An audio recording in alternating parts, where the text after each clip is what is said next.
Don't Kiss and Spell by Camilla Isley. Narrated by Amy McFadden. Chapter 1. A wizard, a seer, and a raccoon walk into a room. Riley. Chief Inquisitor Riley King killed the engine of his black sedan and sighed as he picked up the bouquet of vervain flowers, briar shrubs, and a handful of "Sorry I'm late for Christmas Eve dinner, Mom" from the passenger seat. His father had died years ago, leaving his mom a relatively young widow, and Riley felt immensely guilty whenever he let his mother down, even if only by being 45 minutes late for dinner, hence the flowers. He got out of the car, taking in Glenda's apparently quiet residential neighborhood. It was a dark night, threatening snow and the end of the world.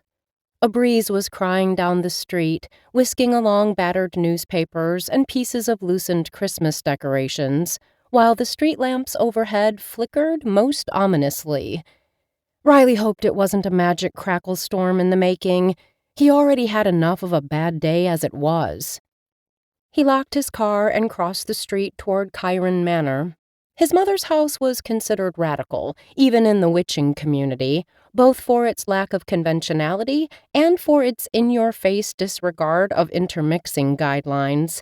Upon looking at it, there was no mistaking it for a human house, with its black paint and its many floors and winding turrets, one with an 8-pointed star painted just above a window. No human architect could have made such a building stand without the help of magic. The only time of the year when the house blended seamlessly into the neighborhood was during the month of October, when his mom was free to leave all her magical trinkets out in the open and pass them off as Halloween decorations.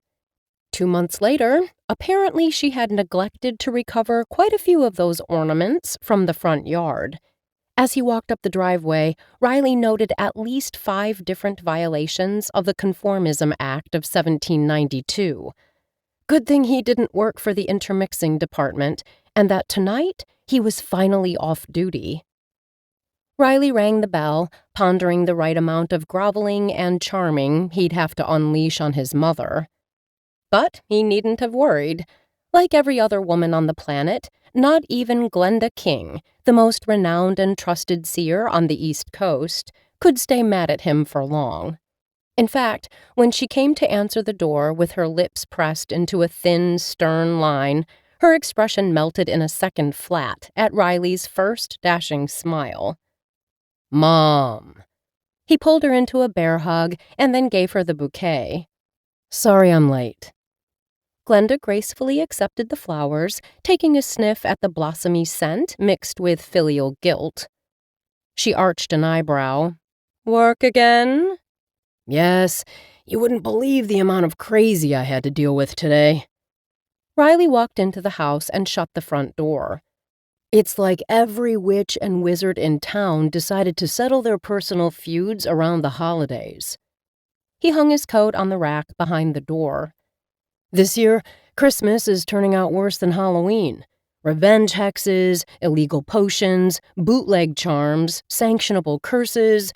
You name it, I had to deal with it all in the past week." Glenda sighed and shook her head as they walked down the hall toward the dining room. "You work too much, my dear son, just like your father." "Don't worry, Mom." Riley wrapped an arm around her shoulders and squeezed. "I have it all under control." "That's not why I'm sighing." Riley's mother stopped next to the round dinner table, which was laid for 3, and shrugged his arm off. Before Riley could sit, she took his hands in hers. "But for once, I hoped you were late because of a woman." Without waiting for a reply, she dropped his hands and moved into the kitchen, coming back 2 minutes later with a steaming casserole filled with a whole turkey crisped to golden perfection. Glenda dropped the turkey in the center of the table. "You know, the last girlfriend you introduced me to was Amelie in high school?" Riley knew all too well, since his mother took great pains to remind him exactly that only every single time they saw each other. and to keep in line with the tradition, he gave her the same answer he always did. "That's because I haven't met anyone special yet, but I promise you'll be the first to know when I do."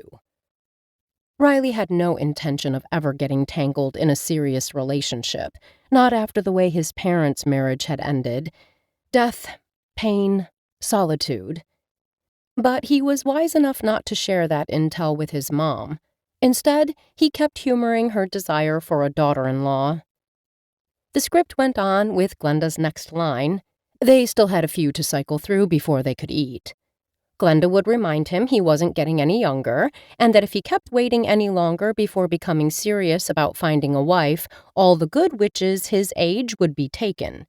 To which Riley would joke he'd find a witch of a different age. And, finally, Glenda would conclude he'd better find one of witchling-bearing age because she wanted grand witchlings, and she also wasn't getting any younger. Once all of that was taken care of, they were finally free to move on to the dinner. Riley changed the subject as fast as he could, regaling his mother with a story about a spell gone wrong he'd been saving all week exactly for this purpose. A witch had tried to curse her date to fall in love with her, but ended up making herself irresistible to all manner of insects and pixies. He was delivering the punchline about how the witch they'd subsequently arrested had sprouted distress antennas while in interrogation from all the itching, when Myron, Glenda's raccoon familiar, sauntered into the room and took the last empty seat at the dinner table. "The prodigal son returns," the raccoon said. "I fell asleep waiting for you." His story ruined, Riley clenched his jaws. "Sorry, Myron, but some of us actually have to work for a living. Mom understands how important my job is." Myron snickered. "Why the flowers, then?" "Enough!" Glenda cut them off. She sliced a piece of turkey and dropped it on Myron's plate. "Can't the two of you go 2 minutes without bickering, not even on Christmas Eve?" "Apparently not," Riley replied, stuffing another bite into his mouth. Myron, momentarily distracted by the food, didn't reply at all. He used his paws to tear the meat apart and chewed on a few scraps before he spoke again. "So, Inquisitor King, what's new at the Department of Magical Justice?"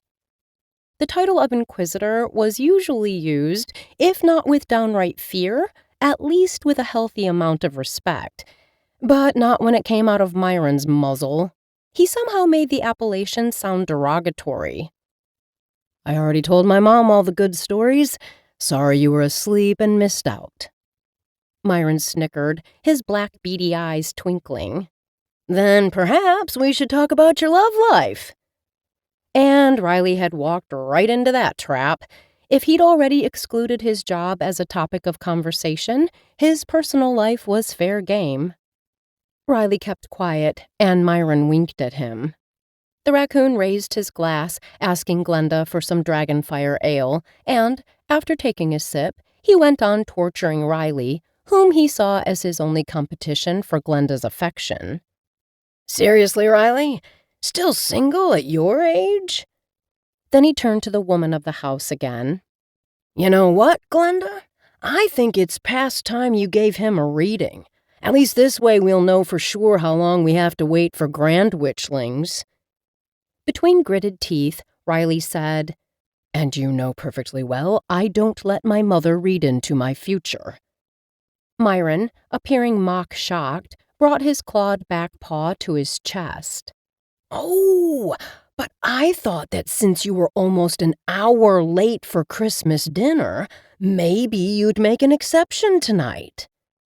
Myron bared his fangs in a vicious smirk. Glenda rarely took sides in their verbal sparring, but she'd also been nagging Riley for ages, desperate to delve into his future with a tarot spread. "Riley," she said, "why don't you let me? Just this time. It'd be the best Christmas present." "Mom, you know I don't like the idea of knowing my future. Whatever you told me would make me go about things in a different, forced way, and probably screw everything good I had coming to me." Riley could see his mom was ready to concede to his point when Myron delivered the kiss of death. "Then let her read the cards and not tell you anything, just for her peace of mind." Glenda's eyes shone with so much hope that Riley didn't have the heart to say no. And if his mother really told him nothing, what difference would it make what she did or didn't see in his future? "Okay," he said. "I'll do it." Glenda cleared the table at the speed of light, and not even Myron protested when she took his plate away before he could finish his dinner. Plates and cutlery were replaced by candles and crystals, and Glenda brought to the table the silver chest where she kept her most special tarots, displaying the same pride in carrying them she had shown when she'd brought over the perfectly roasted turkey not an hour earlier. Riley's mother took the tarots out, set the chest aside, and began to shuffle. When she was satisfied, she dropped the deck of cards on the table, saying, "Cut for me, please, darling." Without giving it too much thought, Riley split the deck into two neat halves and laid the top one next to the other. Next, his mom made him pick 3 sets of 3 random cards from the deck. Clairvoyancy had never been one of his favorite subjects in magical school, and he'd dropped it the second the mandatory credits were over. But even he remembered 3 was the number of harmony. 1 for unity, plus 2 for disorder. And that 9, or 3 times 3, was considered the number of perfect harmony. But beyond that basic understanding of the process, he had no way of telling what the spread before him meant. His mother kept a perfect poker face. Riley wasn't sure if she was just keeping true to her word, or if it was a tactic to bait him into asking what she was seeing. Myron, instead, kept nodding and making "ah" and "oh" noises each time a new tarot was revealed. Riley ignored him. Without Glenda's interpretation, the raccoon was just as clueless about the meaning of the spread as Riley was. Just as Glenda turned Riley's 9th card, his phone went off in his pocket. Feeling already more than guilty for his tardiness, Riley let it ring. Someone else could take care of whatever loose jinx the call was about. But when the phone started ringing again, mere seconds after it had stopped, Riley shifted in his chair, uncomfortable. The office never called twice unless it was something serious. "Go ahead," Glenda said. "They wouldn't disturb you tonight if it wasn't important." "Inquisitor King?" Riley said into the phone. Then his jaw tensed at what the voice on the other side said. His only reply was a one-word question. "Where?" "I'll be right there." He concluded the phone call and looked up at his mother. "Mom, You have to go," she anticipated him. "I know. Mom, I'm really sorry. I wouldn't leave, but it's a murder investigation. They need me." Glenda stood up. "Riley, dear, I completely understand. Don't worry. Your job is so important. I'm glad for all that you do for the community." She had a weird softness to her voice and looked like she was making her best effort not to smile. "Don't worry about your decrepit old mother." In all the times Riley had had to leave her earlier than planned on a work call, tonight's was by far the weirdest, most unusual reaction. No complaining, no guilt-tripping, not even genuine sorrow to see him go. Glenda seemed elated that Riley had to go investigate a murder. But he already had enough mysteries to solve for one night, so he simply gathered Glenda's frail form into his arms and cajoled her a little. "You're not old, Mom." He dropped a kiss on her forehead for good measure. "And are you sure it's okay if I go?" "Si, yes, oui, go." She practically pushed him out of the house.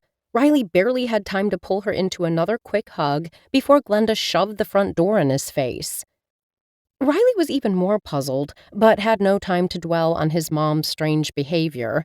The moment he stepped out of her house, he left behind his doting son role and assumed that of Essex County Chief Inquisitor.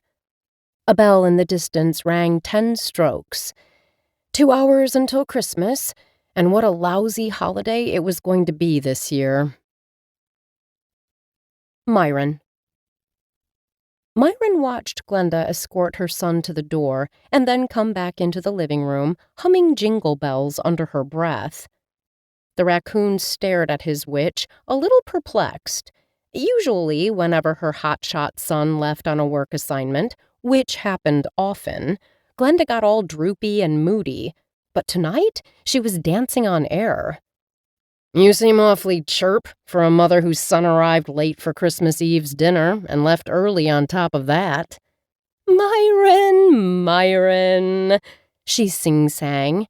"Have you looked at the cards?" Of course he had, but Glenda also knew that he lacked the powers of divination to correctly interpret the spread without her help. He took another look at the 3 tidy rows. "Care to enlighten me?" "Look at the last row, Myron." Glenda sat back down at the table and tapped the line of cards at the bottom of the spread. "Can't you see why I'm so happy?" The raccoon studied the cards lined on the last row: Justice, the Lovers, and the Moon. "What do they mean?" Glenda clapped her hands, smiling. "That my Riley is going to arrest his one true love before the night is over." Myron furrowed his brow, even more perplexed. "Should I remind you he just left on a murder investigation?" "Oh, please, have a little faith, you old grumpy raccoon." With one last adoring look at the tarots spread on the table, Glenda collected them in her hands and put the deck back into its honorary silver chest. "I bet it'll be a great story to tell my grand witchlings one day." "Will they be born in prison?" Myron snickered. "Don't be a Scrooge, Myron," she chided him. "Love is in the air tonight. I can feel it in my old witch bones." And even Myron knew not to contest Glenda's premonitions, not when her old witch bones were called upon. Chapter 2. What's in a Potion? Mila. Mila's familiar, Abel Pawington III, or Abby for close friends and family, jumped on the kitchen counter next to where she was working, bristling his whiskers skeptically. "Mila, your magical baking license is expired."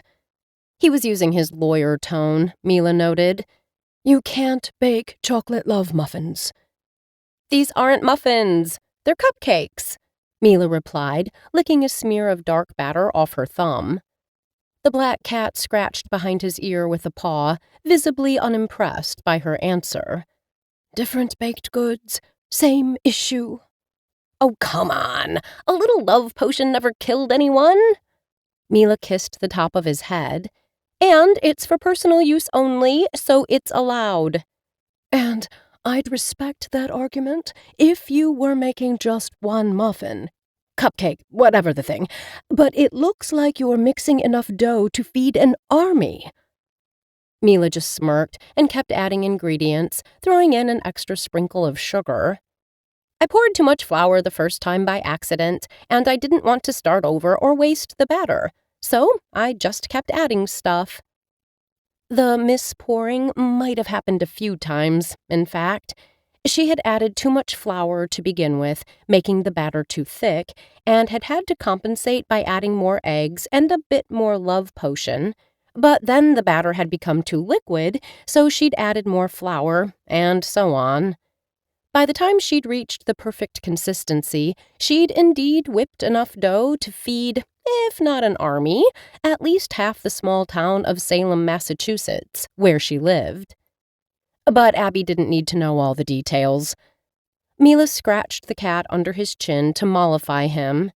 He stood rigid at first, doing his best not to purr and keep his reprimanding facade on, Mila assumed.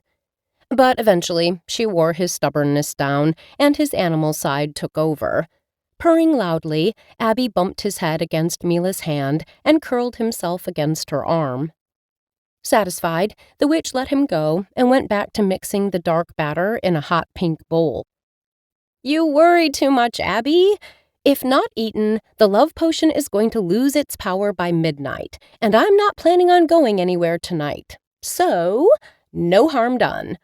I'm just going to eat one cupcake and save the rest for the family Christmas meal tomorrow when my pastries will be just regular, delicious, magic-free chocolate cupcakes with vanilla frosting." Abel sighed. "Mila, I know the holidays can be difficult as a single 29-year-old witch, but a love potion? Come on, that's—" Mila tapped his head with a wooden spoon, leaving smears of chocolate batter on his shiny black fur. "Don't say desperate!" Abel lifted his paw as if his first instinct had been to clean himself and lick the batter off, but then he must have remembered the love potion mixed in because he froze with his paw in midair. "Afraid of accidentally bumping into the Siberian tabby lady next door and losing your mind over a bushy tail?" Mila teased him. "That lady cat is hateful," Abel replied indignantly. "Sour grapes much?" "Stop teasing me. I don't like her," he protested. "You got batter on my fur. Can you get it off?" Mila rolled her eyes in an exaggerated gesture, as if to say, "You over-fussy little creature." But she still wet a kitchen towel and lovingly brushed the minuscule smear of batter off of Abel's thick head. Despite himself, she imagined, the familiar went back to purring. Cat cleaned up, Mila finished mixing the batter and spooned it into paper cases, filling each one carefully with just the right amount of chocolate gooiness, and then depositing each case into a dedicated hollow in a muffin baking tray. Once she had 2 metal trays stuffed to capacity, Mila smiled widely at her handiwork.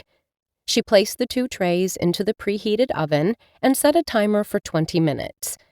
While she waited for the base to cook, Mila started working on the frosting. Soon the aroma of melting sugar and chocolate wafted deliciously throughout the entire kitchen, mixing with the vanilla spice of the frosting.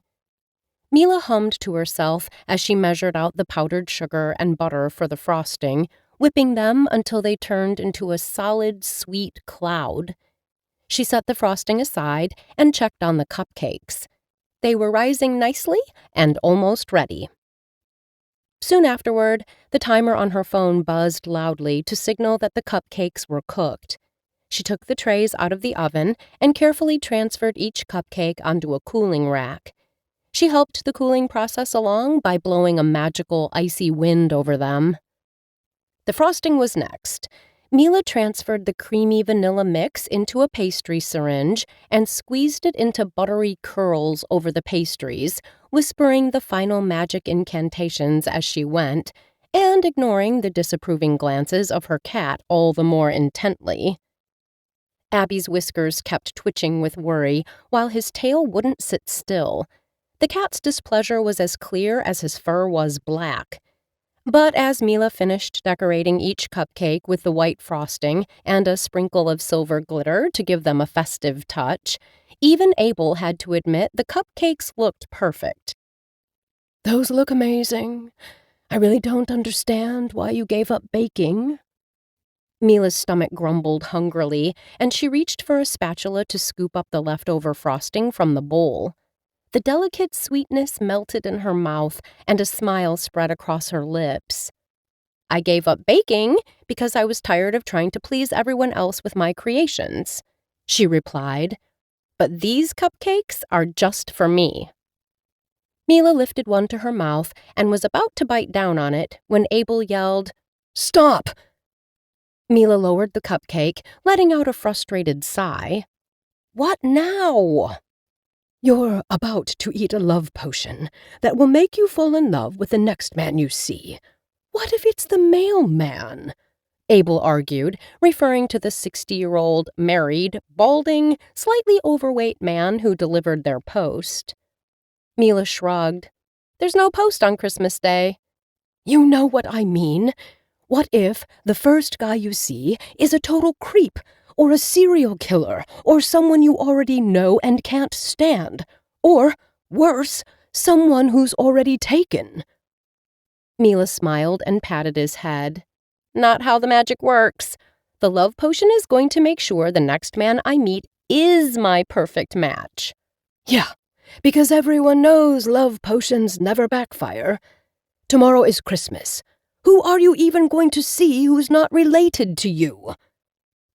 Mila stared out the window at the street, glittering with Christmas lights. I could slip on the snowy curb on the way to my parents', and a handsome stranger could save me, gently grabbing me by the elbow and preventing me from falling. Our eyes would meet while he held me in his strong arms, and the rest would be history. Mila batted her lashes dreamingly. Or maybe I'll meet someone at the Christmas market downtown. My one true love and I will reach for the same pomegranate, and our fingers will brush, sending tingles up our arms. He'll offer me the pomegranate, I'll refuse, and— You've been watching too many rom-coms, Abel interrupted her. You're starting to sound delusional. Mila grinned. Maybe I am. But can you blame me? It's Christmas, the time of miracles and magic. Abel snorted, rolling his eyes, but didn't push further. Over the years, he had learned there was no dissuading her when Mila had her mind set on something, and she appreciated him all the more for it. Finally, Mila took a small bite out of the cupcake, then another. The chocolate was rich and decadent, and the frosting sweet and creamy. As she chewed, she felt a warm tingle spread through her body, starting at her toes and working its way up to her scalp. Abel watched her with concerned yellow eyes as she finished the cupcake. How did it taste? Mila smiled, feeling giddy. Like a dream coming true? Abel rolled his eyes again. So, what now? Mila bent down and kissed his furry head. Now, I'm going to take a bath. I wouldn't want to stink when I meet Mr. Right.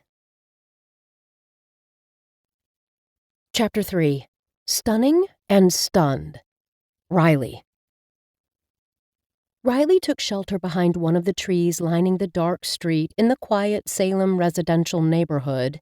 He observed the house that was his target from his shaded spot, gesturing for the other magical enforcement agents to line up behind him and blend in with the shadows. The one-story house looked remarkably bland to belong to a witch.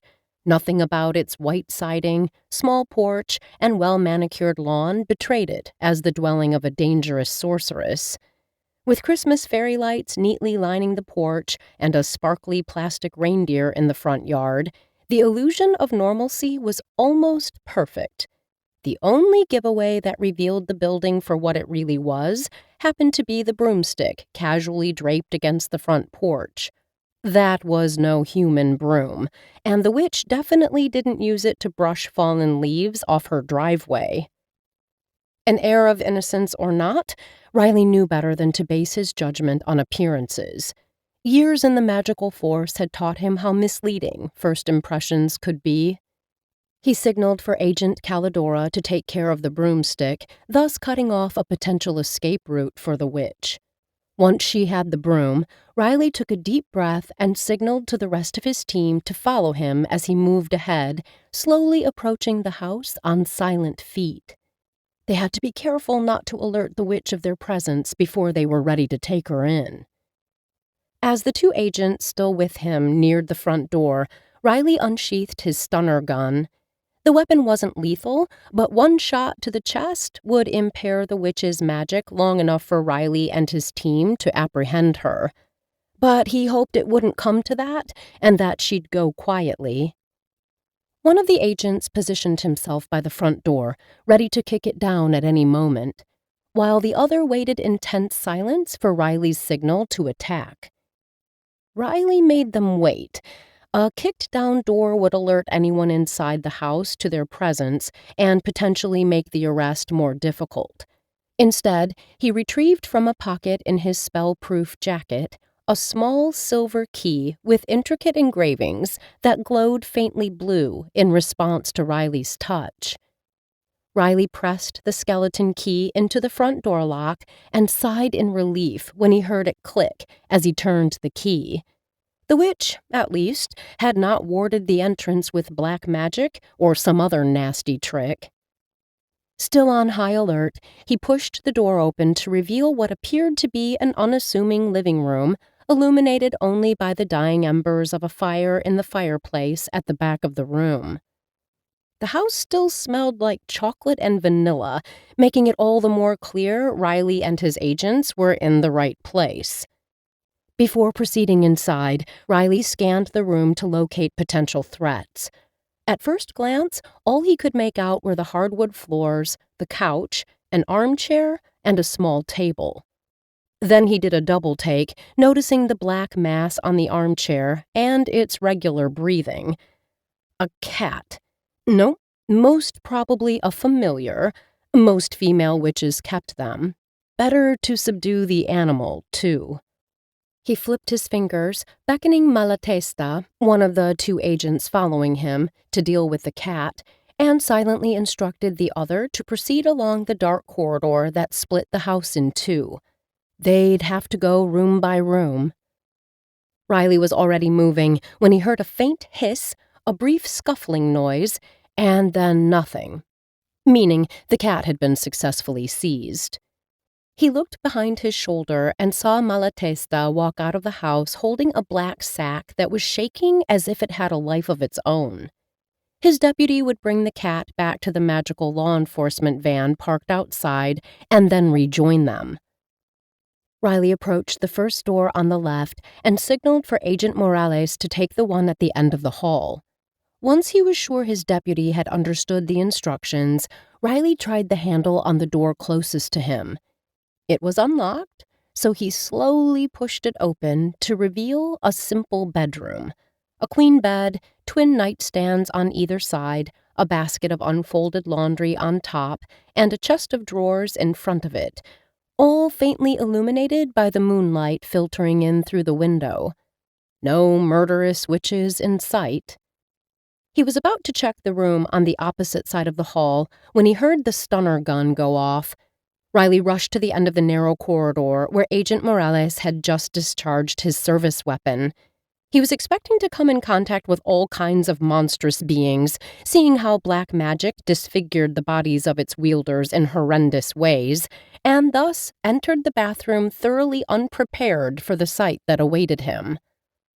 A beautiful young woman with pearly white skin, the witch they were after, presumably, was slung into the bathtub completely naked. Of course she was naked. How else would one take a bath? She had a set of white headphones on, 2 slices of cucumber covering her eyes, and her long hair was floating about in the water, surrounding her like a sea of ruby-brown silk. She was also slowly slumping underwater. Before the water reached her nose, Riley shoved Morales aside and, doing his best to look as little as possible at the naked body of the witch, he scooped her up from the tub. Water dripped all over him as he turned to his deputy in an angry jerk. "Why did you stun her? Did she try to resist arrest?" Morales looked at the floor in shame. "Sorry, boss. I think she was actually sleeping, but I got scared and acted on instinct." "You got scared by what?" Morales pitifully gestured to the 2 slices of cucumber now floating aimlessly in the tub. He must have thought the witch was trying to enthrall him or something. A rookie mistake. Before Riley could tell his deputy off, the witch came to in his arms. She coughed out a little water and began to squirm against his chest, making it all the harder to ignore how naked she presently was. Her eyes opened, revealing stunning green irises. Her expression quickly switched from confused to scared, and she started struggling to get free of his grip. "Easy now," he said in what he hoped was a calming voice. "You've been stunned." "Stunned?" the witch repeated, in a voice still raspy from the coughing, but that Riley couldn't help but notice sounded melodic. Then she looked down at herself, probably realizing for the first time she was being held by a stranger while completely naked, and yelped. Riley struggled not to trail the witch's gaze down her body, and soon he was too busy containing her to worry about her bouncing breasts as she fought to get free of him. "Easy," he repeated, using a more authoritarian tone. "I'm going to put you down now so you can cover yourself. But try anything funny, and I'm going to have to stun you again." Fire came alive in those green irises. "Who the hell are you, and why did you stun me in the first place?" she spat. "Chief Inquisitor Riley King, and you, Miss Bennet, are under arrest." Chapter 4. Chief Troll of Trollery Trolls. Mila. At the Inquisitor's words, Mila's brain struggled between the urgency of performing two tasks at the same time: covering herself versus gathering enough magic to turn the annoyingly handsome, tall man holding her captive in his muscular arms into a toad. Against any logic, Mila tried to gather what little magic she still had access to. A feeble attempt, since her fingertips barely sparkled before sputtering down like an engine with no fuel. No magic flowed through her. The familiar sensation of power gathering within her core was absent. She was truly and completely drained. The attempt, however, didn't escape her captor's hard black stare. "I said not to try anything." He unceremoniously dropped her to her feet. Unfortunately, the shift in position added insult to injury, seeing how now she found herself with her naked back pressed against his very hard front, while he, keeping her in place with a firm hand on her shoulder, reached past her to pull her bathrobe off its hook on the wall. The indignity of the pose at least was short-lived, as the magical law enforcer draped the fluffy pink robe over her shoulders, purposely shoved her arms into the sleeves, and then took a petulant step back. Mila had barely had time to register the fact that she was dressed, that he was already restraining her with iron shackles. Their closing click alerted her to their presence around her wrists. Chief Asshole Riley King now looked down at her from his 6 foot whatever million inches with an air of contempt and, pointing at the gaping robe, said, "You can close that up now." Mila seethed with suppressed fury, but still thought it more practical to cover herself up, save what little decorum she had left. Only, when she tried to knot her belt, the handcuffs made the job impossible. Even more frustrated, she lifted her arms and gave her wrists a shake for more emphasis. "It's a little hard with these things around my wrists." Mr. Chief Enforcer stepped forward and grabbed the lapels of Mila's robe, pulling them together whilst never dropping his gaze from hers. His eyes were as black as a moonless night. He had straight black hair that fell over his forehead in a sexy curtain, a pronounced jaw, and sharp cheekbones that could probably cut through moonstone, while his lips were just the opposite. Full and sensual, they looked just the right amount of soft, pillowy perfection. Mila tried to maintain a look of sheer contempt as he gathered the robe belt in his hands and neatly tied it over her waist. But the weirdest warmth started spreading all over her body, making her more surprised than angry. If the tingling in her body wasn't magic, it sure was something similar. Mr. Big Cop seemed equally stunned because he secured her belt in place with a tug and took a sharp step back, drawing in a gasp of air. Mila stood, lost in his dark gaze for a few more heartbeats before the enormity of the situation came crashing down on her and more practical problems took precedence over ogling the model of dark virility in front of her. "Why am I being arrested?" The question seemed enough to shock him into acting like a mean goblin again. Instead of answering her, he started reciting her rights. "Miss Bennet, you have the right to remain silent. Anything you say can and will be used against you in a court of magical law. You have the right to an attorney. If you cannot afford one, representation will be provided for you. Do you understand the rights I have just read to you? With these rights in mind, do you still wish to speak to me? If it's not to turn you into a green slimy toad, no, I do not wish to speak to you. Very well. We can go then. Go where? DMJ headquarters. He gently grabbed her by the elbow and made to pull her out of the bathroom, but Mila shrugged him off.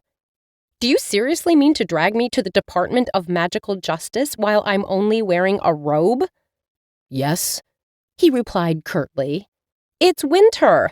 I'm going to freeze if you make me walk outside in a robe with wet hair. Riley snapped his fingers, and a blanket of warm air wrapped itself around Mila. She resented this sensation, mostly because of how pleasurable it felt. With another snap of his fingers, her hair had dried off, cascading down to her waist in soft, russet-brown waves. All right now? Mila pouted. I'd still prefer to put on some actual clothes. Sorry, Miss Bennet, but you've already proved unreliable, and I can't risk for me or any of my officers to be turned into toads. So, if it'll please you. He gestured to the open bathroom door. Resigned, Mila slid her feet into the feathery flamingo slippers she wore around the house and allowed the chief troll of trollery trolls to lead her out. Mercifully, the night was dark, and none of her neighbors were out to witness her humiliation. Not that Mr. Big Cop here wouldn't have put a protective glamour on her and his agents to avoid detection by humans. Even so, Mila preferred not to be seen by anyone, even if they'd been preemptively obliviated. As they stepped out onto the porch, Mila couldn't help but notice how Riley towered over her, his broad shoulders taking up most of the space, or how nicely his long-sleeved black shirt clung to his muscular chest and shoulders under the stunner-proof jacket. Why did this man have to be so good-looking and imposing? And wasn't he cold, parading around in the dead of winter in just a tactical shirt and a sleeveless spell-proof jacket that only covered his chest? Maybe he'd put a warming spell on himself as well. Mila felt a twinge of annoyance at how his towering, fit, gun-striped figure made her feel small and vulnerable. But she pushed the unwanted emotions aside and instead concentrated on finding a way to get herself out of this pickle. But first, she was distracted by the missing broomstick on her porch. She looked around, a frown creasing her forehead. "Where's my broomstick?"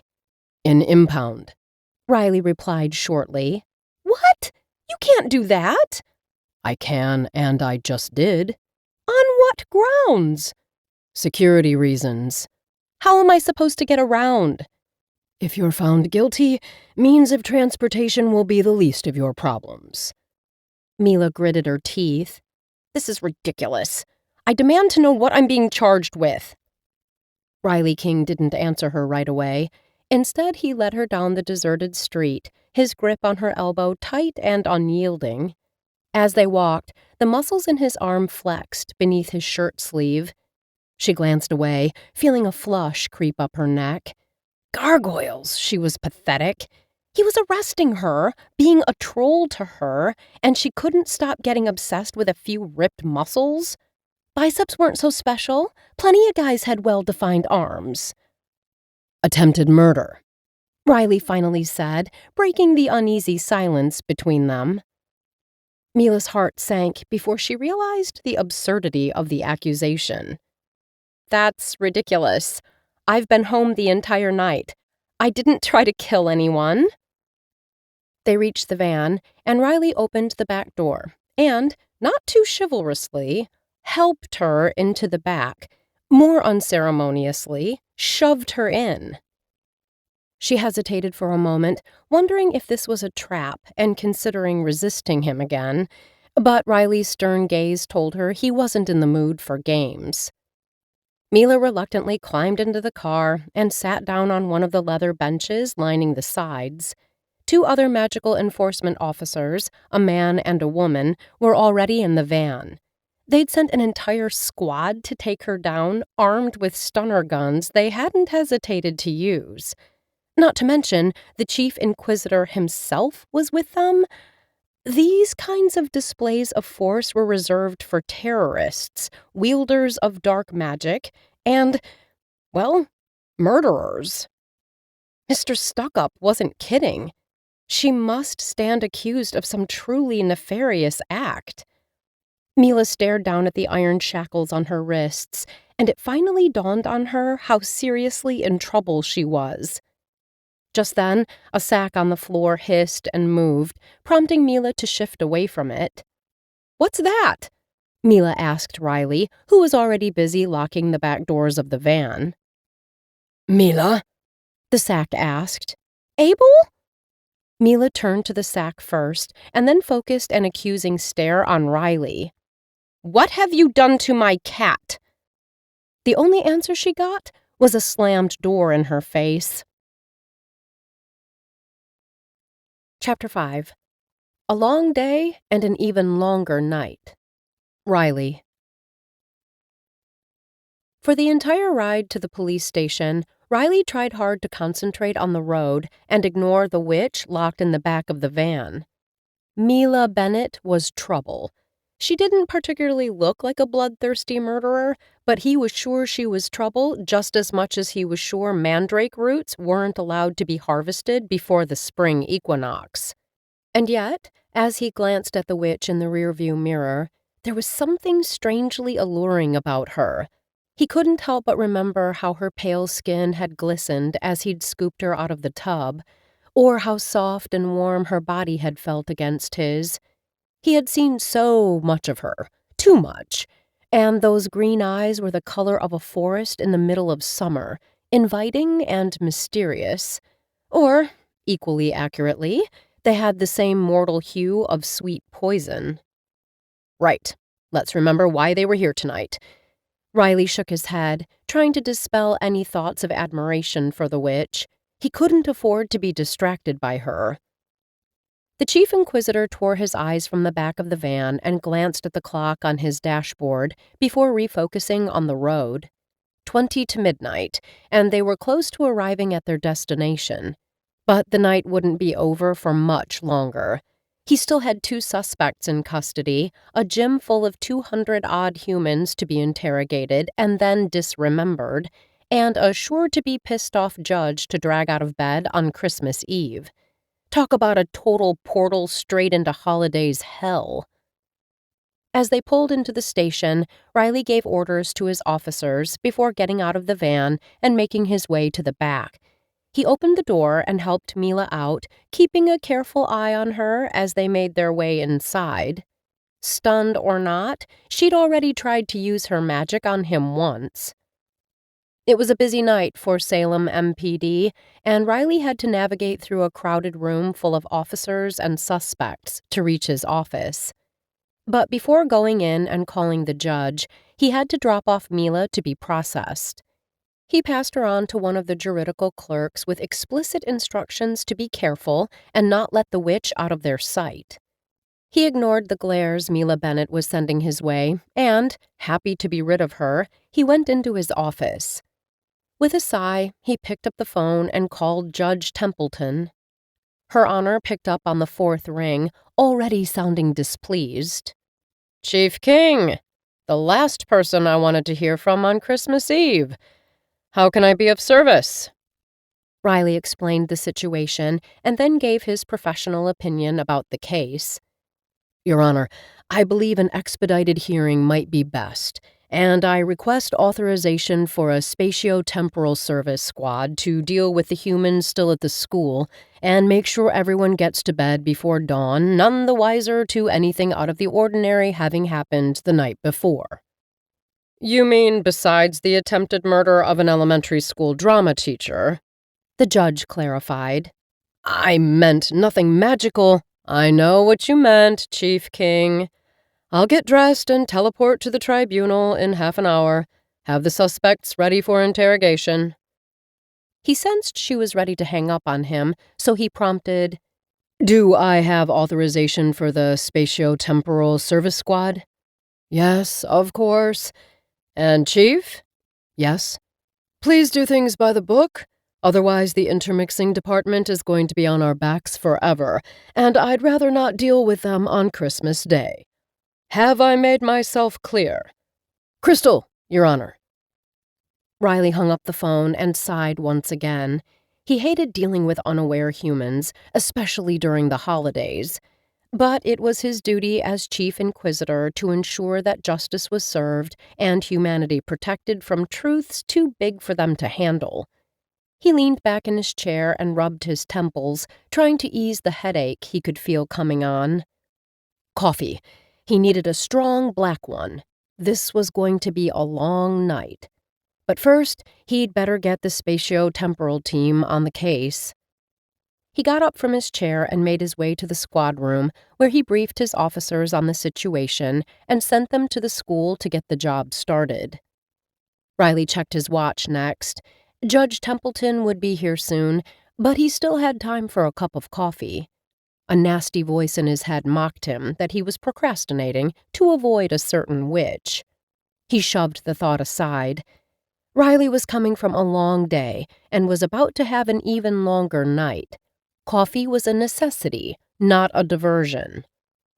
As he made his way to the break room, he couldn't shake off the feeling that something was off with him. You're just tired, he told himself. The coffee from the machine was warm and bitter, exactly what he needed. He took a few sips and let the caffeine work its magic, even if not literal magic. As he leaned against the counter, his eyes drifted to the clock on the wall. No more time to waste. With a sigh, Riley drained the last of the coffee and crunched the paper cup in his hand before throwing it into the metal bin in the corner. Time to go back to Mila Bennet and drag her and her sister in front of the judge. Chapter 6.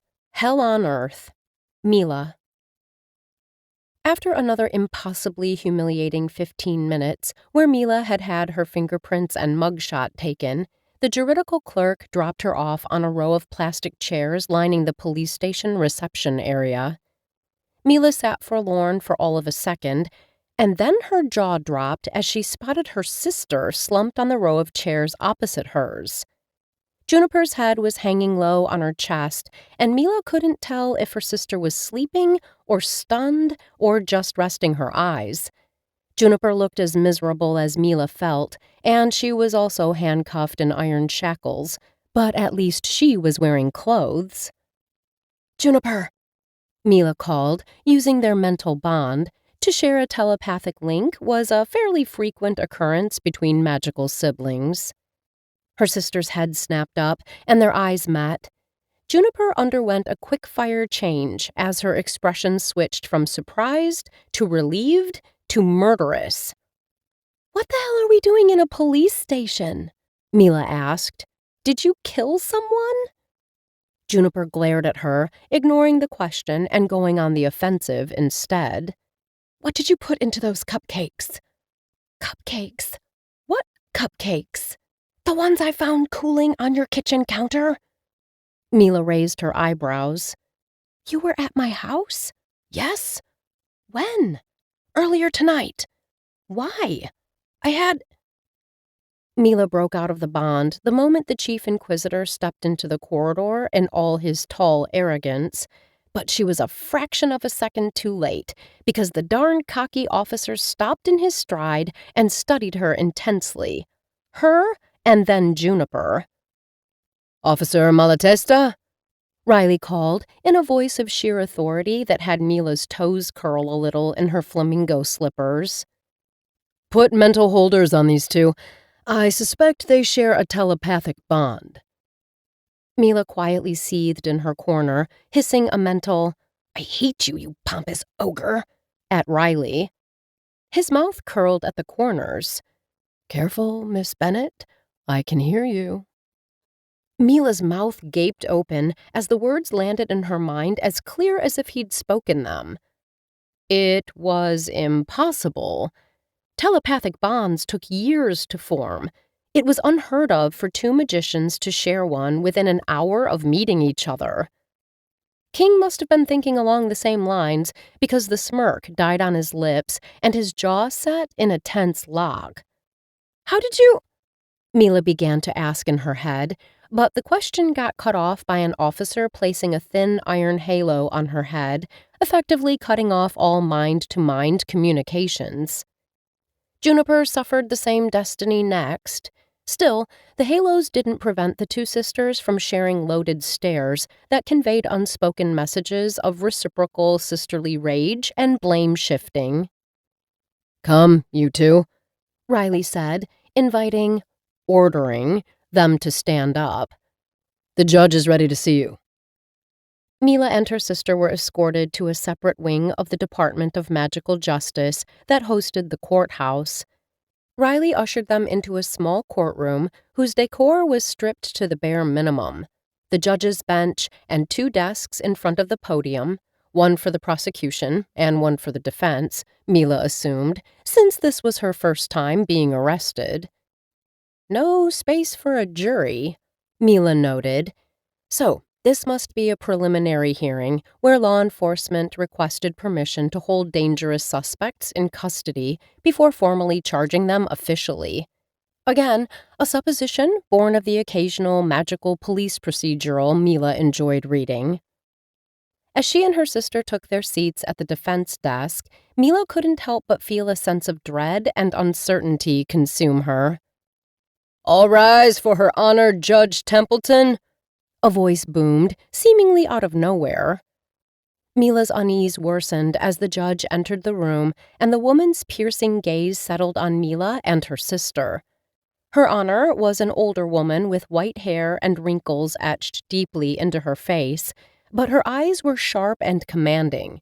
Mila felt like she was being scrutinized under a microscope, every thought and action being dissected and analyzed. "Ms. Bennet and Ms. Bennet," the judge said, her voice firm and unyielding. "Against the state of Massachusetts." The judge nodded toward a very smug-looking Riley, whom Mila could now peacefully insult inside her head under the protection of the iron halo. "Chief Inquisitor King has already informed me of the events of tonight." Mila couldn't help but scoff. "Is something the matter, Miss Bennet?" "I'm sorry, Your Honor, but I still don't have the faintest idea what I'm doing here." The judge, for all her severity, looked like she was struggling hard not to roll her eyes. "Is that the case?" Mila nodded, still quite intimidated. Judge Templeton sighed. "Chief King, would you mind recapping the events of the night for the sake of all parties present?" That's when the courtroom doors banged open and Abel strutted inside, silent on his black paws. This time the judge did roll her eyes. "What now?" "Your Honor," Abel started. "I apologize for the tardiness, but I've been otherwise detained." The cat shot daggers at the chief of magical police. "And who might you be?" "Abel Poynton III. The judge stared down at him, unimpressed. "I'm the Bennet's family lawyer." "He's her familiar," Riley interjected, pointing a finger at Mila. "I'm a certified member of the Board of Animagical Solicitors, and therefore entitled to represent my clients in a court of law." Judge Templeton waved them off. "The cat can stay. Chief King, please proceed with your summary of the events." Mila soured as Mr. Arrogant stood up and started his account. "Your Honor, earlier this evening, one of our officers received a distress warning for an unusual amount of magically induced infatuations taking place at Swift River Elementary School. The Salem MPD agents who arrived on the premises initially assumed the case to be a standard violation of the Magical Conduct Code and could trace the source of the infatuation to a set of cupcakes containing an illegal love potion. Mila felt the gaze of her sister burn a hole into her left cheek, but she kept her gaze pointedly trained ahead. If Juniper had stolen her cupcakes and brought them to school without asking for permission, it wasn't Mila's fault. Her older sister was a thief and had no right to stare down at her from a high horse. The officers were already working at damage containment when a teacher, after ingesting one of the aforementioned cupcakes, suddenly fell ill and was brought away in an ambulance. The initial toxicology report showed the cupcake had been poisoned. Upon learning this, my agents arrested Miss Bennet Sr., as she was the one who'd brought the drugged cupcakes to school, and later arrested her sister, Miss Mila Bennet, as the baker and brewer of the illegal potion. "So what are your requests?" the judge asked. We request to keep both Bennet sisters in custody until formal charges can be filed. This time, Mila did her best to contain the scoff ready to bubble out of her mouth. She had a feeling the judge wouldn't let it slide a second time. In fact, the judge turned to her now. "Miss Bennet, did you bake the cupcakes?" "Yes." "And did you also imbue them with an illegal love potion?" "Yes, but—" The judge raised her hand. "A simple yes or no question." She turned to Mila's sister next. "And you brought the cupcakes to school?" "Yes, but I had no idea—" Also, a yes or no question. "So, you've admitted to illegal baking and contraband of Class B magical substances," the judge stated, looking back at Mila.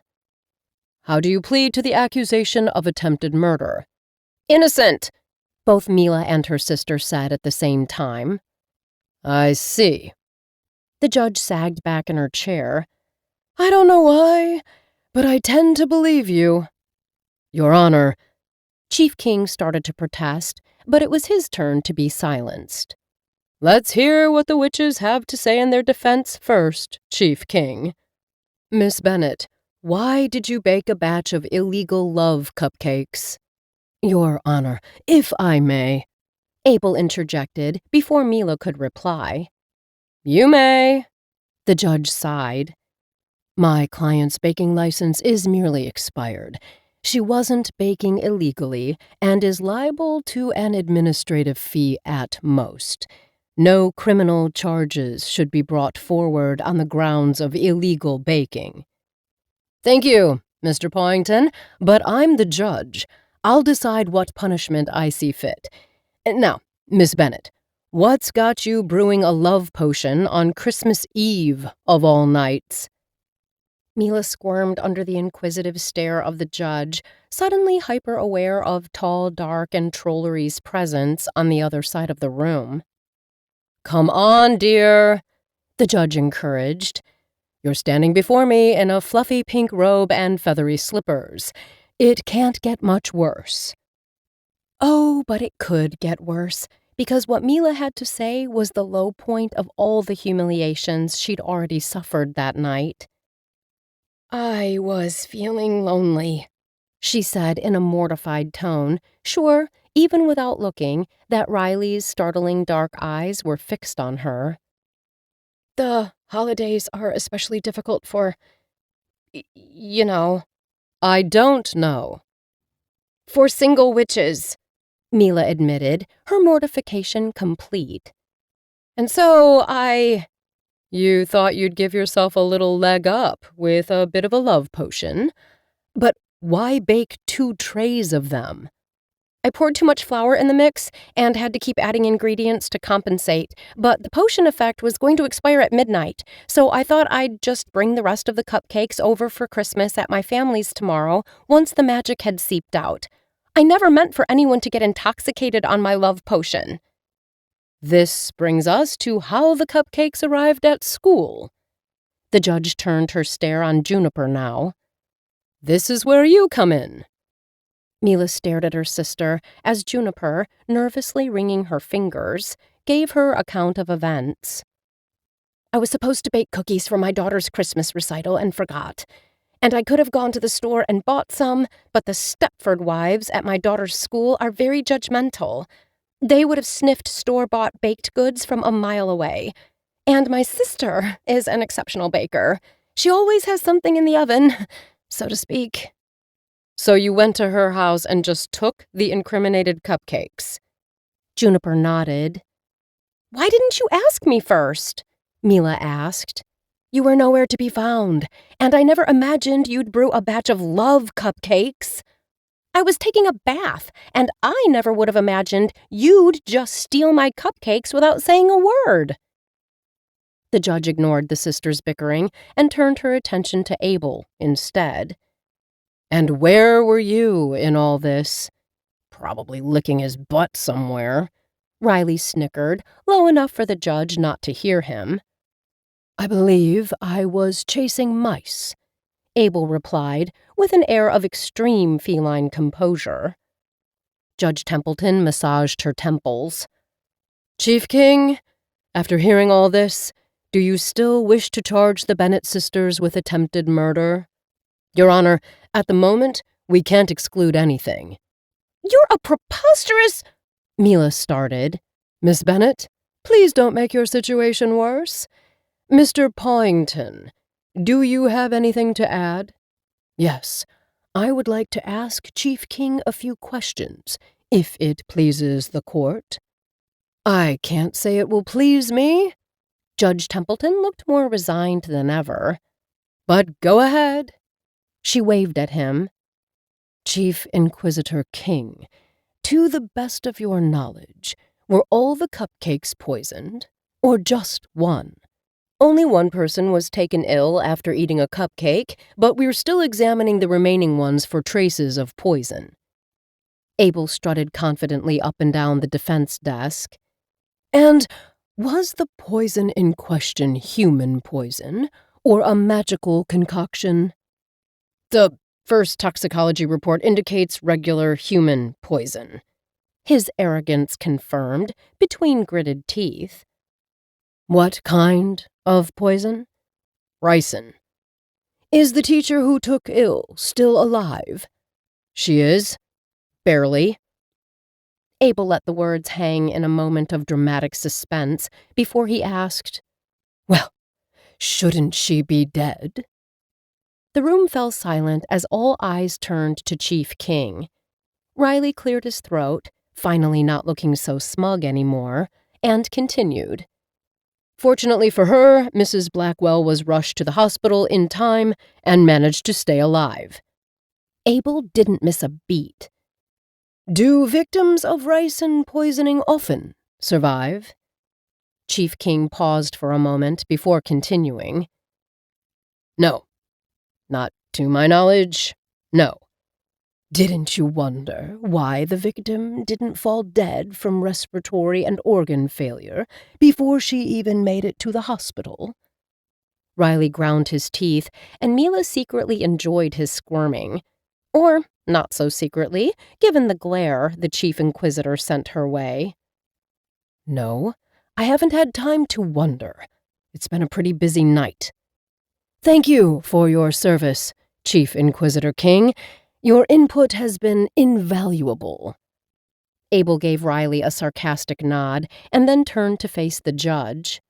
"Your Honor, it seems obvious to me that my clients should be praised for having saved a life, instead of standing accused of wanting to take one." "How do you mean?" the judge inquired. "Ricin is a deadly poison, a human poison. It seems logical to conclude that the only reason the teacher in question is still breathing is my client. The love potion contained in the cupcake must have counterbalanced the deadly effects of the poison, posing as an antidote of sorts. After all, love is the greater magical force on this planet, capable of defeating even death. So my question is, why would my client poison someone while providing also an antidote at the same time?" The judge sat pensively for a second. "Sound question. Chief Riley, do you have a counter-argument?" "The older sister didn't know about the love potion. She could have still brought the cupcake to school and poisoned it." "Except I didn't," Juniper sputtered. "I had no motive, and the cupcakes were on display all night. Anyone could have poisoned one of them." "Including you," Riley rebuked. "Your Honor!" Juniper turned to the judge. I'd like to take a solemn oath that I didn't poison anyone." Solemn oaths were the ultimate line of defense for innocent witches on trial. Lie while under the effects of the oath, and the oath-breaker would die. "No need, Miss Bennet. The fact that you offered to take the oath is enough for me to believe you. And now, I imagine you have a daughter waiting to be put to bed?" "Yes, Your Honor." "Then I suggest you go home and remember to bake your own cookies next time. You're dismissed." "Thank you, Your Honor." Mila started to also thank the judge when the woman cut her short. "Not so fast, the other Miss Bennet. While I also don't suppose you were involved in the attempted murder, you're still responsible for brewing an unsanctioned potion and then leaving the crucibles of such potent magic unattended. Chief King?" "Yes, Your Honor." "How hard is it going to be for your team to interrogate and disremember all the humans present at the recital tonight?" "Extremely, Your Honor. Not to mention, we're short-staffed for the holidays." That snake! He was trying to make her punishment harsher on purpose. Mila should turn him into a dung beetle. Being a toad would be too light a destiny. "You've wreaked quite the havoc, Miss Bennet," the judge continued undeterred, shuffling some papers on her bench. "I see from your file that besides an expired baking license, you also have an equally expired private investigator one. Not to mention an expired spellweaver permit and a magical advisor habilitation. Also expired. Is that correct?" "Yes, Your Honor." Mila cringed at her lack of a clear career path being so publicly displayed. "Well, consider your PI license renewed, effective immediately. Your sentencing for the baking of a love potion with an expired license and without proper care of the resulting goods will be community service." Mila was tempted to sigh in relief, but then the judge paused for effect, her gaze swinging to Chief Riley first and Mila afterward. And Mila could have sworn she'd detected a hint of mischief in the old woman's eyes. "As part of your service, you will aid Chief Riley in clearing tonight's mess and assist him in the investigation of the attempted murder of Mrs. Josephine Blackwell until the case is solved." The judge brought down her gavel, effectively sentencing Mila to hell on earth. Chapter 7. Mermaid Hair and Sea Turds. Riley. Riley heard the sentence and jumped up from his chair, ready to protest. Magical rulings were binding, which meant he wouldn't be able to put in a single minute of casework without involving Mila Bennet. He was about to formally complain when Judge Templeton struck preemptively. "All sentencings are final, Chief Riley, so I suggest you lend Miss Bennet a uniform and you two get back to Swift River Elementary and get this mess sorted." Her Honor stood up as well. "And now, if you'll excuse me, I'll go home and enjoy a good cup of tea before a good night's sleep," she said before leaving the courtroom. Riley gritted his teeth. He couldn't believe he was stuck with Mila, the same woman who had caused this mess. It felt like extra punishment on top of the already alarming workload he'd have to sort out before morning. He turned to the witch, who was staring at him with a mixture of resignation and defiance. In the end, defiance prevailed. Mila lifted her shackled wrists, and sporting the most viciously sweet smile, she asked, "Do you mind taking these off, Inquisitor?" "I don't have the keys," he lied. He could have opened them with the skeleton key in his pocket. With 2 fingers, he beckoned the Bennet sisters to follow him out of the courtroom and dropped them into the care of one of the clerical officers. "Uncuff these 2, he barked, knowing he was acting like a total troll, but unable to contain his temper. "The halos 2. This one," he pointed at the older sister, "is free to go. Make her sign the paperwork and send her home. This one—" Riley's mouth automatically turned down at the corners as he focused on Mila Bennet. "Get her a civilian helper uniform and send her out front to the parking lot when she's ready." "No need," Mila protested. "If you release my broomstick from impound, I can fly myself to the school when I'm ready." "Miss Bennet," Riley flared his nostrils. "you will come to the school in an official police vehicle with me. You might not be an officer of the law, but while you serve your sentence, you report to me." He pointed at his chest with a thumb for emphasis. "Are we clear?" She glared at him, and he was glad she was still wearing the halo blocking her thoughts, which now were sure to be a string of verbal abuse directed at him. Mila flashed him the faux sweet smile again. "Of course, Chief Inquisitor King."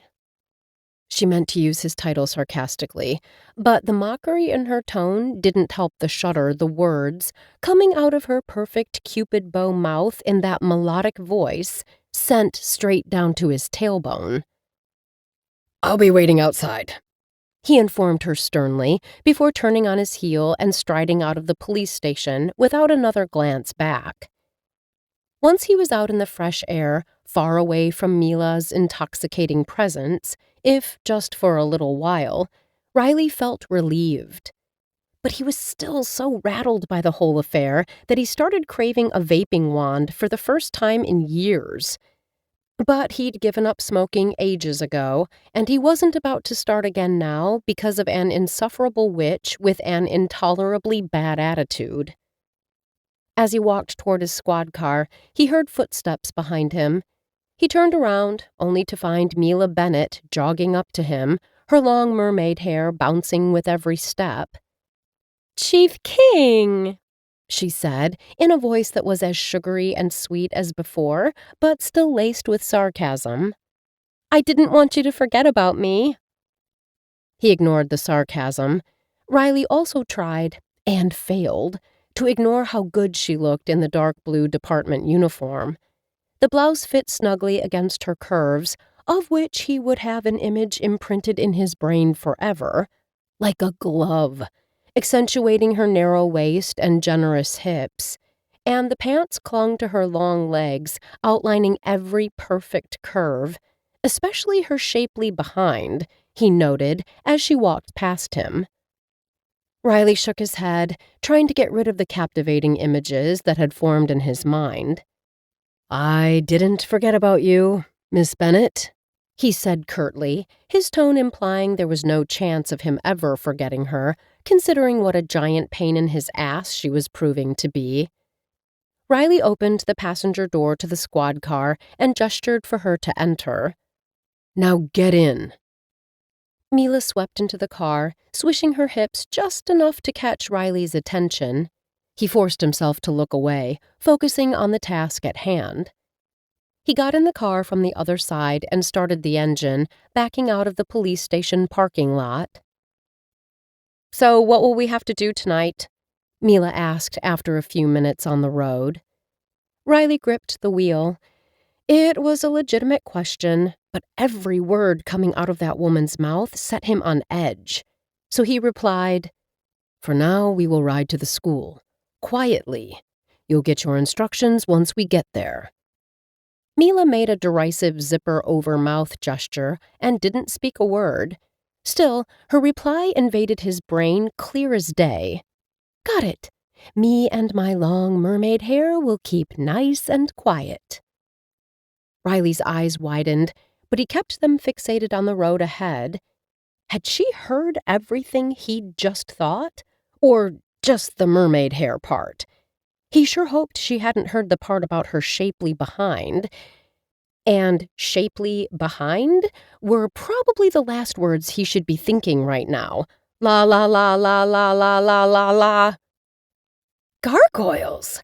You really are a pervert," came her telepathic rebuff. "I should definitely turn you into a toad." And, since there was no helping it, he sent an extrasensory reply of his own. "Miss Bennet, non-consensual shape-shifting of a government official is a crime punishable with up to 10 years in prison, along with the complete discharge of all magical powers." In the passenger seat, Mila crossed her arms over her chest. Then I'll turn you into something so little they will never find you." A moment of blessed silence, and then, "I bet no one would even miss you," said the single woman brewing a love potion of desperation on Christmas Eve. Her indignant gasp gave him a little satisfaction. "You're a truly despicable wizard. Has anyone ever told you that?" "Why?" he scoffed sarcastically in his head. "You deeply wound my heart, Miss Bennet." "You probably have no heart. Actually, a toad would be too much of a superior life form for you. I should turn you into something more basic, like a sea cucumber. They have no hearts, and you already resemble a turd anyway." Riley almost chuckled out loud at that, but caught himself just in time before replying in his head, "They also have no ears, which would spare me having to listen to all this incessant babble." "You're not listening to me with your ears, so yes, that's what I'll do. I'll turn you into a sea turd and then place you in a pretty bowl on my windowsill and sing Taylor Swift's songs in my head at the top of my lungs just to torture you all day long." Riley couldn't help the smile this time. That was a pretty scary means of torture. "You bet," she replied, still not uttering a word. "I'm a scary witch. Scarily fun. Boo-hoo." He was still smiling when he asked, "Why is it you can hear every single one of my thoughts, but I can't hear yours?" "Well, if you stopped broadcasting every single one of those thoughts around like they were Christmas songs and you a radio station this time of the year, I wouldn't have to listen to them." "And how do I stop broadcasting what I'm thinking?" She turned to stare at him now. He sensed the movement, but still kept his eyes trained on the dark, icy road until her voice invaded his mind again. "Careful, Chief King. That just sounded an awful lot like you were asking for my help." Silence, a real one, followed until Mila spoke again. "It takes patience and lots of practice." "Where did you get all that practice?" "I shared a room with my sister for 16 years.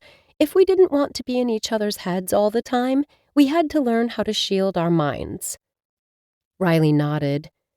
"I don't have any siblings, but perhaps—" He cut himself short and clenched his teeth together.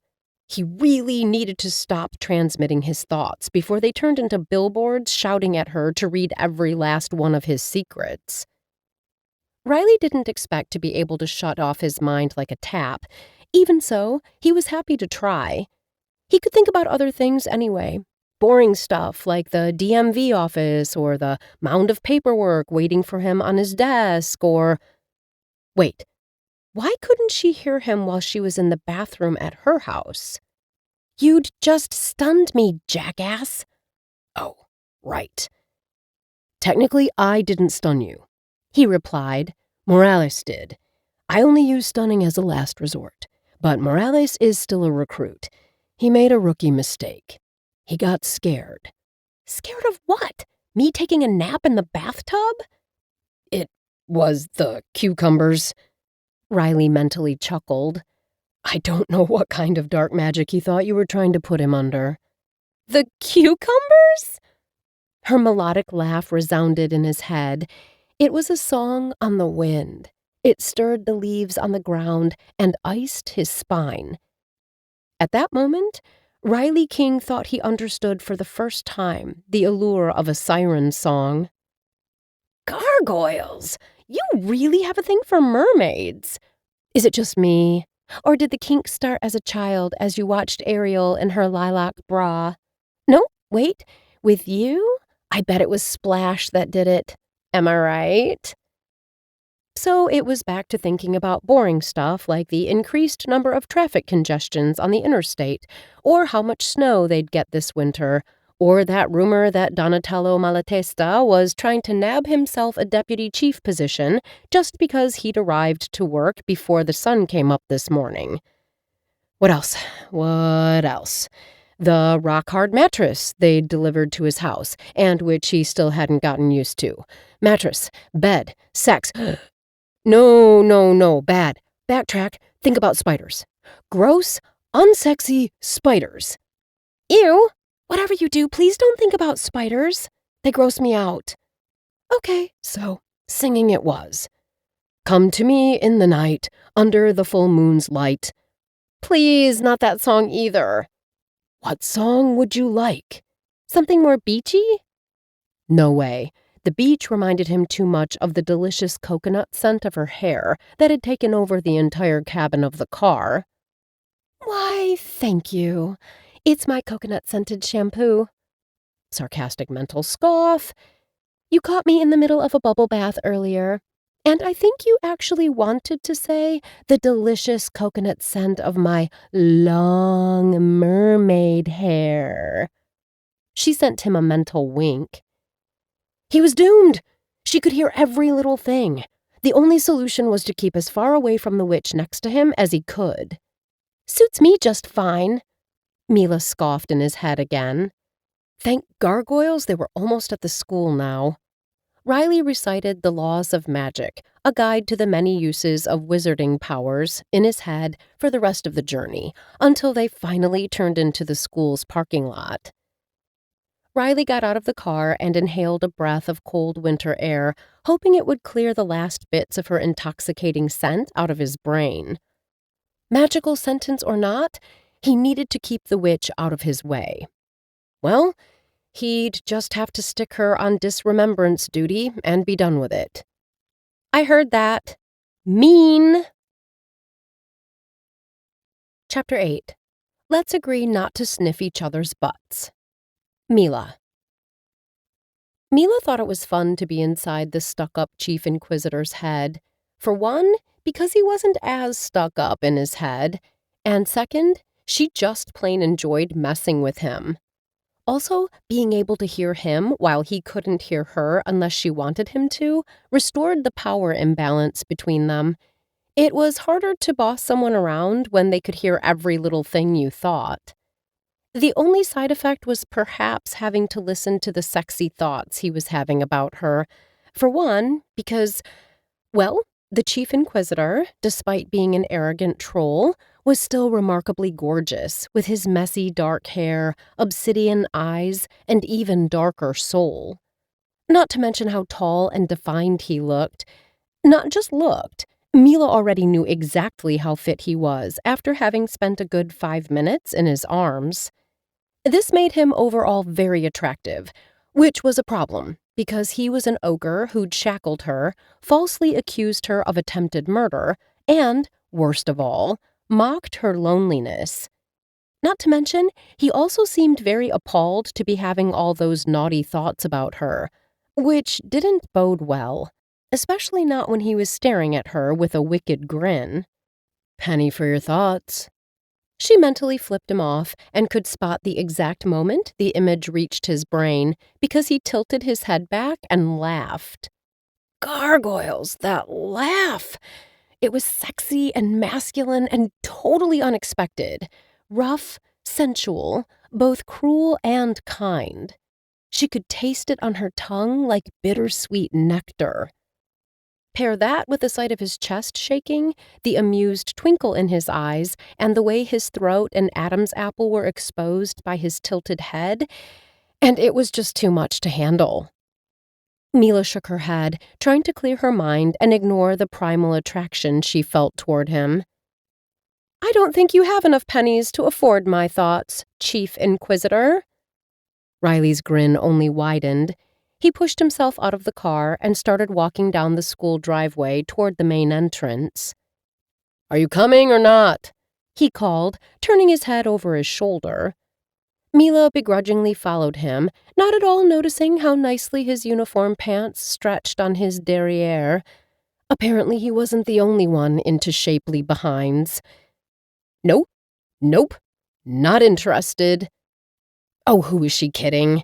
As they walked, Mila couldn't stop staring, ogling, really, at the Chief Inquisitor's muscular physique, his purposeful strides, and the way he held his shoulders back, projecting a sense of confidence.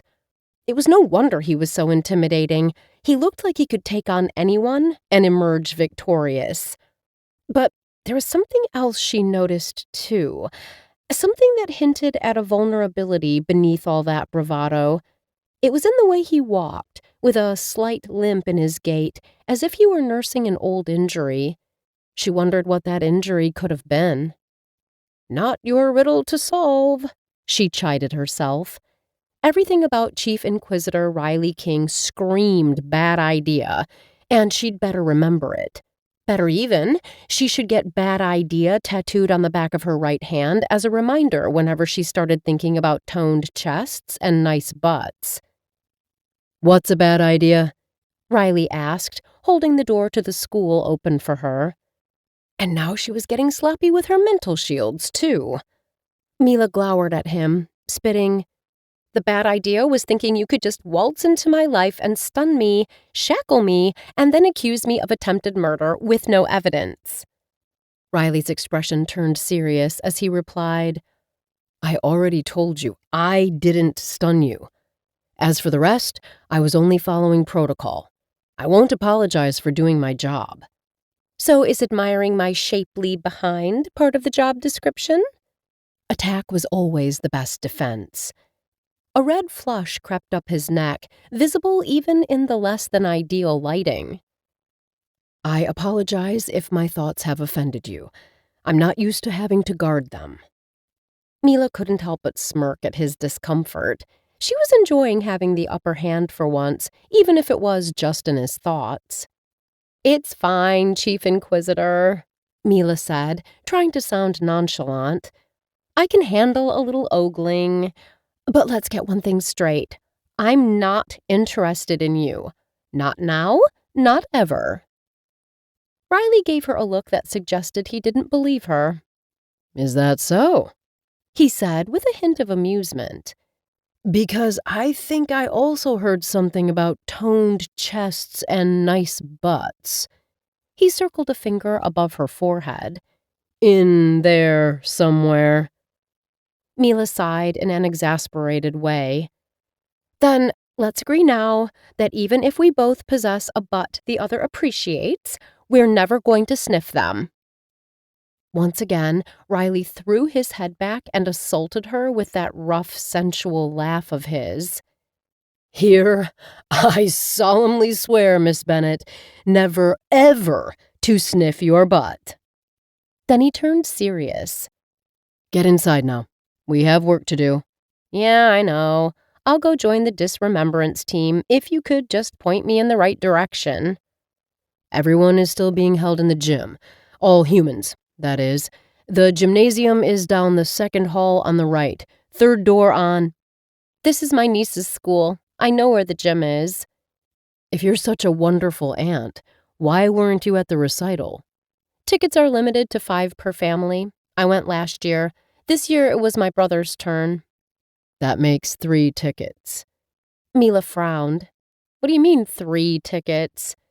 Riley counted off his fingers. Your sister, her husband, I assume, and your brother. Oh, the other 2 are for my parents. Try to keep my mom away from one of her Grand Witchling's events at your own peril. Do you have any more invasive personal questions? No, that'd be all, Miss Bennet. Fantastic. While you go do your very important investigative job, I'll go be with the low-life minions taking care of the menial stuff. Not a minute too soon. Riley nodded, turning on his heel. And Miss Bennet? He paused, looking back at her. Report back to me when the job's done. Sure, Chief Inquisitor. Mila made a mock military salute, and at the end of the flick, she turned it into a bird flipping.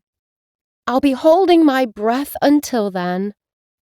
Having put in the last word, Mila sauntered away toward the gym for a sure-to-be crappy couple of hours. But hey, they couldn't turn out worse than the 2 she just had. They could. And they did. Chapter 9. Not another Fascinus pick. Mila.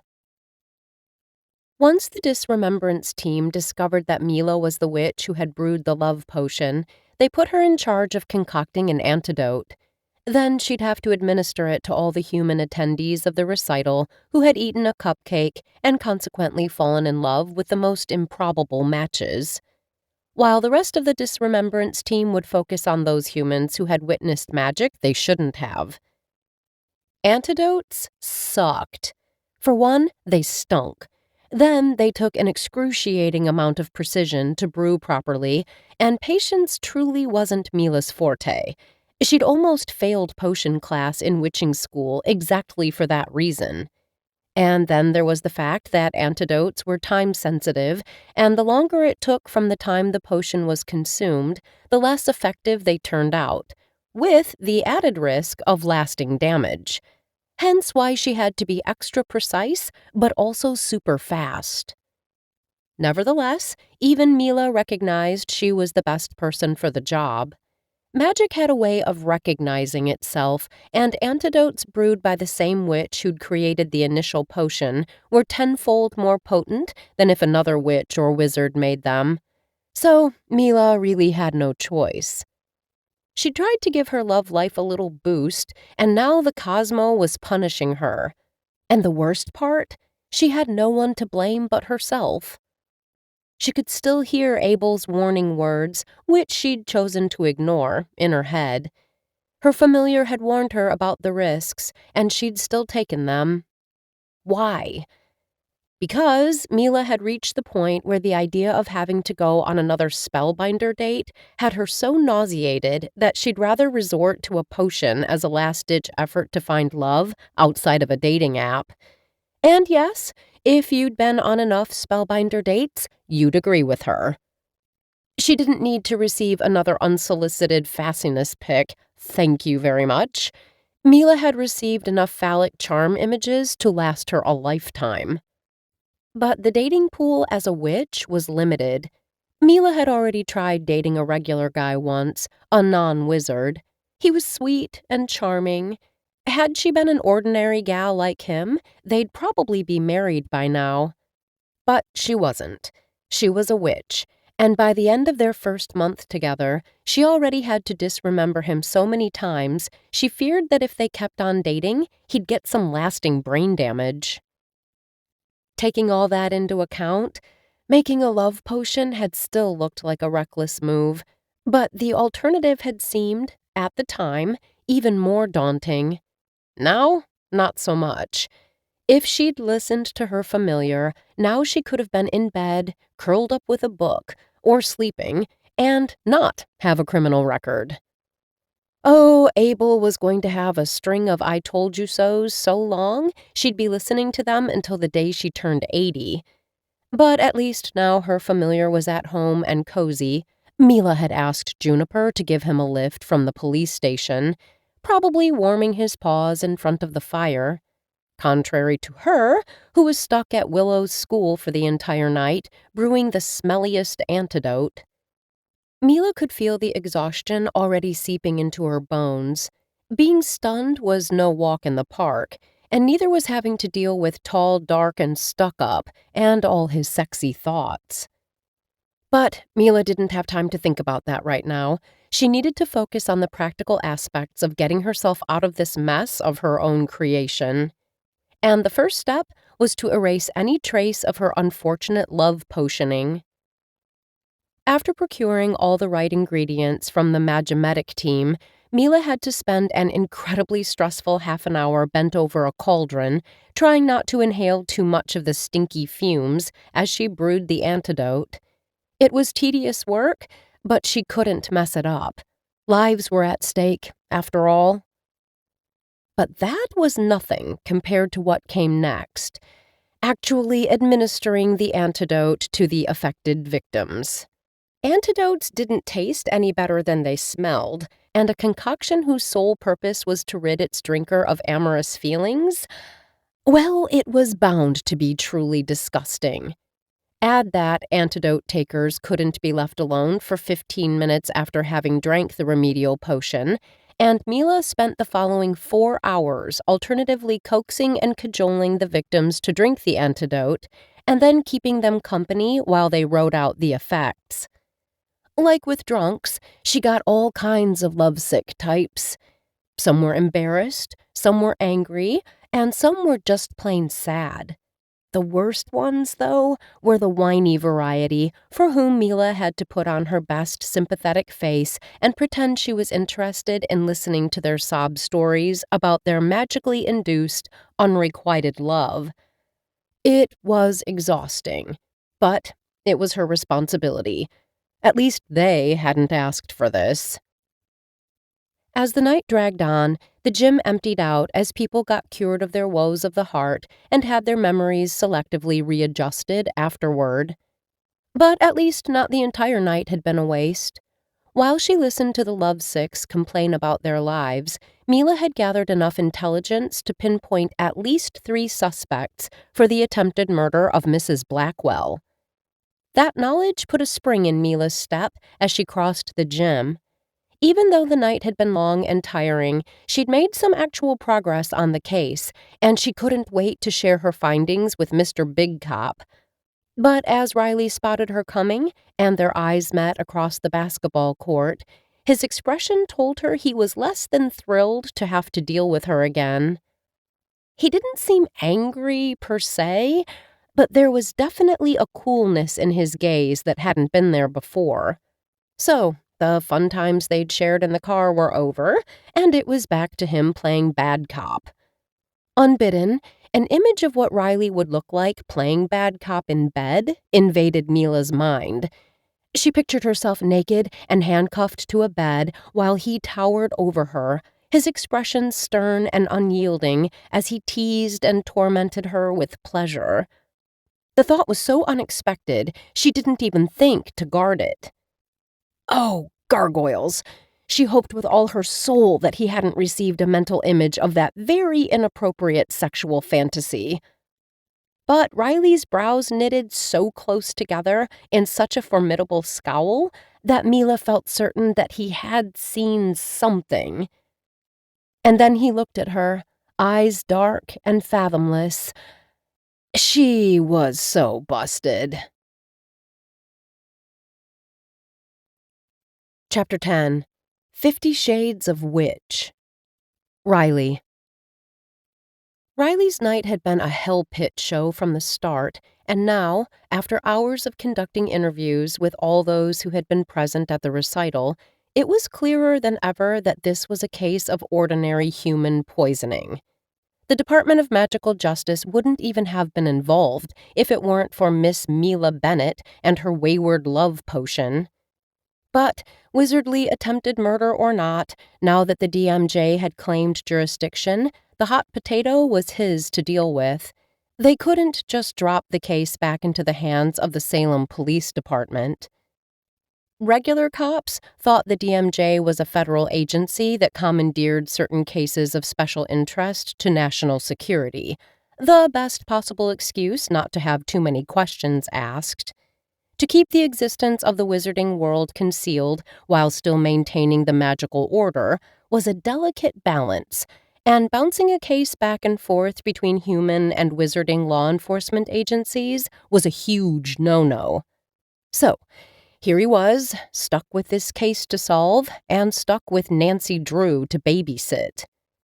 Speaking of the devil, he spotted Mila emerging from the room where she'd been administering antidotes all night.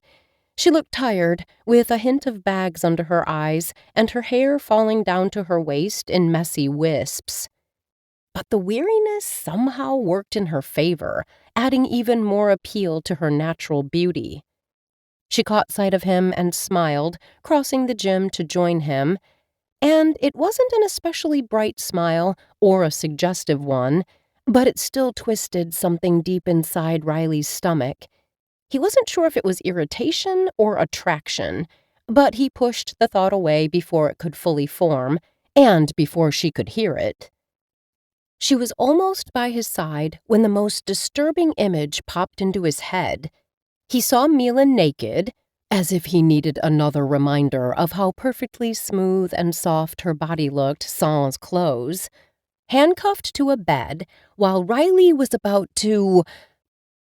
He didn't get to see what he was about to do to naked handcuffed Mila before the image was yanked from his brain rather violently. Riley frowned. That was weird. Had he just freaked himself out of his own thoughts? Then another, even more disturbing possibility sneaked into the back of his mind. Had those even been his thoughts? He took one look at Mila, at the furious blush spreading on her cheeks, and at how studiously she was avoiding his gaze, and he smirked. "Miss Bennet," he said. "A word, if you don't mind?" He gently grabbed her by the elbow and dragged her out of the gym, down the hall, and then into an empty classroom where they could talk with some privacy. Not that they needed it, since this was a conversation they were about to have mind to mind. "Gargoyles, you really have a kink for handcuffs." Riley exploded the thought down their mental bond. "Is it just me? Or did you read too many cop romances growing up?" He felt a twinge of satisfaction at throwing her taunting words from earlier in the car about him having a thing for mermaids back at her. Mila's eyes widened, and she spoke in actual words. "I'm sorry, that was inappropriate. But it's not my fault my brain went there." Riley raised his brows. "So it's mine?" "You were standing there looking impossibly hot and stormy and mean, and then your expression changed to something else." Mila trailed off, her cheeks still flushed. Riley couldn't help the smirk that played on his lips. "Something else?" Mila rolled her eyes. "Fine. It was a mix of desire and aggression, and it just threw me off. I thought you were playing bad cop again, and then my brain just—" "Moved the playing field to the bedroom?" Riley suggested, still smirking. Mila groaned. "Can we just forget about this? It was a weird moment. Nothing more. I'm tired." Riley couldn't help the chuckle that escaped him. "Sure thing, Miss Bennet. We can forget about your preferences for bondage." But even as he spoke, his thoughts were far from forgetting about it. She didn't respond, not even a little comeback, a witty quip. Riley cocked his head, studying her. Her exhaustion was palpable, and he couldn't help but feel a twinge of guilt. He had been teasing her a bit too relentlessly in the car earlier, and it seemed like it had taken its toll on her. "I'm sorry," he said honestly. "That was a low blow." Mila waved it off, but he saw the way the corners of her lips twitched upward briefly before she returned to looking worn out. "I get it," she said with a small shrug. "We're stuck together on this case, and we're going to be spending a lot of time in close proximity in the next few days. Something I'm sure we'd both rather avoid." "Yeah, but your shift for tonight is over. Come on." He tilted his head toward the door. "I'm driving you home." Mila rubbed her eyes and yawned. "What time is it?" 4 a.m. "Oh, gargoyles. Do you think the spatio-temporal team could spare a few time-stretching pills?" They had, in fact, given Riley a 4-hour pill that would stretch time and gain him a few extra hours of sleep. Gargoyles knew he needed to rest to get his brain straight in the morning and solve the case. But Mila looked truly bone-tired. She probably needed the extra hours of sleep more than he did. "Yeah, I have a few hours pill I can give you." She stopped walking and looked up at him with wide, impossibly green eyes and the weirdest expression. It was part stupor, part admiration, and part something else his gut told him he'd better not explore. "You're very kind," she said. "But we can split the 4-hour pill. 2 extra hours of sleep will be plenty to make my brain right again." And she could still hear every little thing he thought. "Don't worry, you'll learn how to control what I can hear." The unspoken words were a gentle caress against his brain. Riley swallowed hard as his eyes flicked to Mila's lips, the sudden urge to kiss her almost overwhelming his senses. He so needed to pull himself together and control his instincts. He'd already crossed too many lines with her today, ones that he couldn't afford to cross again. Not when they were stuck together for the foreseeable future on this case. After the 50 Shades of Inappropriate image I just sent to your brain, you're fretting about wanting a kiss? She silently asked as they navigated the almost empty school corridors toward the exit. Riley chuckled, trying to diffuse the tension that was building between them. It's not just a kiss, Miss Bennet. It's the consequences of a kiss between us. Mila looked up at him, her eyes heavy with exhaustion, but still searching his face for something he couldn't quite place. The consequences? The complications, Riley clarified, running a hand through his hair. We're partners on this case. We can't afford distractions. What a load of dragon droppings, he thought. Mila smirked. I agree on the dragon droppings, but I get what you're saying. Let's keep things simple. We can solve the case as fast as possible and then go our separate ways. Her words made total sense, but somehow still brought a sense of displeasure to his chest. About the case, Mila continued, I made a few interesting discoveries tonight. I have at least 3 suspects. 3? He'd barely found 1. And Nancy Drew here had 3? Riley held the school door open for her. Mila made to scoot past him, but paused midway, looking up at him with twinkly eyes. So I'm Nancy Drew now. Riley rolled his eyes and groaned. I prefer Veronica Mars, he retorted with a smirk. Mila laughed tiredly, but the sound was music to Riley's ears. Fair enough. He nodded in agreement, and they made their way to his car. Do you want to hear my theories now, or tomorrow? She asked, once they were both strapped in the car. Tomorrow might be best. He put the car into gear and pulled onto the dark road. Listen, I know tomorrow is Christmas, and you probably have some big celebration planned. Why, you don't? I don't have a big family. It's just going to be my mother and me and her annoying-as-hell raccoon. Okay. Out of the corner of his eye, he saw Mila nod. So...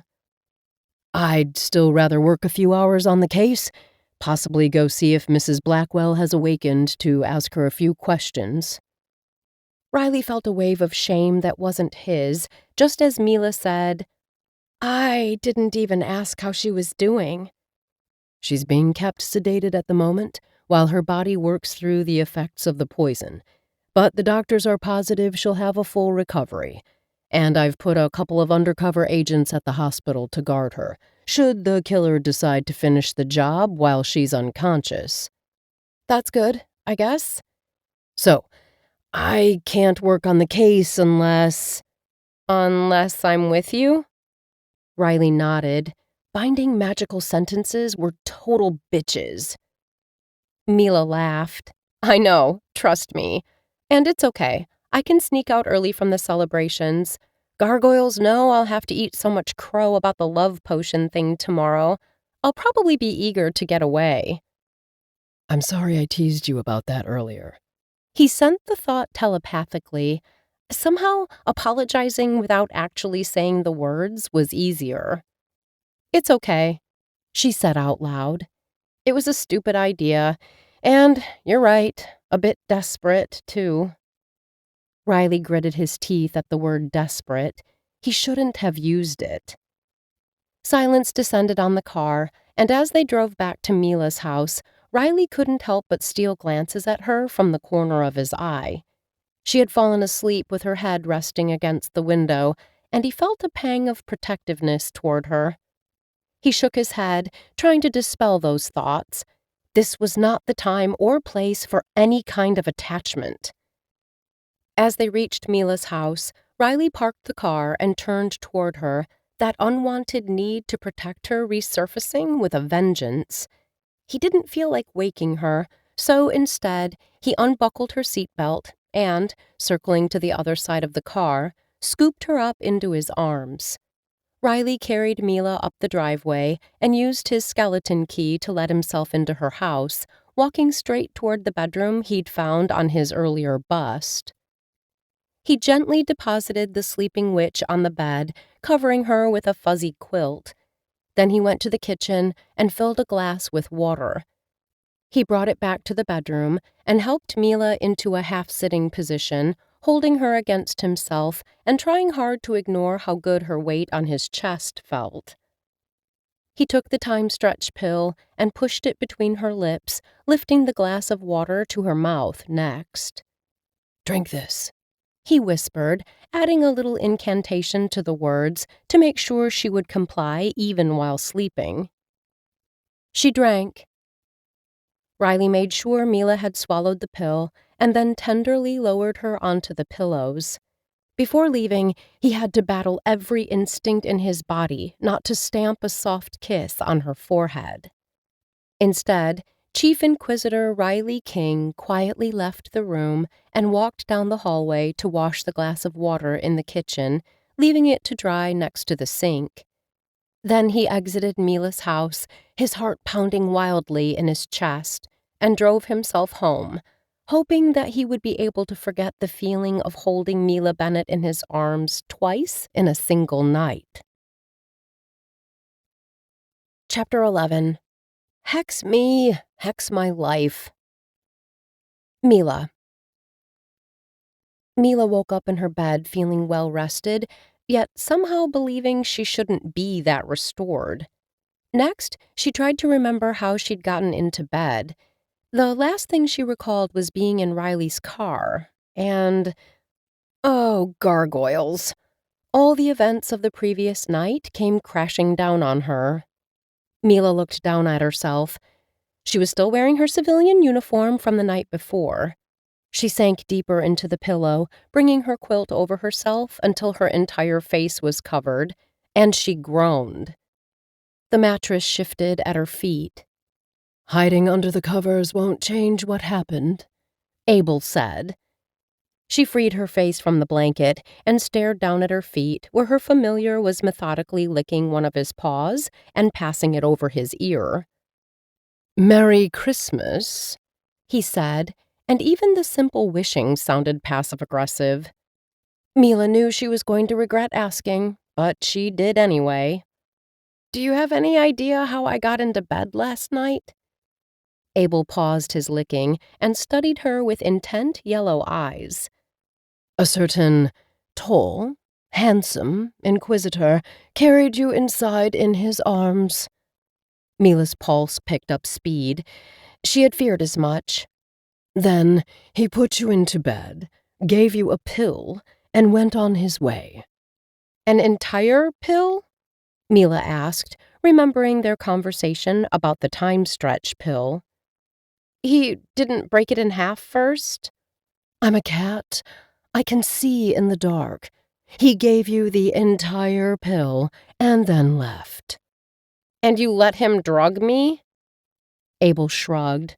"I figured Inquisitor King is still DMJ and wouldn't slip you anything funky." "Why? What did he give you?" "A time stretch pill," Mila said absent-mindedly, finally understanding why she was feeling so rested after just a few hours' sleep, and also wondering just how crappy Riley was going to feel in comparison after giving her the entire pill. "But we were supposed to share it." Abel kept quiet. He just stared at her with a Cheshire grin. "What?" Mila asked self-consciously. "Someone has a crush," the cat teased. "Don't be ridiculous." Mila threw the quilt off her legs and got up. "I don't like Riley." The cat hopped off the bed and brushed himself against her legs. "So, it's Riley now, no longer Inquisitor King?" He was teasing her. "You're a wretched, wretched animal." Mila picked up Abel and held him close to her chest, burying her face into his soft fur while he purred contentedly. "I can't have feelings for him," she muttered under her breath. "Whatever you say, boss," Abel said, still amused. Mila sighed. She knew that if she let herself fall for Riley, it would only end in heartbreak. He sent off anti-relationship vibes so strong that if he tried any harder, they'd tsunami the hopes of any woman even remotely interested. She didn't even have to ask if he was single to know that he was. Mila shook her head, trying to rid herself of these thoughts as she got dressed for the festivity.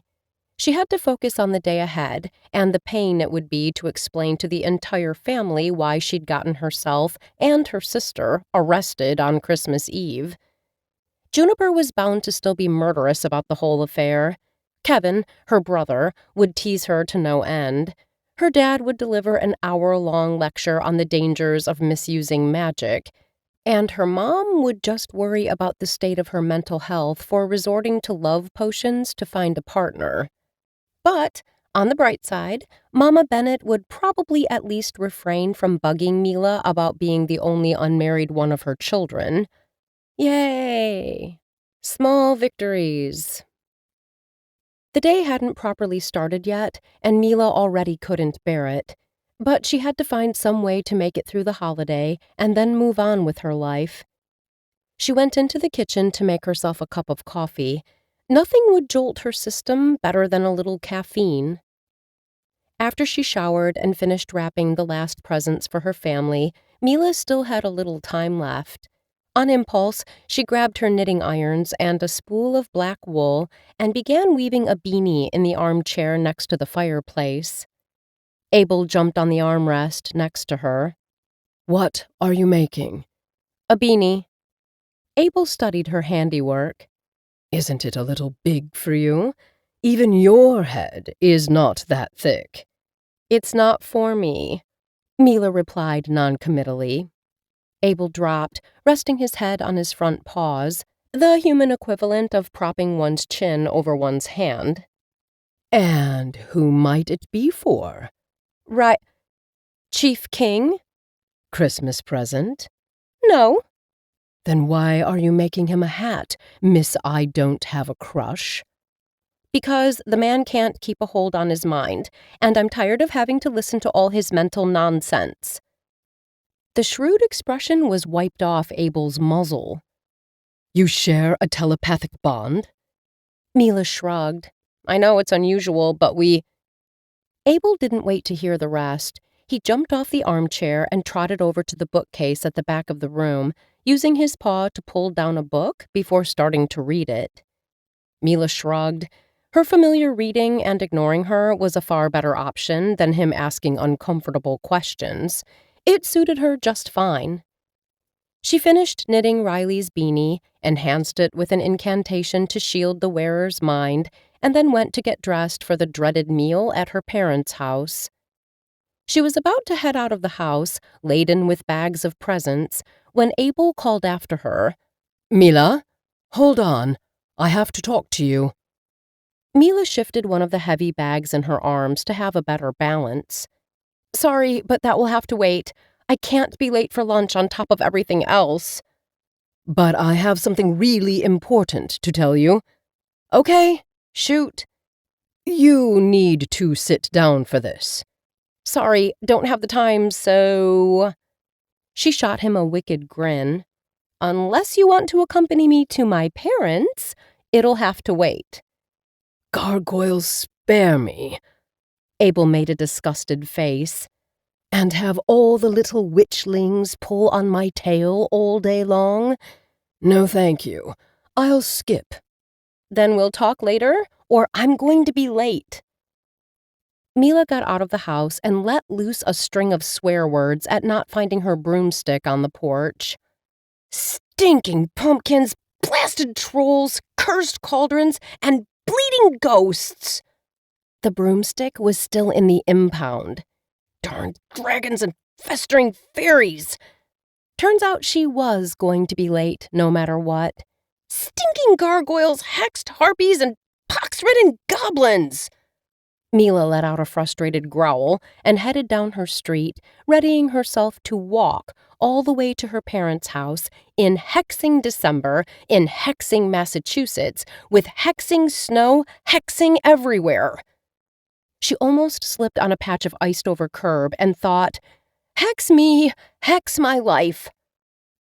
Mila steadied herself, took a deep breath, and plowed forward, cursing all sorts of magical creatures in her head the entire way to her parents, because what other choice did she have? Chapter 12. I want to get away, I want to fly away. Riley. Riley woke up with a splitting headache and not nearly rested enough. Still, he didn't linger in bed. He got up, scrambled some eggs for breakfast, and popped 2 Advil. Sometimes human remedies were just as functional as magical ones. The moment his head stopped throbbing so much, he took his broomstick, wrapped himself in a warming spell, and went for a spin over the snowed-in town. Flying always made him feel better, more clear-headed. And today, he had many thoughts he wanted to purge from his brain, all revolving around a certain green-eyed witch with a sharp tongue and an even sharper mind. But as he soared above the trees, Riley's thoughts inevitably drifted back to Mila. He glided over the small houses with their warm, glowing windows, and all he could see was her glowing skin. Instead of the cold, misty air, her scent lingered in his nostrils, and her melodic laugh still echoed inside his skull. A stronger gust of wind whipped through his hair, and his thoughts finally scattered like dandelion seeds carried by the breeze. For a moment, he lived only in the present, absorbed in the sensation of flight. But as he flew on, his thoughts started to coalesce once more. First, the image of Mila's stunned expression when he'd offered her the time-stretch pill, and then more vivid images of her soft body that he was only partly to blame for having. That was the other thing that nagged at him, their telepathic bond. It was highly unusual, and while he couldn't do any casework without Mila by his side, as per her magical sentencing, he sure could investigate the reason their minds were linked. He veered the broomstick toward his mother's house, hoping to find some answers in the vast collection of magical tomes Glenda had in her home library. As he landed on her front porch, Riley took a moment to compose himself, shaking off the strange mix of emotions Mila had stirred in him. The last thing he needed was for his mother to get on his case. Still, as Glenda came to open the door, she gave him an unusually long stare. "Riley! You're early. Lunch isn't ready yet." "Hi, Mom. Merry Christmas." He pulled her in for a hug and a kiss on the cheek. "Do you mind if I have a look in the library while we wait?" "Not at all." She opened the door wide and let him in. Riley gave her another kiss and went ahead to the library. He knew exactly what section he needed to look at and went straight there, scanning the spines until he found what he was looking for. The book was old, with yellowed pages and a musty smell. He scanned the index with his finger, mentally noting the 2 chapters he was most interested in. The one explaining why mental bonds would form, and the one giving instructions on how to block them. Screening his thoughts from Mila seemed like the most pressing matter, so he read that chapter first, and ended just as frustrated as he'd started.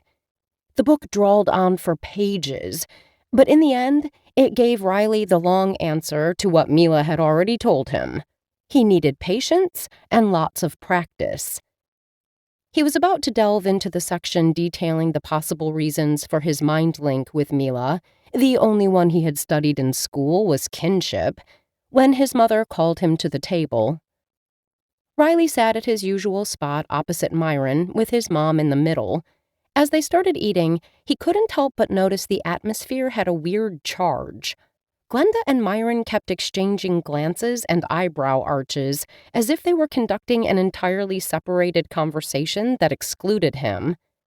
Riley was pretty sure they didn't share a telepathic bond, but he still couldn't shake the feeling they were discussing something in code, and, even more ominously, that the something had to do with him.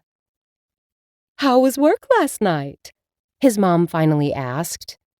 "A hell pit show," he wanted to say, but his mother wasn't fond of swear words, so he just shrugged and said, "Oh, the usual." Glenda sliced through a piece of leftover turkey from last night with her knife. "Wasn't it a murder case you were called on?" "Attempted murder?" Riley scooped up some mashed potatoes. "And it turns out the case is 100% human, but an unfortunate amount of magic was involved, so now I'm stuck with it anyway." Glenda and Myron exchanged another stare, and the raccoon asked, "Were there any arrests?" Riley gulped down a sip of Starlight cider before answering. "Yeah, but the witch was innocent," he said, thinking of Mila. His mom smirked at that. "Was she, by any chance, beautiful, single, and of witchling-bearing age?" Mila definitely was all three things, but Riley would be damned before he admitted any of that to his mother. She'd jump at the chance to matchmake and plan the wedding before he had even sorted his feelings toward Mila. He took the easy way out. "I don't think so, since the victim was her daughter's drama teacher." Glenda's face fell. "And she was the only arrest you made?" That was a weird question. Proceedings were sealed, and Glenda had no way of knowing he had, in fact, made 2 arrests last night. What was going on?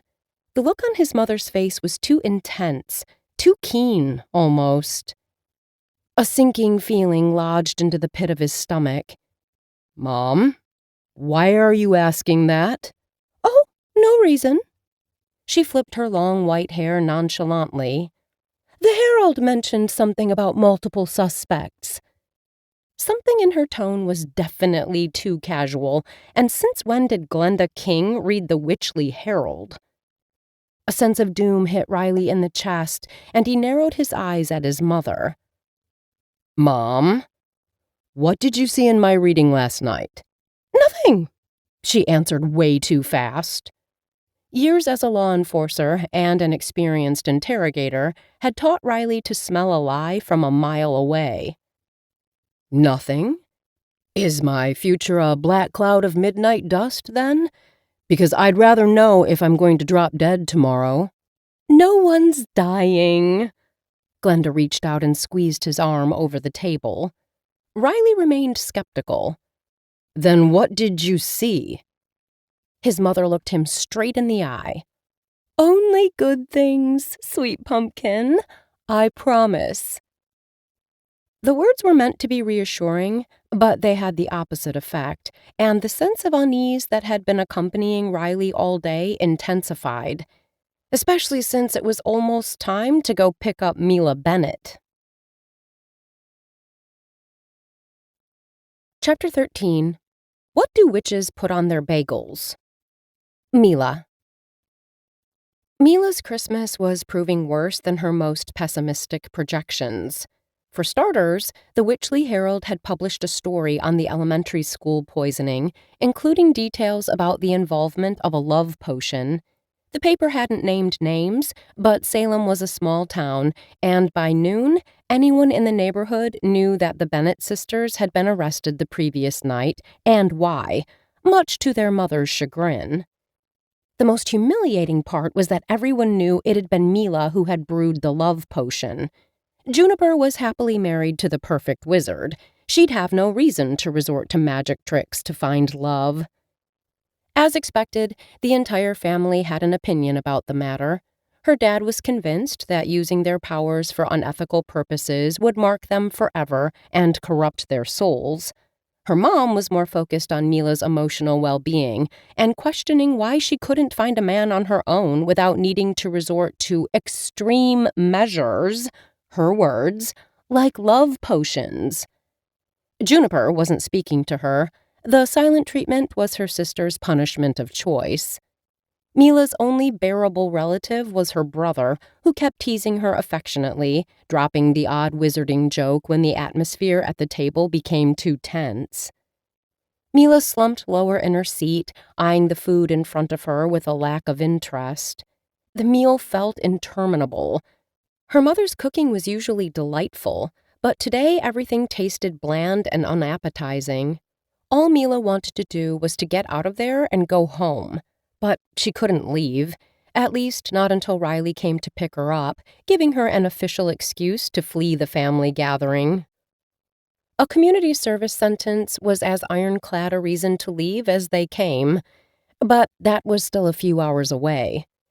So Mila adopted the survival strategy of being as inconspicuous as possible, keeping quiet in her corner and joining the conversation only when addressed directly by someone, which still happened way too often. When her uncle started a conversation about the dangers of misusing magic, Mila was ready to pull out her hair. "Uncle Edwin!"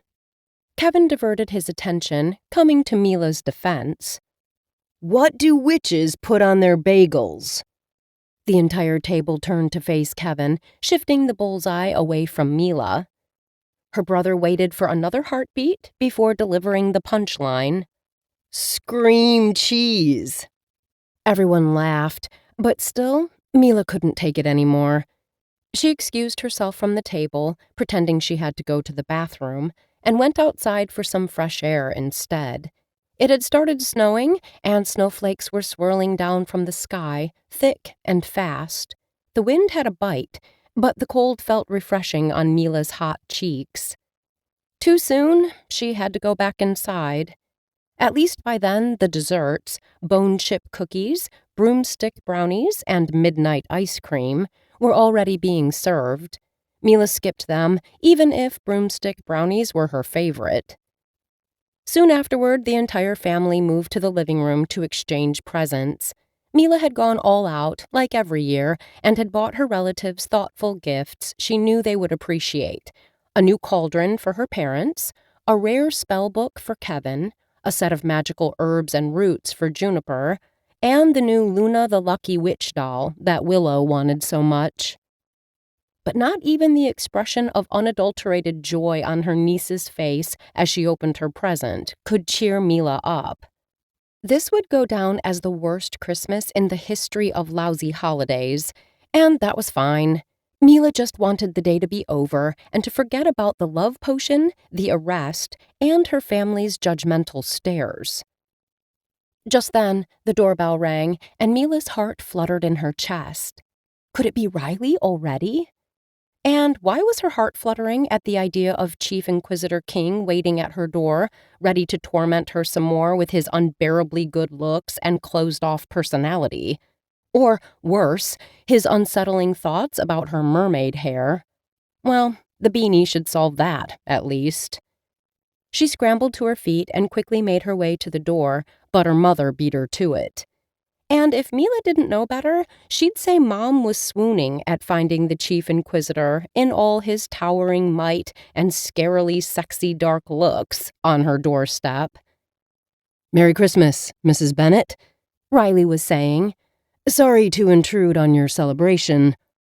Mila's mom squeaked. She literally squeaked as she replied, "No trouble at all, Chief King. Would you like to come in? Have some dragon scale tea or a toadstool infusion?" Riley briefly looked over Mrs. Bennet's shoulders right at Mila, and, at the subtle but panicked shake of her head, he unleashed a smile on her mother that Mila was sure would shed a few years off the poor woman's life.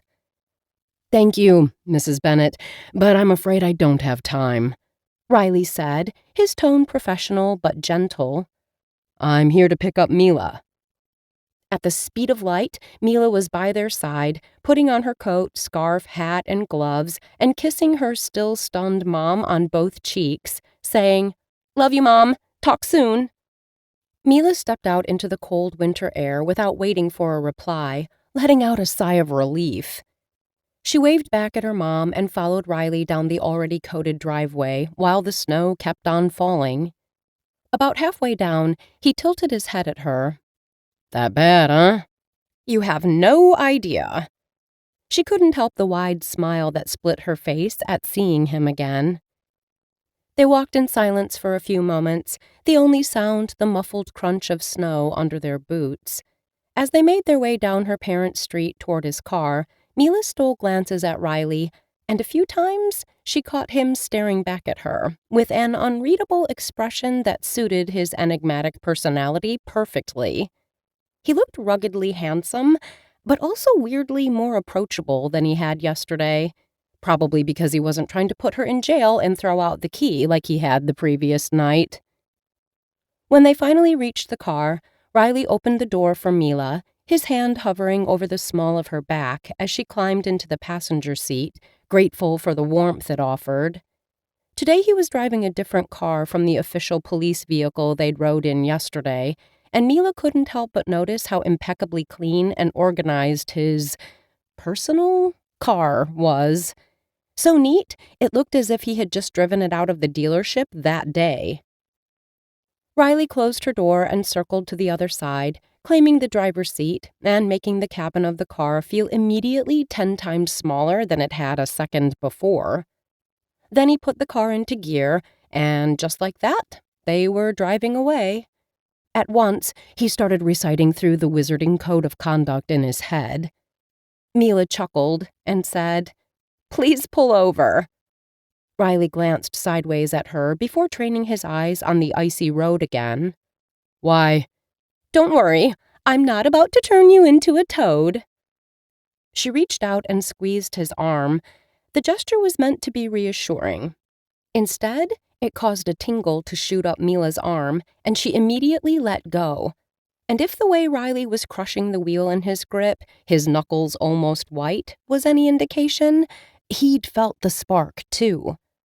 Still, he flipped the blinker and parked the car on the side of the road, turning to her expectantly. Chapter 14.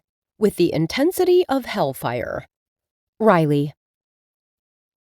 The moment the car stopped moving, Mila Bennet rummaged in her overlarge bag and pulled out a small red gift bag, handing it to him. A present? She'd gotten him a Christmas present? Why? He hadn't gotten her anything. The thought to get her something hadn't even crossed his mind. And where had she gone to buy him a present on such short notice? He'd dropped her at her house almost at dawn the previous night. Wait, was the gift a way for her to come on to him? Mila chuckled.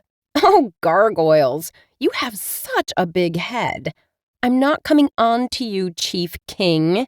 Don't worry, your virtue is safe with me." "It's your virtue you should worry about." The thought slipped his treacherous mind before he could censor it, and from the way Mila suddenly blushed, she'd heard it loud and clear. "Yeah," she confirmed. "Transmission received. Over," she joked. "Do us both a favor and open your present." She pointed at the red bag now in his hands. "I assure you it's a gift for me as much as it is for you." Riley shrugged, curiosity getting the best of him, and retrieved a black wool beanie from within the bag. He stared at it, a little puzzled, but was about to put it on when she said, "I've enchanted it." He immediately lowered the hat and stared at it with renewed suspicion. "Don't worry," Mila continued. "No unsanctioned magic. It's a simple screening spell, but it should prevent me from hearing most of your thoughts." "Put it on," she urged him. "Try it." Not without a healthy dose of skepticism, Riley put her beanie on. Mila smiled. "You look cute." He scowled. "I'm not cute." Mila Bennet rolled her eyes. "All right, Mr. Not Cute. Now try to think something offensive," she prompted. "Easy," he said, and then thought, why did she have to give me a stupid hat? To his surprise, Mila didn't react. "No comeback?" he asked. "Nope, the beanie is working. Try again." The next thought that popped into his head was definitely not something he wanted Mila to hear, but he had to test the beanie's enchantment, didn't he? So he thought, I wonder what she'd sound like moaning my name. He waited for Mila's reaction, but once again, there was none. Relief washed over him, and he smiled. "See?" She beamed back at him and affectionately punched him in the arm. "The beanie rules. Now, one last test. Think something a little more risque." Riley smirked. "I think we're good." Mila's eyes widened. "Why? Was your last thought dirty? What did you think?" Riley was ecstatic at having the privacy of his thoughts back and couldn't resist teasing her a little. "You'd like to know, wouldn't you?" "I'm not so sure." She pouted. "But at least we know the beanie works." And just as well, given how much that pout made him want to kiss her. It was a pull so strong it scared him. Mila reared her head back, and Riley scowled. "Wait, did you hear that?" "Not exactly." She studied him for a long moment. "But I got a sense of the emotion behind the thought. The beanie doesn't work if you go too intense on me, Chief King." "Noted," he said, and then thought, "and she'd better stop calling me Chief King." The appellative on her lips had switched from a perceived mockery to a turn-on. Mila didn't react, and Riley sighed with relief in his head once again. The beanie wasn't perfect, but at least it kept most of his inappropriate thoughts private. All he had to do now was to stop wanting to kiss the witch next to him with the intensity of hellfire, and he'd be good. Riley put the car into gear, and once again merged into the non-existent traffic. Chapter 15. Between a rock and a hard mattress. Mila. Mila was conscious the beanie had been her idea, and that it was best for Riley and her to keep out of each other's heads. But right now, as she watched his inscrutable expression as he drove on through the winter storm, she couldn't help the burning desire to know exactly what he was thinking. Was it about her, or was he concentrating on solving the case? "You're staring," he called out, making her jump in her seat. "I'm sorry, the silence is weird." Then, to move the conversation along, she added, "Where are we going?" "I thought we'd hit the hospital first, to see if Mrs. Blackwell has made any progress." "Oh, all right." And just like that, they were plunged back into silence. Mila tried to stifle a yawn, but it escaped her lips before she could. She felt Riley's gaze on her and looked back at him sheepishly. "Sorry," she said. "Don't be." Riley's voice was low and rough, sending shivers down her spine. "Yesterday was a long night." "You probably think I'm an ungrateful brat," she said, feeling embarrassed. Riley turned to her briefly with a questioning look etched between his brows. "Why would I think that?" She blushed a little as she said the next part. "My familiar told me you gave me the entire time stretch pill, so I've had at least 4 more hours of sleep than you, and yet here I am in your car yawning like a lazy house cat." Silence stretched between them again until Mila broke it. "Thank you, by the way, for the pill and for carrying me to bed last night." Riley didn't respond immediately, so much so that Mila began to think he hadn't heard her. But then his eyes flickered briefly to hers before he focused back on the road. "It's no problem." He took a sharp right turn, and they arrived at the hospital. Well, at least the most awkward car ride in the history of awkward car rides was over, Mila thought to herself as Riley backed into a parallel parking spot. The maneuver took him all of 10 seconds, while it would have taken Mila at least 15 tries, a lot of sweat, and even more cursing. Not going to lie, the way he drove was sexy as hell. Mila's thoughts cooled off the moment they stepped out of the car and an icy wind assaulted them. She pulled her coat closer to herself and followed Riley inside the hospital, a large imposing building with its lights casting an eerie glow on the surrounding area. They were at a regular human hospital. Since Mrs. Blackwell was human and the poison she'd ingested natural, the Magimedics had deferred her here. The receptionist at the front desk gave them directions to Mrs. Blackwell's room, and they made their way down the hallway and up 2 floors.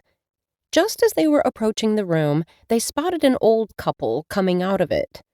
Riley, projecting all his big bad cop aura, stopped them.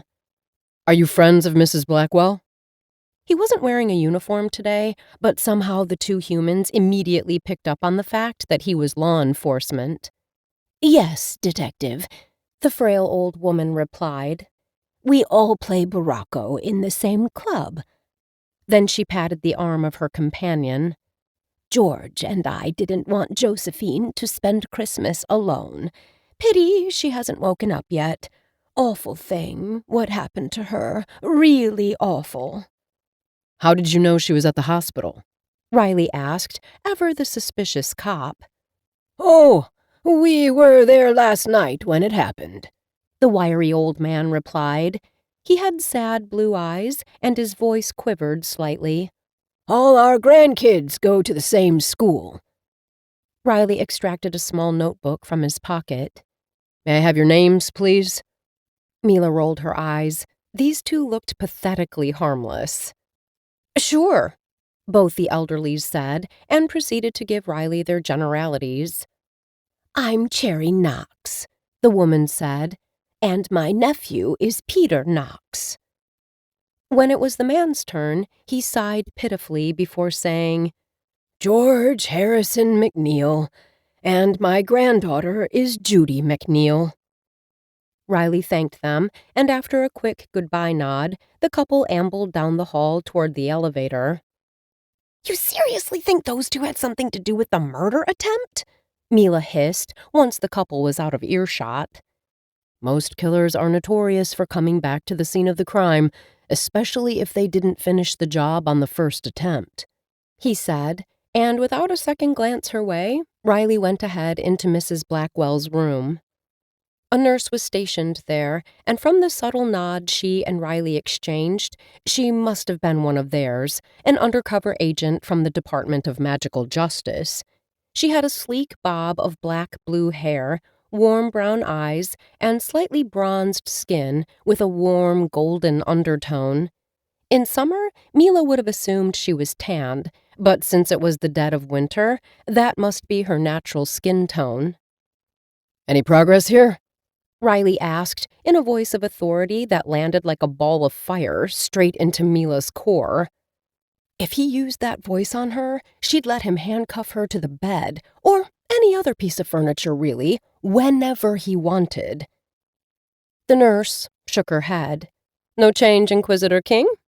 Her words confirmed she was DMJ. Mrs. Blackwell is still in a pharmacologically induced coma. Riley approached the bed, looking down at the pale figure lying there. Mila followed him, and if what Abel had claimed in court to get her released was true, that her love potion had saved this woman's life, Mila didn't feel so sorry anymore about the mess she'd made. Yeah, she'd been arrested, humiliated, and had spent Christmas Eve stuck in a gym with strangers. She'd become the family weirdo, the neighborhood laughingstock, and, on top of that, she was stuck doing community service with the most unsettling man on the planet. But looking at Mrs. Blackwell's almost serene face in her pharmacological sleep, Mila decided it had all been worth it if her potion had really saved this poor woman's life. Did the doctors say when they plan on waking her up? Riley asked the fake nurse, wrenching Mila out of her thoughts. It could still be a couple of days, the nurse responded. They're not sure. All right, Agent Calidora. Keep up the good work, and thank you for sticking it out on Christmas. Olympia will be here soon to take over, so you'll get at least to taste some Bone Chips cookies with your family. Thank you, Chief. Don't mention it. Then Chief Inquisitor Riley King did the unthinkable and winked at the nurse, who crossed her eyes and made a funny face back. Mila stared at him in horror, because if seeing his gorgeous but unattainable side was unsettling, watching him be kind to his colleagues, joke around, and playfully wink at random nurses was dangerous on a whole other level. especially since he'd made it clear that even if seeing her naked in the tub might have elicited some unwanted sexual fantasies, he was not interested in pursuing something romantic with her. He basically had a sign on his chest stapled over his heart that said, "Keep out. Trespassers will be shot on sight." "So, what's next?" Mila asked as they exited the room. I thought we could go back to the station, bounce ideas off each other for potential leads. You said last night you had a few suspects? "Yeah, I do." And she wanted to share her theories with him, but just the idea of going back to the police station where she'd been dragged to handcuffed and wearing only a pink bathrobe and feathery slippers no later than last night made her feel gross all over again. Something the matter? Riley asked, probably picking up on her discomfort. "Yeah, could we not go to the police station?" Riley studied her while they waited for the elevator, his head tilted to the side. He smiled down at her, and his words were kind rather than teasing, as he said, "Mugshot still too fresh in your mind?" For no apparent logical reason, her heart fluttered in her chest and her mouth went dry, so she just nodded. "All right, Bennet. Where do you want to go?" Her stomach rumbled in response. Riley's smile widened. "Skipped on the grand meal today?" Mila nodded. "I didn't have much of an appetite." "Glad to see that's changed." Riley deployed the wink on her, wreaking all kinds of havoc in her already grumbling stomach. "What do you say we get Chinese takeout and then get back to mine to discuss the case?"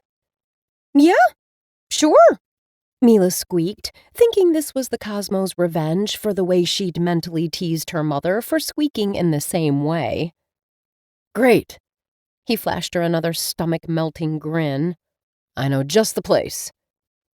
The entire way to the car, then to the Chinese restaurant, and finally to Riley's house, Mila kept her raging thoughts in check by repeating to herself a string of steadying reassurances. He's not taking you back to his place to ravage you. He probably isn't even interested in kissing you. He only wants to discuss the case in a private space, not test his new rock-hard mattress with you. Definitely not test his new rock-hard mattress with you. I wonder what else he has that's rock-hard. No, no, no, no, no. Bad, Mila. We're not interested in anything rock-hard that Chief Riley King might have to offer. Aren't we? Nope. 100% not. Mental sigh. If only he didn't smell like stardust and temptation. Having spent an unhealthy amount of time in his arms or stuck in the front seat of a car with him, the scent was ingrained in her brain. At least now, the Chinese food they were taking to his house covered some of it, and, oh, look, they were pulling over. Chapter 16. Drama About a Drama. Riley. If the concept of eating Chinese takeout on Christmas evening, after having spent half the day working, wasn't at all extraneous to Riley, doing it at his place with a gorgeous witch he had an undeniable attraction to was definitely new. He observed Mila Bennet as she enthusiastically removed all the containers from the takeout bags and lined them on his coffee table. They were in his living room, sitting on the floor in front of the fireplace that he had magically lit the moment they'd stepped into the house. And the scene was starting to look a little too cozy. Better to remind everyone, himself included, that they were here to work. But seeing how Mila was clearly famished, he let her have a few bites before discussing the case. Meanwhile, Riley did his best to ignore the little noises of appreciation that escaped her mouth as she chewed, or how her plush lips contorted in pleasure. But golems be damned, he couldn't help wondering how all those little sounds would translate between the sheets. His only saving grace was the beanie still firmly stuck over his head. He would never remove it, not indoors, and not even to go to bed. Once Mila had scarfed down 2 entire containers of food, he finally broached the subject they were here to discuss. "What was it you discovered last night?" Her tongue darted between her lips to lick the sauce out of the corner of her mouth in a way that was too distracting for anyone's good. Then she wiped herself with a napkin and finally responded. "Oh, right. So, you know I had to administer the antidote to all the people who'd eaten my loved-up cupcakes." He nodded. "Well, I had to stay with each of my—" Mila paused, probably searching for the right word. "Victims?" Riley offered with a smirk. She threw a fortune cookie at him. "I was going to say patience." For at least 20 minutes afterward, listening to all their woes. And while most of it was lovesick gibberish, I also gleaned some interesting facts. Riley raised an eyebrow. "Such as?" Even if they were alone in the house, Mila spoke in hushed tones next. "The mom of one of Willow's schoolmates told me that before the recital started, Mrs. Blackwell got into a heated argument with another mom." Riley dropped his chopstick and focused all his attention on Mila. "Whose mom, and about what?" "The altercation was with Macy Princeton. From what my sister has told me about Willow's classmates and their families, she's one of those hyper soccer moms whose entire life revolves around proving her child is better than anyone else's. And she was mad at Mrs. Blackwell because her daughter hadn't gotten the principal role in the recital." Riley waited for the rest. "And?" "And nothing. That's it." "You think a kid not getting the principal role in an elementary school recital is reason enough to murder the drama teacher?" Mila shrugged. "I don't know. Is there ever a good reason to kill someone? And at least we know of a suspect who had a clear grudge against the victim." Riley shoved the empty takeout containers aside and replaced them with the case files, quickly shuffling through them. "Yeah, several people reported the fight between Mrs. Blackwell and Mrs. Princeton, so at least it was loud enough that many people heard it." "Did Macy Princeton give a justification in her statement?" Mila asked. "Let's check." Riley shuffled through all the depositions, once, twice, and then looked up at Mila. "That's odd." "What?" "I don't have a statement from Mrs. Princeton." "Oh, I thought all people present had been deposed." "They have, which means either Mrs. Princeton had already left or—" "She didn't want to be deposed." Mila finished the sentence for him. Look at them, already finishing each other's sentences. Riley ground his teeth. Nope, not going there. Back to the case." Would that even have been possible with all the magical law enforcers around, for her to have escaped? Mila continued. Riley shrugged. "The school is big. If someone really wanted to avoid detection, they could have easily found a hiding spot." He took the file with the name and address of Macy Princeton and set it aside. "I think Mrs. Princeton has earned a visit from us. Good job. What else have you got, Bennet?" Chapter 17. We shouldn't be doing this. Mila. Riley using her surname shouldn't have sounded sexy. It wasn't even particularly intimate. To the contrary, it was probably a custom among colleagues in the magical force to call each other by their surnames, as opposed to using first names. And Riley had simply said, "Good job," not something like, "What an exemplary piece of investigative work you did," or something. But that didn't hinder the warm glow that spread through Mila at the objectively lackluster praise. She reined in the excessive swooning and concentrated on giving him an answer. "My next suspect is Mrs. Blackwell's grandson." Riley shuffled the case files again, with that deliciously sexy frown etched between his brows. "I thought it odd, too, that a 28-year-old man would spend his evening at an elementary school recital just because his grandmother is the drama teacher." "Yeah, but the janitor, after he was sane enough to stop babbling about being in love with the school's nurse for 5 minutes, told me that Mrs. Blackwell is secretly loaded, like in, she's stinkin' rich." "Why would a rich person work at an elementary school?" Mila waved him off. Rumor has it, a love of drama, both on and off stage, and plain old boredom. Anyway, apparently her grandson is the biggest suck-up and has been her puppet ever since she wrote him in her will as her principal heir. And you think he might have killed her to speed up the inheritance process? Checks out.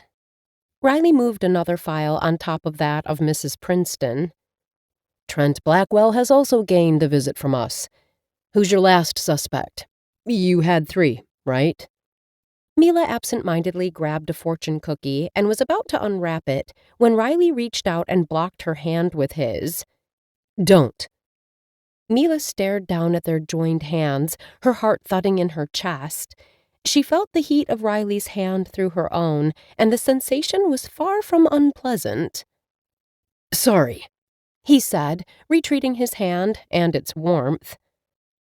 Why don't you want me to open the fortune cookie? I don't trust the accuracy of their predictions. Mila laughed. Come on, it's just a fortune cookie. I promise not to take whatever pearl of wisdom is contained inside too much to heart.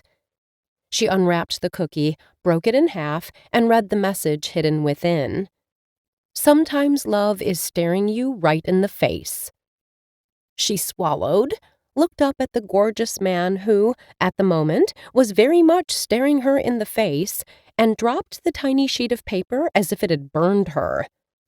Riley raised an eyebrow. What did it say? Nothing, you're right. These things are silly.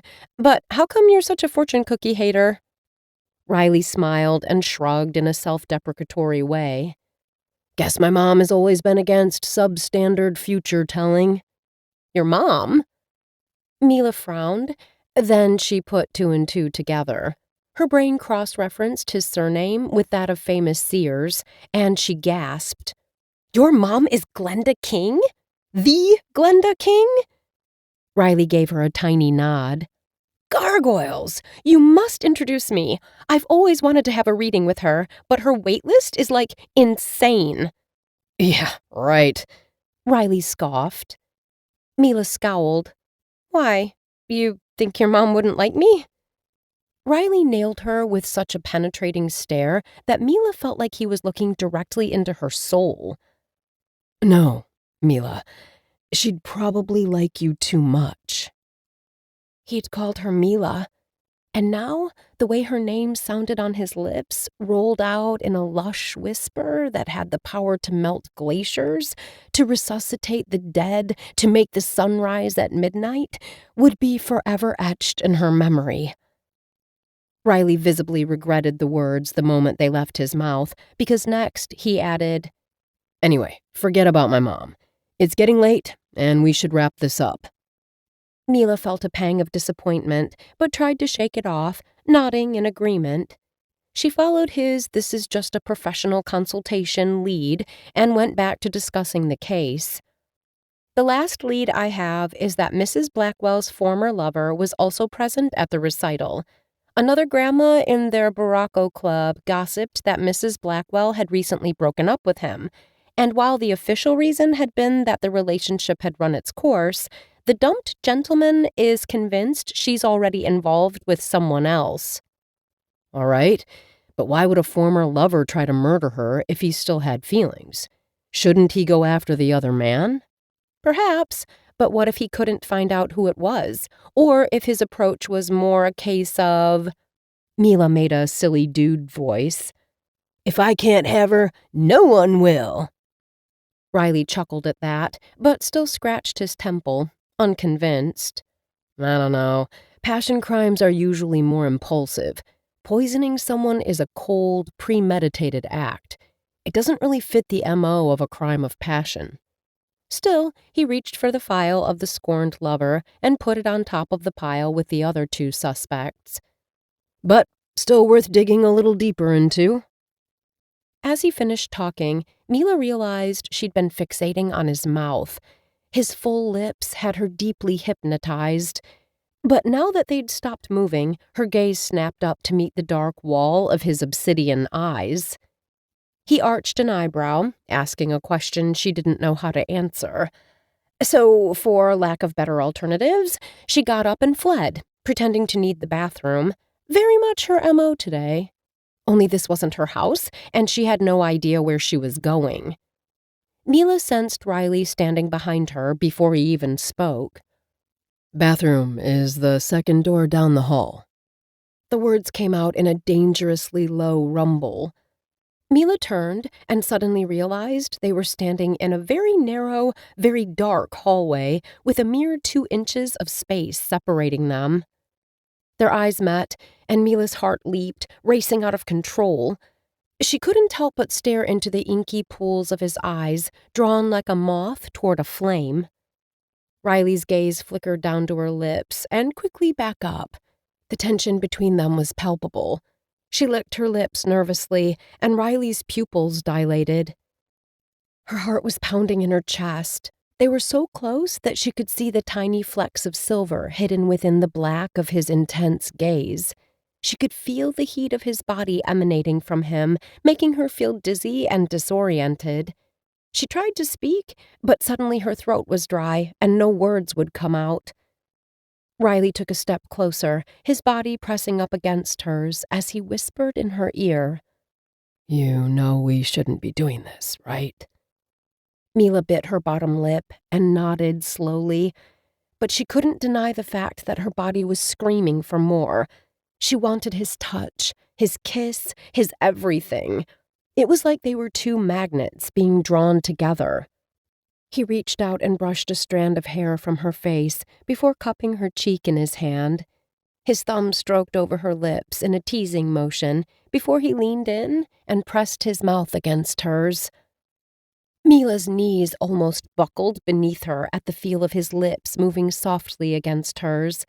She could taste the sweetness of the bubble tea he'd been drinking on his breath as he deepened the kiss, wrapping his arm around her waist as he pulled her flush against him. Time stopped. They stood frozen in an alternative dimension, lost in their own little world where nothing else mattered except for each other. And things got a lot worse as Mila reached up and pulled the beanie off of him. She wanted to hear all of him, needed to feel both his body and his mind pressed against her. Chapter 18. Not passion, not desire, and most certainly not love. Mila. The second Mila removed the beanie, Riley's emotions slammed into her like a tidal wave. His thoughts weren't spelled out in coherent phrases she could hear or read, but they were strong enough to decipher easily. He wanted her. He wanted her just as much as she wanted him. Mila grabbed onto his shoulders and let her thoughts flow unguarded, responding to his avalanche of raw emotions and desires with equal force. She could tell the moment Riley felt it from the way he intensified the kiss, if that was even possible. His hands traveled down to the small of her back, pressing her closer to him as they kissed with reckless abandon. Mila moaned softly against his lips as their electric chemistry, palpable and all-consuming, coursed through her body.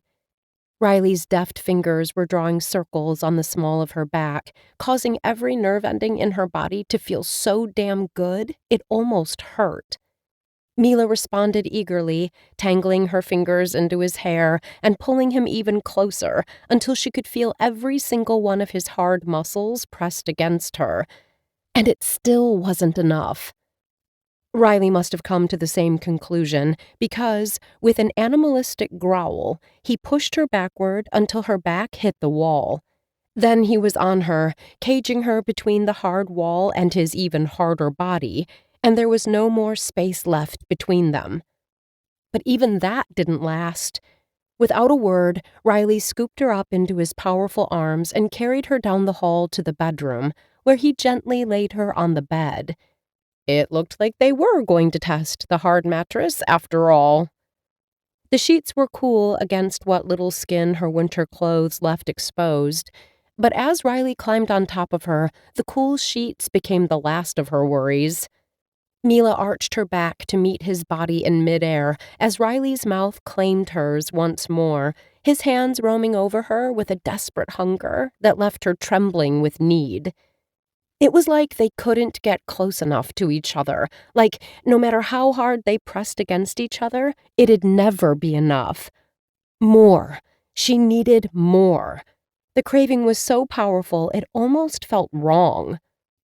But then Riley kissed her neck. He sucked her earlobe, grazing it with just the right amount of teeth to send a shiver of pleasure coursing down her spine, and her recriminations almost melted away. Mila was about to let herself go completely, to forget about reason and just give in to her desire, when Riley lifted his head and looked at her. And that's when Mila recognized the speckles of silver in his eyes for what they really were. Not passion, not desire, and most certainly not love. It was magic. Her magic. Chapter 19. You've nothing to be sorry about. Riley. One moment Riley was passionately kissing Mila on his bed, and the next he was being flung off her with preternatural force. He landed on the opposite side of the mattress, momentarily confused, and then looked up at Mila, who had already hopped off the bed and was pacing his bedroom, visibly shaken. He was a complete and total troll. Riley sat on the side of the bed closer to her and did the only logical thing: apologize for his unforgivable behavior. "I'm sorry," he said. "I thought you wanted this too, but I obviously got carried away." Mila's reaction was once again not what he'd expected. She crossed the room in 2 quick steps, planted a hand over his mouth, and, eyes blazing, she told him, "You have nothing to apologize for. I'm the one to blame here." Riley raised an eyebrow, and since she was still blocking his mouth, he sent her his rebuff mind to mind. "I'm pretty sure I was part of that too." Mila's eyebrows drooped, and she looked like she was on the verge of tears. "Only because you had no choice." Next, she ran back down the hall just as unexpectedly and returned to the bedroom, carrying the black beanie she'd removed earlier. She secured the hat back on his head, saying, "Sorry, but I don't think I can handle hearing your reaction to what I'm about to tell you." Okay, now he was seriously freaked out. But he let her have a minute to straighten her thoughts, since she was clearly upset. "It's the love potion," Mila finally blurted. "Last night, I ate the cupcake, went to take a bath, and when I woke up, I was in your arms." Riley frowned, still unsure of what she was getting at. "Don't you get it? You're the first man I saw. This weird attraction that you don't seem to be able to fight, despite wanting to, you can't because of the love potion. I heard your thoughts yesterday. You literally like me against your will. You don't really find me attractive. You don't want to kiss me or do other—" She blushed. "Stuff. The enchantment of the love potion is forcing you to." Oh, Mila. She really knew nothing. Riley had felt the magic between them too, but it had nothing to do with her love potion, and he was pretty sure he wanted to kiss her and do other stuff to her, with her, many unholy things. But that didn't mean he should. Riley forced the untruth of what she was saying in a corner so dark and remote of his soul that even he wouldn't be able to reach it anymore. Kissing her had changed everything. He had a strong suspicion now on why they shared a mental bond without needing to consult his mother's spellbook. A kiss like that? Yeah, it was enough to know. But dating a cop was no life. He'd seen the years of worry tear down at his mother until that fateful night when all her worst fears had come true. Glenda had never recovered from the loss of his father, who had been the previous chief inquisitor. And Riley wouldn't want to bestow such a fate on anyone, least of all gentle, funny, sparkly Mila Bennet. So he went along with what she was saying. "Can you make more antidote?" "Too late." she responded, as he knew she would. "The magic has settled in." He watched her pace his bedroom, expression riddled with guilt, and felt like a total dirtbag for keeping her in the dark. But it was the best thing to do, especially for her. She stopped and turned to him. "I'm so sorry this happened. I wish I'd never made that potion. No, I mean, it's good that I did, otherwise Mrs. Blackwell would be dead, but I'm sorry for what—" She circled a hand in his general direction. "It's doing to you.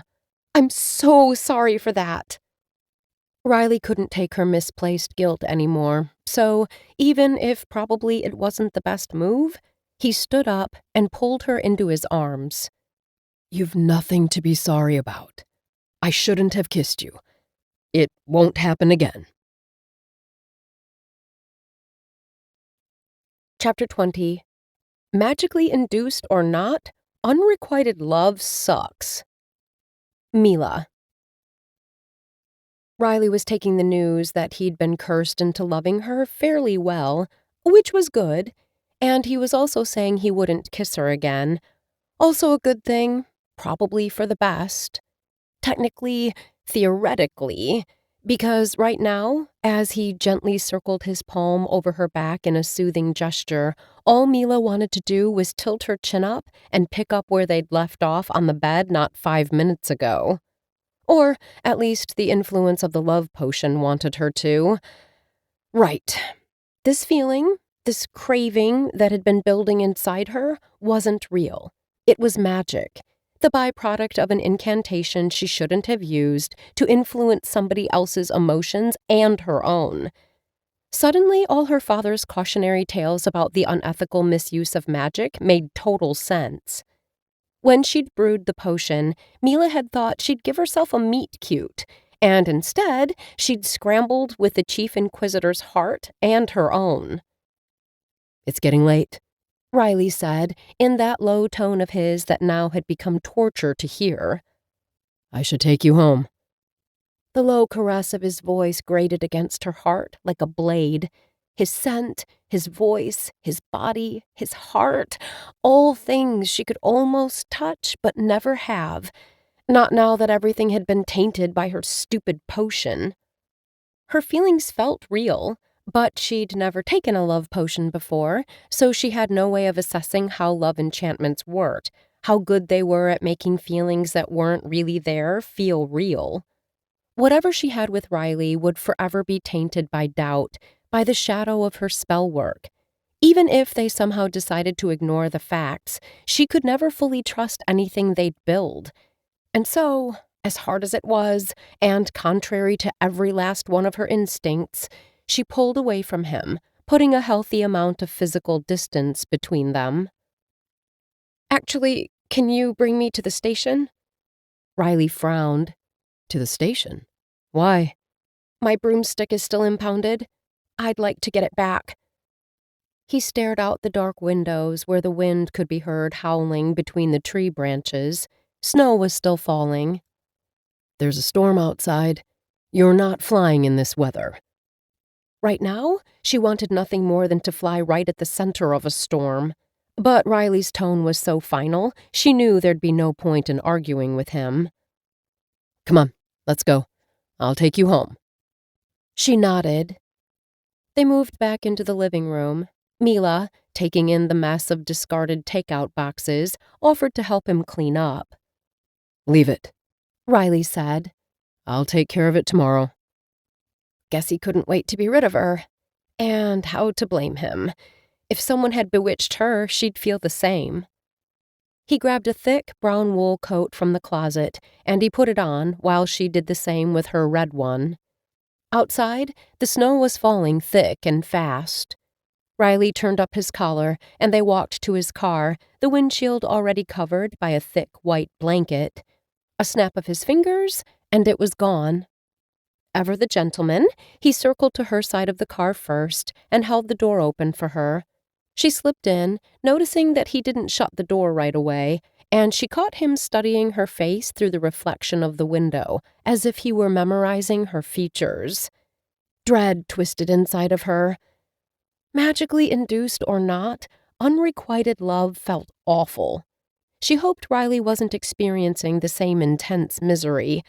Mila couldn't bear to have inflicted such suffering on another person. Riley closed the door and got in from the driver's side. The proximity of sharing a car felt suddenly unbearable. Then they were moving. The ride to her house was a quiet one. She turned her gaze toward the window, to the night outside, watching the snow swirl around and tumble down the glass. They were already on her street when he finally broke the silence. I should probably pick you up early tomorrow if we want to interrogate all 3 suspects, he said. 8 o'clock? Right, because they were still stuck together until the murder case was solved. For a second, Mila hated the professional detachment of his words, despised it with every fiber in her soul. But what other choice did they have if not to distance themselves? She sighed, feeling a lump form in her throat. Yeah, 8 sounds good. Riley pulled up to the curb and parked. They sat in silence for a moment, staring straight ahead, the only sound the whistling wind outside. At least she hoped he couldn't hear the disappointed pounding of her heart in her chest. Well, he said finally. Good night, Mila. Good night, Riley. She opened the door and stepped out into the snow, her heart heavy. Mila ran up her driveway. She let herself in and, keeping shelter behind a curtain, watched his car still parked outside. It was a few long minutes before he drove away. Only when the taillights of Riley's car disappeared down the road did Mila let herself cry. Chapter 21. That's just hysterical. Riley. After dropping Mila off, Riley drove himself home, his fingers curled around the wheel like talons, digging into the leather to avoid punching something. He felt like the worst kind of ghoul for deceiving her. Riley hadn't exactly lied, but he had omitted the truth, and now he'd have to live with the consequences. He parked his car in the driveway and sat for a moment, still clutching the steering wheel, still hating himself. Riley lay his head backward against the headrest and closed his eyes, taking a moment to remember how kissing Mila had felt. Magical, exhilarating, real. The way she'd tasted, the way she'd felt pressed against his chest, the little noises she'd made. Good thing they hadn't gone any further than kissing, or Riley wasn't sure he'd have had the strength to do what needed to be done. Not that keeping away from Mila was going to be any easier as things stood. Riley sat there in his car in the cold, alternatively regretting what he'd done and then convincing himself it had been the right choice. These thoughts circled over his heart and brain, their contrasting reasonings an endless loop that was threatening to drive him insane. Right decision or not, Riley punched the wheel in frustration and finally got out of the car, trudging through the snow to his front door.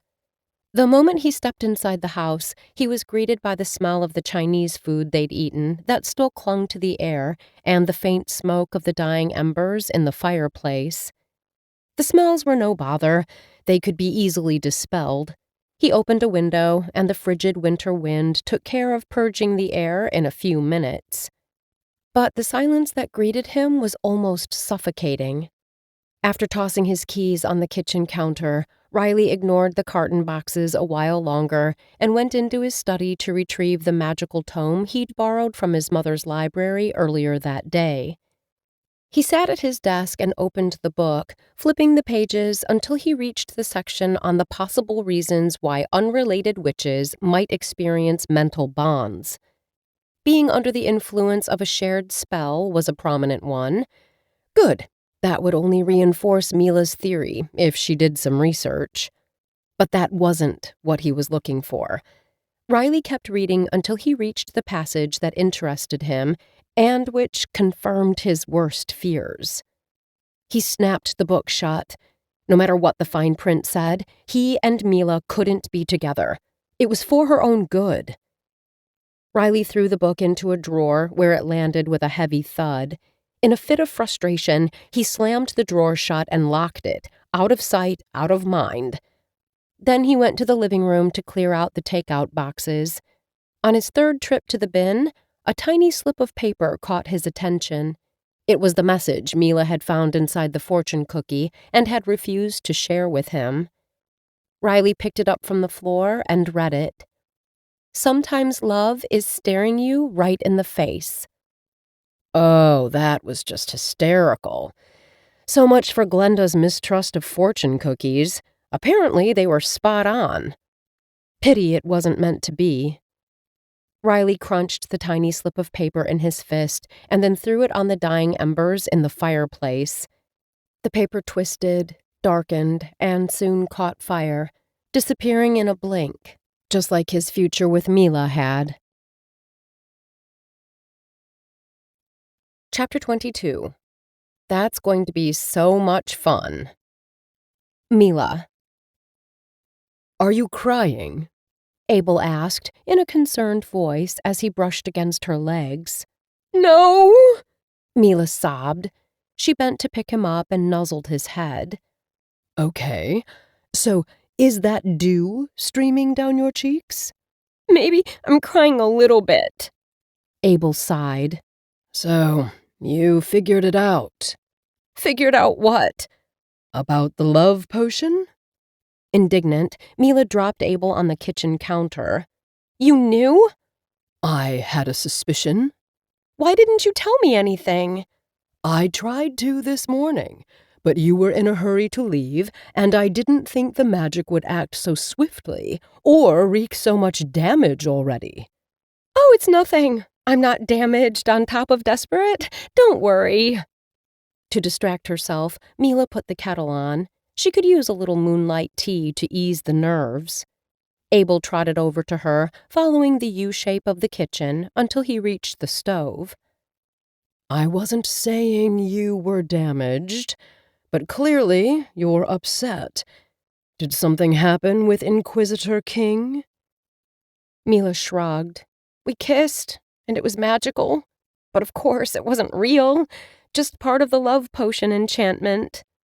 Abel bumped his head against her arm, repeating, "I'm sorry."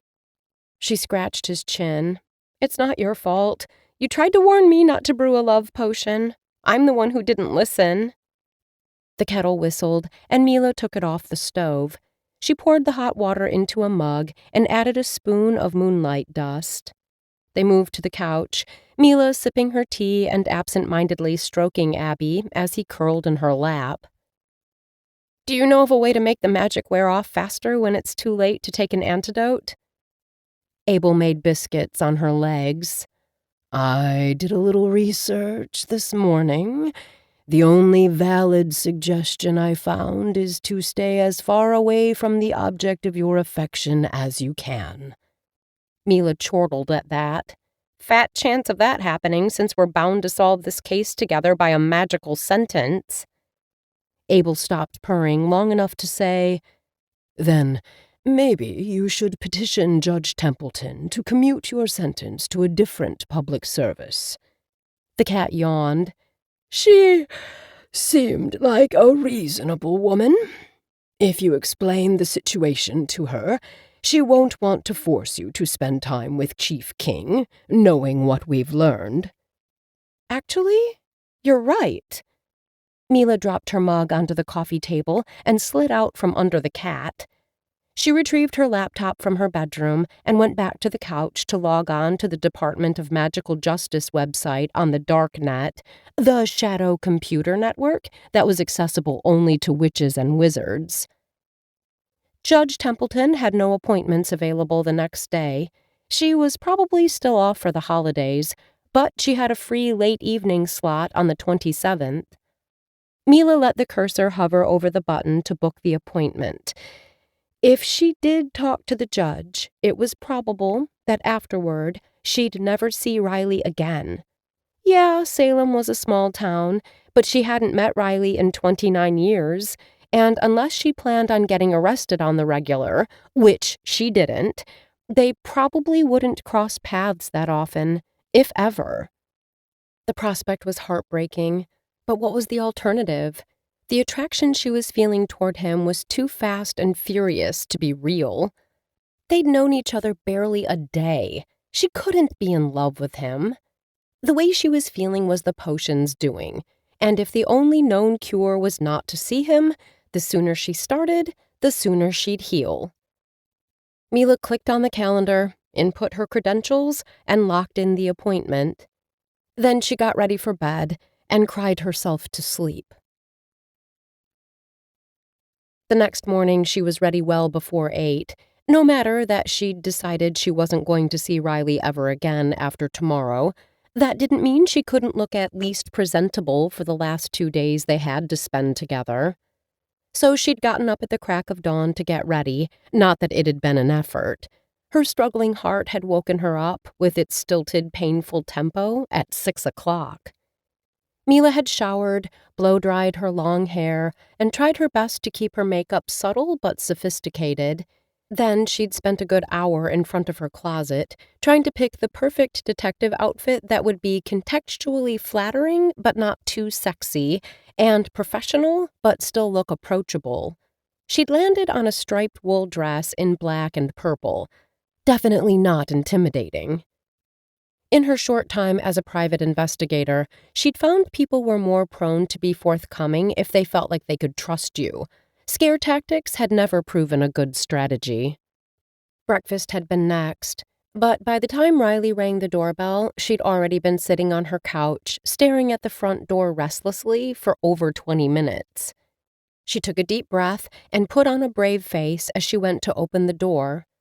But nothing could have prepared her for the sight of Chief Inquisitor Riley King standing on her doorstep in all his tallish handsomeness.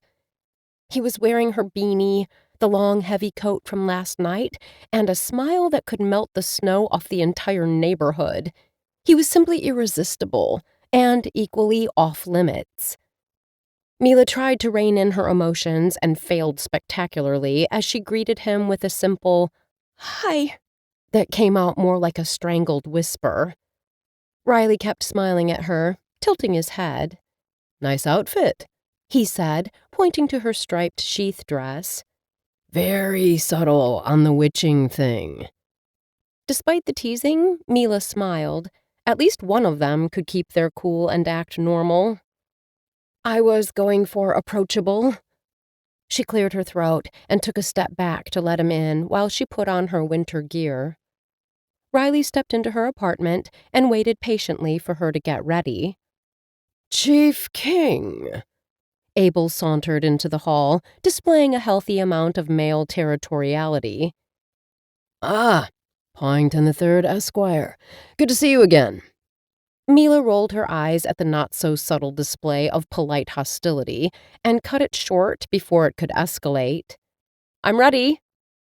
Mila crouched to the floor to kiss Abel goodbye and then stepped onto the porch, waiting for Riley to get out as well before locking the door. As she turned, she found him standing behind her, one arm lifted, offering her a paper cup. He was, in fact, holding a cup in each hand. She'd been so busy admiring his perfect, rugged, sexy face that she hadn't even noticed the cups until now.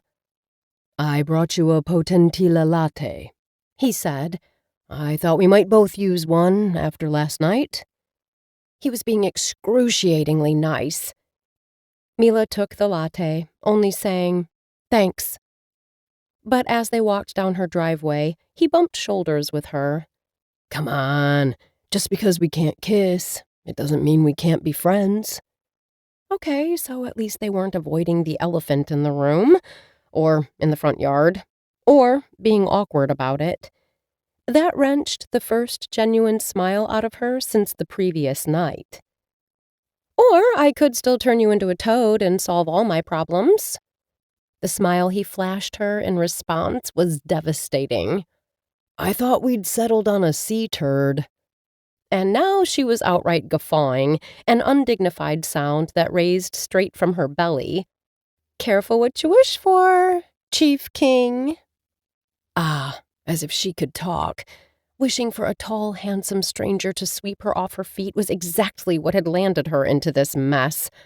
Mila sipped on her latte and tried not to think about how it tasted like forbidden love, or how the warmth of the cup in her hands was nothing compared to the heat Riley's hands had seared into her skin the previous night. Darn potion! None of this is real, she repeated to herself for the millionth time since last night. With that thought clear in her mind, she walked the rest of the way to Riley's car and got herself inside before he could hold the door open for her. From now on, they were officially colleagues only.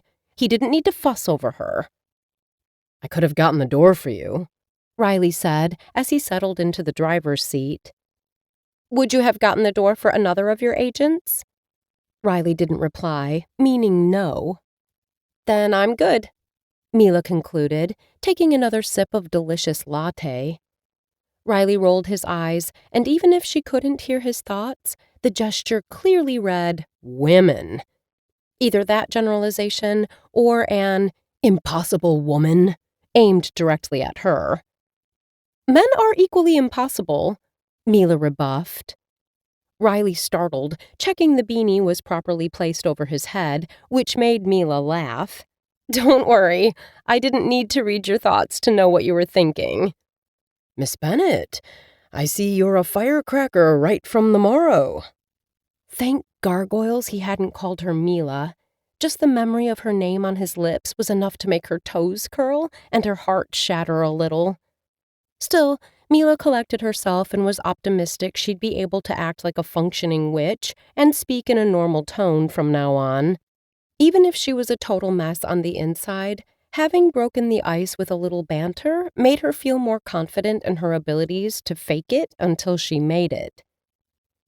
So, who are we going to interrogate first? She asked. He threw her a side glance as if he was ready to call bullshit at her nonchalant tone, but soon his eyes flickered back to the road and he answered her. I thought the angry soccer mom would be our best bet. Mila nodded in agreement. Oh, that's going to be so much fun.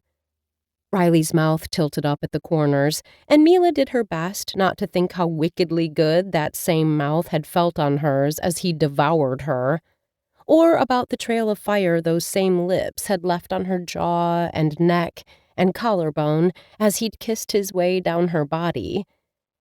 And once again, she was failing miserably. Chapter 23. Take a chill pill. Riley.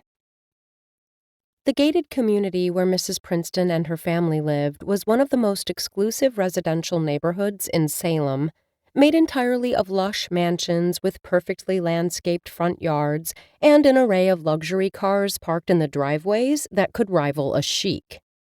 Riley flashed his badge to the security guard manning the entrance, eager to get out of the car and put a healthy distance between himself and Mila Bennet. The few scrawny inches currently separating them in the car would not cut it. This morning, she'd chosen to torture him with a fluffy purple and black striped wool sweater dress that made her look totally huggable. He wanted to bury his face in that dress, pull it over her head, and uncover the marvels underneath. The need was so strong, he had to clutch the wheel harder to stop himself from doing something incredibly stupid.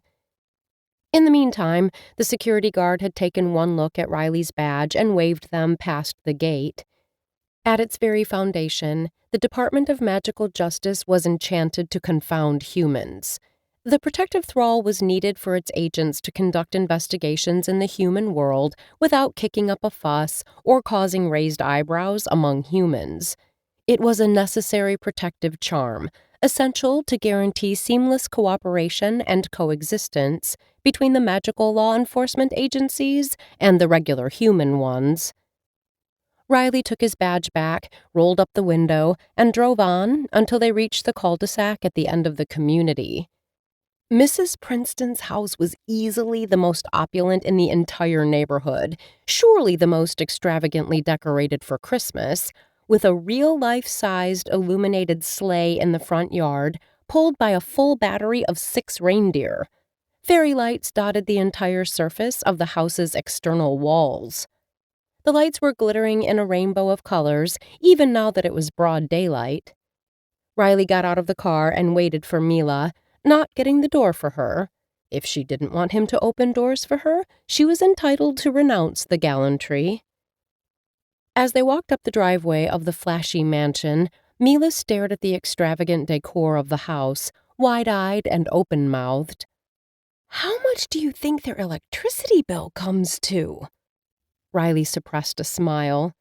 I don't know, but I'm pretty sure they're at least 5% responsible for global warming. Mila looked up at him, her eyes twinkling with amusement from under her long lashes. Riley had to shove his hands into his pocket, not to reach over and tuck a loose curl of that impossibly long, impossibly silky hair behind her ear. It would be ages, possibly forever, before he forgot how her hair had felt tangled in his fingers as they kissed.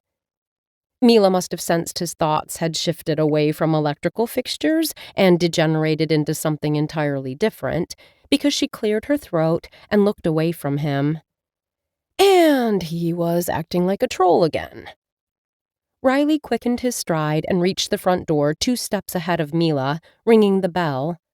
Maybe discussing the attempted murder of Mrs. Blackwell with a suspect would help him take a chill pill.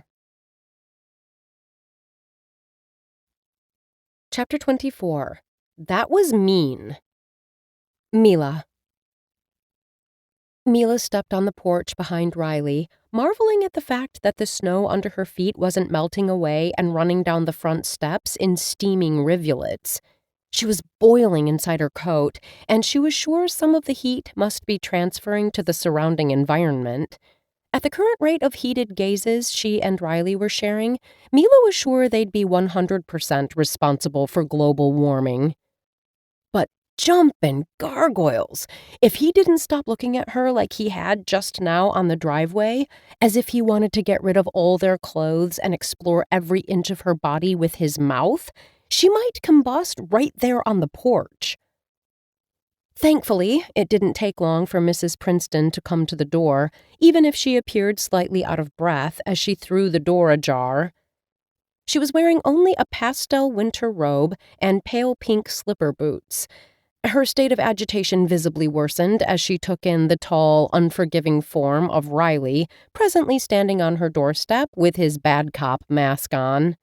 A reaction Mila could sympathize with all too well.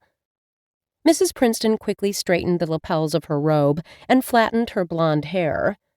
"Morning, detective," she said. The security guard at the gate must have alerted her of their arrival. "Morning, Mrs. Princeton. I'm Detective King from Salem PD." Riley flashed her his badge, and as it happened with all humans coming in contact with magical law enforcement, her eyes glazed over slightly, the incantation protecting the secrecy of the wizarding world working its magic. "And this is my associate, Detective Bennet." Not exactly factual, but Mila liked the ring her fake new title had. "Good morning," she greeted Mrs. Princeton in what she hoped sounded like a bad cop voice. Only Riley stared down at her with a puzzled look, so maybe she'd only greeted the suspect in a ridiculous voice. Better let the expert conduct the interview then. "We would like to talk to you about the happenings of last night at Swift River Elementary, if you could spare a minute." "Sure. Please, detectives, come on in." She opened the door wider for them to enter. The giant house seemed to be empty except for her and a mean-looking white cat lounging on the couch. As if Mrs. Princeton had read Mila's mind, she said, "My husband already went back to work." She let out a high-pitched giggle. "Apparently, a one-day holiday was already a stretch for him, and my kids are upstairs doing who knows what. Can I offer you anything to drink? Tea? Coffee?" Riley politely declined, and Mila followed his lead. They sat in the living room, and Mila took pains to give a wide berth to the white cat. Animals, contrary to humans, were far the wiser about the existence of magic and were better equipped to sense the presence of a witch or a wizard.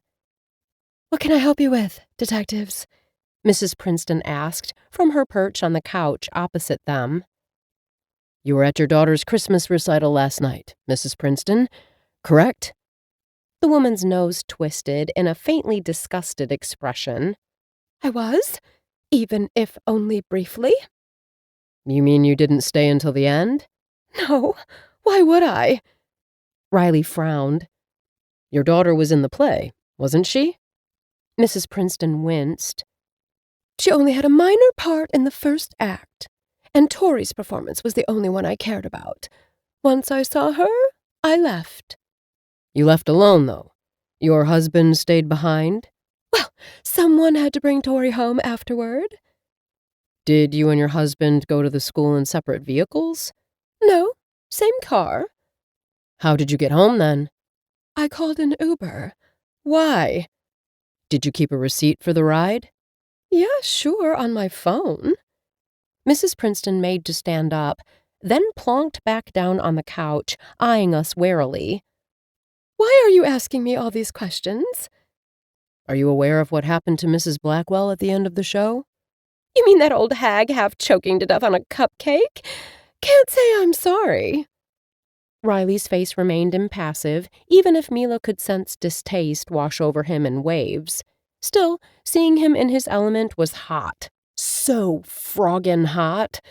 All that restrained power contained in such a handsome package threatened to make her whimper just for having to witness it. Voice colder than the icicles dangling from the gutters outside, Riley said, Mrs. Blackwell was actually poisoned and is currently struggling for her life at Mass General Brigham Hospital. Mrs. Princeton seemed genuinely taken aback. Oh, I'm sorry to hear. Then her eyes widened. Wait, you don't think I had anything to do with it? Several eyewitnesses reported you being involved in a heated argument with Mrs. Blackwell over your daughter not playing the principal role in the recital. Well, sure. That woman couldn't recognize talent if it stared her right in the face. She kept insisting that my daughter wasn't good enough for the lead role, even though she's clearly the most talented child in that class. But that doesn't mean I tried to kill her. Did anyone see you get back home, Mrs. Princeton? The soccer mom's voice was becoming shriller by the minute. The Uber driver and the night guard outside. They keep a log of everyone who comes and goes. And after that? Riley insisted. You spent the rest of the night home alone? Yes. Can anyone confirm it? Genuine panic crossed Mrs. Princeton's face for the first time. Well, no. I don't know what time Roger and Tori came back, but I was already sleeping. What about your son? I asked. Where was he? Out with friends. So you have no confirmed alibi? Riley concluded. Mila had to suppress a smirk. She was sure he was laying it on thick only because he disliked Mrs. Princeton, and how to blame him. Abruptly, he stood up. Very well, Mrs. Princeton. We'll get in touch if we have more questions. Mila got up as well. Wait! Mrs. Princeton stood up as well and followed them to the door. Are you actually saying that I'm a suspect? The last word came out indignant. With a stony face, Riley said, Salem PD investigations are confidential, but I wouldn't leave the country if I were you. Mrs. Princeton visibly gulped. All right, detective. Riley nodded severely and proceeded down the driveway without another word. Mila caught up with him about halfway down and bumped shoulders with him. That parting salvo was mean. I bet you scared her half to death. That woman is obnoxious. A little fear will do her good. But you don't think she did it, right? We have to verify her story with the security guard up front. But even if her account checks out, she could have still come home and then gone back out to the school. They stopped before the car. I don't know, Mila reasoned. The more I think about it, the less likely it seems Mrs. Princeton did it. How come? Riley frowned in that adorable, impossibly sexy way of his. Mila ignored her mounting lust and answered him. From what we know, the killer only poisoned one cupcake, otherwise more people would have fallen ill. So he or she must have poisoned the cupcake and then delivered it straight to Mrs. Blackwell to make sure their intended victim ate it. I don't see Mrs. Princeton walking back into a party where everyone thought she'd already stormed out, then taking a poisoned cupcake to the woman she'd just had an all-out verbal brawl with. Maybe she presented it as a peace offering. Maybe, but I still don't see it. I'll ask my sister and my parents if they saw Mrs. Princeton anywhere in that gym.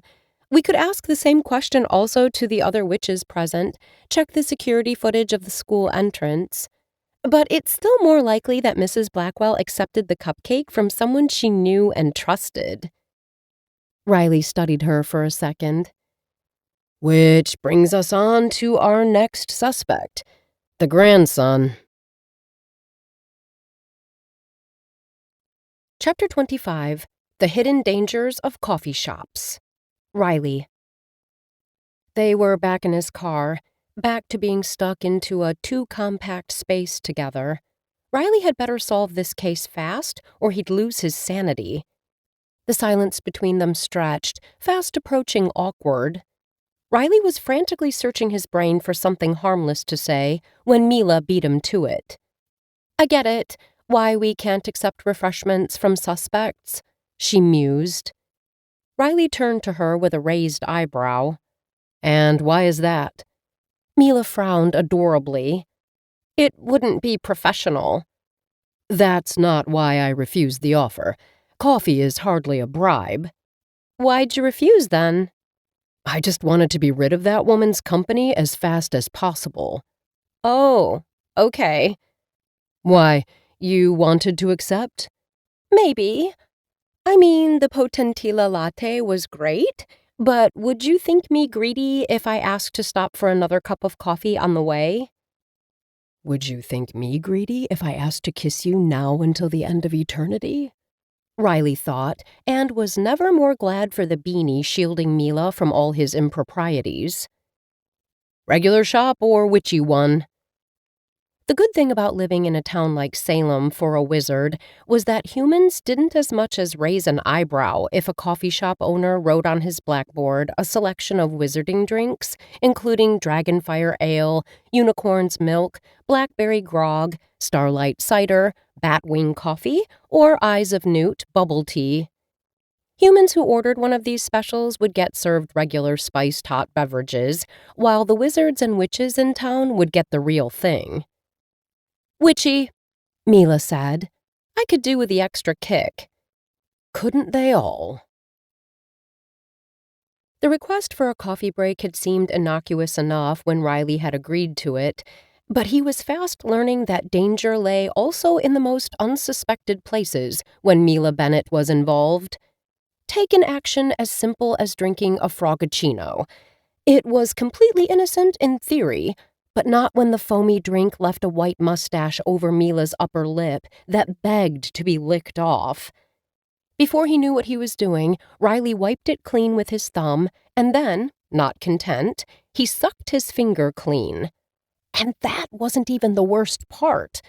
The worst part was how Mila's eyes trailed the gesture to his mouth, and how, immediately after, her gaze snapped up to meet his. He could drown in that stare, drown in a pool of molten lava, given the heat he could read in her green irises. Apparently, getting coffee with Mila Bennet was a big no-no, like sitting in a car with her, or having dinner together. No action, no matter how mundane, was safe around her. "Sorry," Riley apologized, because he couldn't just go and act like that and then pretend it hadn't happened. "I don't know why I did it." Mila's features hardened with guilt. "We both know it's the potion. I'm so sorry I've cursed you into being attracted to me, Riley." The only curse was not being able to act on that attraction. Riley hated the guilt on Mila's face with an intensity that churned in his chest and replaced his heart with a swirling, raging black hole of regret. But letting her experience this momentary guilt was the lesser evil compared to the suffering and devastation the alternative would bring. Still, he could try to make her feel more at ease. "Hey, At least I've been bewitched by a beautiful enchantress with spectacular green eyes and long mermaid hair." She just gaped at him. "You could have been an old hag." Now she scowled, working hard to contain the smile that was tugging at her lips. "With that love potion, you would have liked me even if I'd been an old hag." Riley shrugged. "I seriously doubt it." "Then you're seriously wrong." "I'm rarely wrong." "You were wrong when you arrested me and my sister." "Technically, I wasn't. You'd still violated the law, and I was just following procedure." "Then procedure sucks." "Careful, Miss Bennet. That sounded a lot like insubordination." She flipped him the bird. "And how's this for insubordination?" Riley threw his head back and laughed. Mila pouted in response. "I'm so going to turn you into a toad." Riley gently grabbed her arm and leaned in to whisper in her ear. "Maybe we should stop discussing love potions and turning anyone into toads in a coffee shop full of tourists." Getting so close to her was clearly another mistake, as the scent of that maddeningly good coconut shampoo invaded his nostrils. On top of that, he could now perceive the slight tremor his whispering in her ear had sent down her body. Riley felt his own body respond with a surge of desire, and he quickly straightened up, hoping to hide his reaction. Easier said than done when the air between them had thickened and become charged with an electricity that neither of them could escape. Mila's cheeks flushed a soft pink, and she bit her lip, clearly experiencing the same discomfort. Riley stared at her mouth for a too long instant, then forced his gaze away.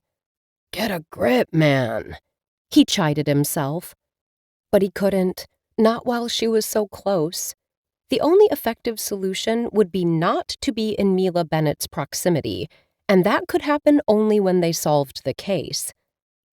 On that note, Riley proceeded to the coffee shop exit and held the door open for Mila. "Break over, Bennet. We have a loose wannabe murderer to catch." Mila rolled her eyes, but couldn't suppress the smile that crept onto her face. She walked out, flipping her hair back. "Lead the way, detective." Chapter 26. Aerials. Mila. They were stuck in his car again. Only this time it looked like it was going to be 10,000 times worse because they'd be here a while. They'd gone to Trent Blackwell's house, but Mrs. Blackwell's grandson wasn't home, and now Mila and Riley were waiting for him, out parked on his street. The car engine was turned off, and so was the heating, but Riley had wrapped that warm air blanket around them to avoid them turning into popsicles. The air blanket was cozy, perhaps too cozy. Mila felt it brush against her cheeks like a balmy caress. She felt it also at the back of her neck, tangling in her hair, massaging her scalp. She couldn't shake the sensation that the air felt like deft fingers, Riley's fingers, moving over her body, fondling her with gentle strokes. But Mila couldn't be sure. She couldn't know if Riley was even aware he was doing it, or if his air was simply misbehaving. What she knew for sure was that if the treatment continued, potion or no potion, right or wrong, she'd straddle Riley and kiss him until there'd be no more air left to breathe in this hexing car. "Where do you think he's gone?" Mila asked to distract herself. Riley shrugged. "He could be anywhere. Out with friends, to see another family member, with his girlfriend, or visiting the hospital even." Yeah, that didn't help. Neither did the warm air now caressing her calves. Mila shifted in her seat, hoping Riley wouldn't notice the flush that was creeping up her neck. She cleared her throat.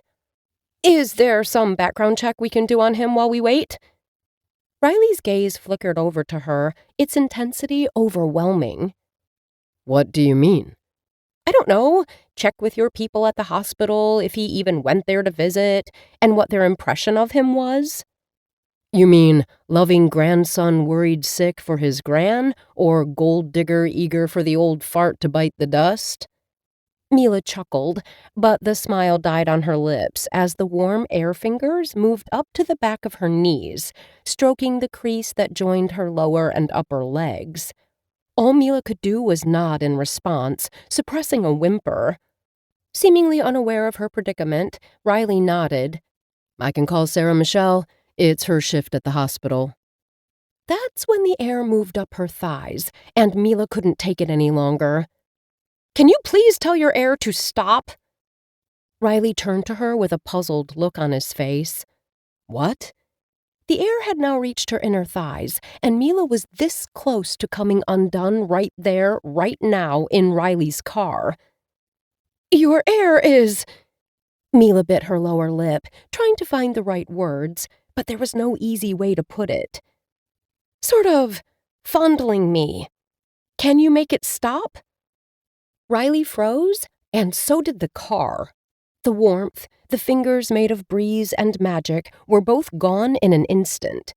Mila shivered in the sudden cold, while Riley simply shook his head and got out of the car, saying, I'll call Detective Calidora. You use your own warming spell. Then he slammed the car door shut and was out on the curb, one hand shoving through his hair under the beanie while he punched in the number on his phone with the other. Mila sagged back on the seat. Oh, hell. She only had to make it to tomorrow night. Then Judge Templeton would assign her to a different community service, and this nightmare of uncontrollable want that was pulling at every inch of her skin from the inside would be gone. Outside the car, Riley had ended the call, but it looked like he had no intention of coming back in. So Mila got out. Found out anything? She asked casually. Riley stared at her for a long moment, his eyes on her almost harder to bear than his aerial hands. Then he nodded. Apparently Trent is a devoted grandson and has been Mrs. Blackwell's most assiduous visitor. He shoved that hand through his hair again, scratching himself under the beanie, and looked away from her as he kept talking. My agents report that he's been spending hours at Mrs. Blackwell's bedside, reading a story to her. Genuine love, or an act to cover his tracks? Riley shrugged. I don't know, but Sarah Michelle told me he just left a few minutes ago, saying he was headed home. So we can expect him back any minute now. And just as well. If Riley and Mila had to spend another prolonged period alone together, she was afraid they'd explode from all the tension that had been boiling up nonstop for 2 days now. Only one more day to go, Mila repeated to herself. You can do it. Chapter 27. You got plenty of game. Riley. Riley was still too shamefaced to meet Mila's gaze, so while they waited for Trent Blackwell to get the hex back home, he paced the curb and put as much distance between himself and the witch as he could without being too obvious or rude. In the car, while they'd been waiting for Mrs. Blackwell's grandson, he had been imagining touching Mila, every inch of her body. He'd started at her scalp, walking his way down her arms to the sides of her legs until he'd reached her ankles, to then reverse his trail in the opposite direction, moving up her thighs. And if Mila had felt every single one of those touches... Riley suppressed a groan.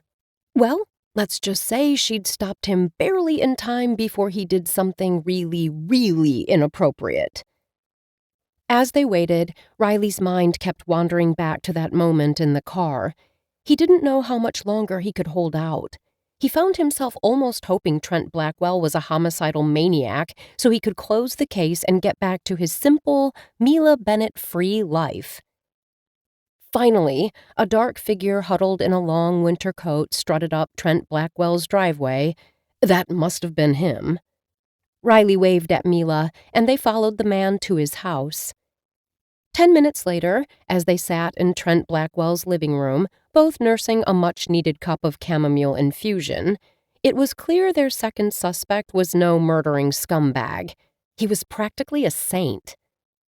I understand why you're here, detectives, he said, plunging the chamomile bag in and out of the hot water in his cup.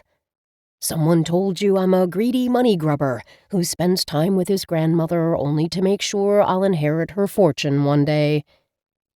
Riley waited for him to go on, asking the grandson to clarify that he was not, in fact, a money-grubbing leech, felt like overkill. "But that's not the relationship I have with Nan at all. We've always been close, even before I grasped the concept of rich and poor." "You mean when you were a child?" Mila asked. She seemed prone to believe the Sanctitude Act, which, in all fairness, seemed genuine. Trent Blackwell shrugged. "She basically raised me. My grandfather was the rich one. He died young, and Nan never remarried. So she came into her inheritance still relatively young. But she never passed any of it on to my father, wanting him to make his own path in life. And that's exactly what he did." Trent stared out the window with a regretful expression. "His career has always been his priority. Nan went into teaching because, well, she liked drama, and she liked the relaxed hours a part-time job as a drama teacher afforded her, giving her plenty of time to spend with her only grandkid." He pointed a thumb at himself. "My parents never complained. They liked the free babysitting and added freedom. So, in the end, everyone got what they wanted." Mila spoke next. "Did your grandmother pass any money on to you? Or does she still have full control of her fortune?" "Good intuition, Detective Bennet." The grandson flashed Mila a grin, and Riley bristled. Trent Blackwell would stop looking at Mila with such unadulterated appreciation if he knew what was good for him. "Yes," the grandson confirmed. "We don't like to advertise it, so not many people outside the family know about it, but she's been looser with me. She bought me this house." He gestured at the surrounding walls. "And gave me enough financial independence for me to choose a job I love without worrying about money too much." Riley was almost afraid to ask. "And what is it you do, Mr. Blackwell?" "I'm a psychologist. I work with special needs people, children in school, in particular." A saint indeed, Riley thought. "The goal is mainly to avoid having students with disabilities being marginalized from the rest of the student population, and reinforce the concept with educators that most special needs students can achieve the same academic standards as their non-disabled peers. That's why I was at the recital. One of my students was in the play. I wasn't there to kiss Nan's ass or to kill her to put my hands on the money she's already given me." Oh, at least Mr. Perfect was capable of a little swearing. Otherwise, Riley was ready to conjure a bona fide halo and place it upon his head. "Any idea who would wish your grandmother harm, Mr. Blackwell?" Mila asked the next logical question. She had recently ended a relationship with one of her Baracco mates, and from what she'd told me, the gentleman hadn't taken the news too well. But Jacob Sheridan seemed genuinely in love with her, and I never pegged him down as a violent man. Riley refrained from saying that poison was the exact opposite of violence. "Did you know if your grandmother had started seeing anyone else?" "I'm pretty sure she had, and that she was keeping the relationship secret to spare Jacob's feelings." Out of the corner of his eye, Riley caught Mila making a funny face and suppressing a grin. What in the hex had she to laugh about? Piqued by curiosity, Riley shifted the beanie off his head and sent her a mental prod. "Why are you smirking?" Mila's eyes widened, and she stared at him in surprise. Then she lifted her cup to her lips to hide her widening smirk and sent him a telepathic reply. "Oh, nothing. I just find it ironic that Mrs. Blackwell is closer to 70 than 60, and she's still got more game at her age than I do at 29. "You got plenty of game, Bennet." She crossed her eyes. "Oh, please. We both know that unless I curse unsuspecting inquisitors, I have exactly 0 game." That's when Trent Blackwell interrupted their mental sparring. "Is there something else you wanted to ask me, detectives?" Riley shot a furtive look at Mila and silently asked, "Do you believe him?" She nodded and replied equally silently, "I do." Riley pushed the beanie back onto his head and stood up. "No, thank you, Mr. Blackwell. That'd be all for today. Thanks again for your availability, and if you can think of anything else, please don't hesitate to call us. I hope to report progress on the case soon. I'm the grateful one, Detective King, for the opportunity to clear my name. I hope you find the actual attempted killer soon." Riley walked out of Trent Blackwell's house feeling despondent. This had been another giant hole in the water, and they weren't any closer to solving the case. But at least now it was too late to go interrogate Mrs. Blackwell's former lover, which meant he could drive Mila Bennet home and then go back to his place to sulk in misery all night, lay awake tormented by dreams of being with her, and then get up in the morning to go pick her up and start that circus all over again. Chapter 28. Brooders and Broomsticks. Mila. The next morning, Mila had contrasting feelings about seeing Riley. On the one hand, she was relieved today would be the last day she'd be forced to spend with him. On the other, she was devastated for that exact reason. Especially when she went to open her door and found him on her porch, as spine-tinglingly handsome as ever, in his dark clothes and equally unsettling black eyes. Only this time, he was also holding her broomstick in his hands. For a moment, Mila forgot her woes and grabbed the broom from his outstretched arms, holding it like a dance partner and twirling it around with her along the porch. Then she laid the broomstick against the outer wall of her house and instinctively hugged Riley. "Thanks for bringing Clarabella back." He remained rigid in her arms at first, but she gave him a couple of extra seconds until he engulfed her completely in his warmth. His hands wrapped around her waist and settled on the small of her back. "You named your broom Clarabella?" he whispered, his lips brushing the top of her head. She pulled back just enough to look up at him. "Why, you keep a nameless broom? That seems awfully mean." He smirked down at her. "Brooms are not sentient." "Says who?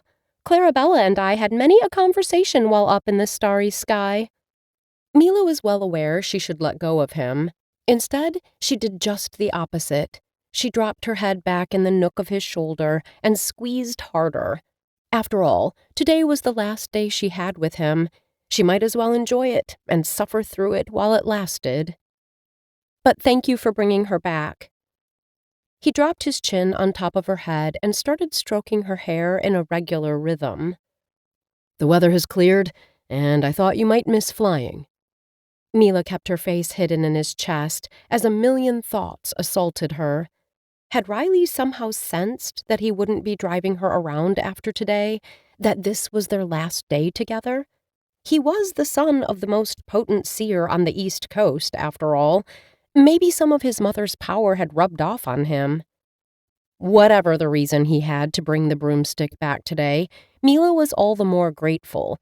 It'd make reaching the DMJ for her appointment with Judge Templeton later today much simpler, especially since she was wearing pants, much more appropriate clothes to fly. But it also made letting go of Riley that much harder. "Hey," he said now above her head, his voice laced with gentleness and perhaps a hint of regret. "I thought you were supposed to turn me into a toad, not that I would turn you into a koala bear." Mila couldn't help but laugh, the sound bubbling up from her chest and spilling out into the open air. "Don't you like koala bears, Riley?" she asked with a smile, feeling his hand stilling in her hair as she pronounced his name. "I love koala bears," the stroking resumed. "but unfortunately, we still have an attempted murder to solve." Using every last ounce of her willpower, Mila let him go and pulled back. "I believe we do," Mila said, trying to sound as focused as possible. "Let's go grill our last potential suspect." Riley draped an arm over her shoulder, and they walked down her driveway side by side, like Mila imagined a couple in love would do. If only their love was real, and not a byproduct of her reckless potion-making. As they drove toward Mr. Sheridan's house, Mila spent the entire journey stealing glances at Riley. At his chiseled features, sharp jawline, and pillow lips she'd no longer see, no longer kiss, trying to memorize every square inch of his face. She tried to keep the sadness at bay, but a raging panic was overpowering every sense of relief she'd initially had at the thought that their brief, unsettling acquaintance would soon be over. Too soon, and not nearly soon enough, they were pulling up in front of Jacob Sheridan's house. He lived in an apartment complex made of 3-story buildings with beige wooden siding and small brown balconies. Mr. Sheridan was in Unit 2B and came to open the door soon after Riley's first knock. Yeah. He didn't seem surprised at finding 2 law enforcement agents on his doorstep. In fact, the next words out of his mouth were, I was wondering when you'd show up. Took you long enough. Was he confessing? Or was he just being flippant? Mila studied Mr. Sheridan, taking in his slicked-back white hair and shiny suit. She couldn't get a read on him, but something about his demeanor made her uneasy. Riley stepped forward, his badge held up in front of him. Mr. Sheridan, we'd like to ask you a few questions regarding the attempted murder of your former partner, Mrs. Blackwell, Riley said, his voice calm but assertive. The man nodded and opened the door wider. Come on in, then. He was the first of their persons of interest not to offer them any refreshment, and just as well. Similarly to Riley with their first suspect, Mrs. Princeton, Mila couldn't wait to get this interrogation over with. Mr. Sheridan was a truly unpleasant man who gave her strong, icky vibes. But was he a killer, or just an insufferable, rude old grump? Mr. Sheridan, Riley started as soon as they were seated in his living room. But the man interrupted him with a raised hand. I know what you're about to ask, but I didn't do it. I love Josephine. I want her back. I don't want her dead. Mr. Sheridan, were you aware that Mrs. Blackwell is in another relationship at the moment? The man jumped up off his couch. Why? You know who it's with? But before Riley could respond, the man continued. No need. I'm pretty sure I already know it's that McNeil backstabber. The name sounded familiar to Mila, and she did a quick search of the notes on her phone. You mean George Harrison McNeil? Yeah, just the ruffian. Riley gave her a quiet nod, letting her take the lead. He's in your Barocco club, right? Unfortunately. Mila kept scrolling her notes. But aren't he and Cherry Knox in a relationship? We saw them at the hospital together the other day visiting Mrs. Blackwell. Mr. Sheridan puffed out his cheeks. Oh, I bet the old hag would love to get her spiky claws into McNeil, but he only ever had eyes for my Josephine. I'm pretty sure he's the one who stole her away. The note of visceral pain in the man's voice sounded genuine. Mila still didn't like him very much, but she was also starting to believe he had nothing to do with the poisoning. Are you sure nothing is going on between Mrs. Knox and Mr. McNeil? Mr. Sheridan gave her an empty stare, shaking his head. At this point, I'm not sure of anything. Riley and Mila thanked the old man and took their leave, stopping to regroup outside his building. I don't think he did it, Mila said. Neither do I. Riley agreed.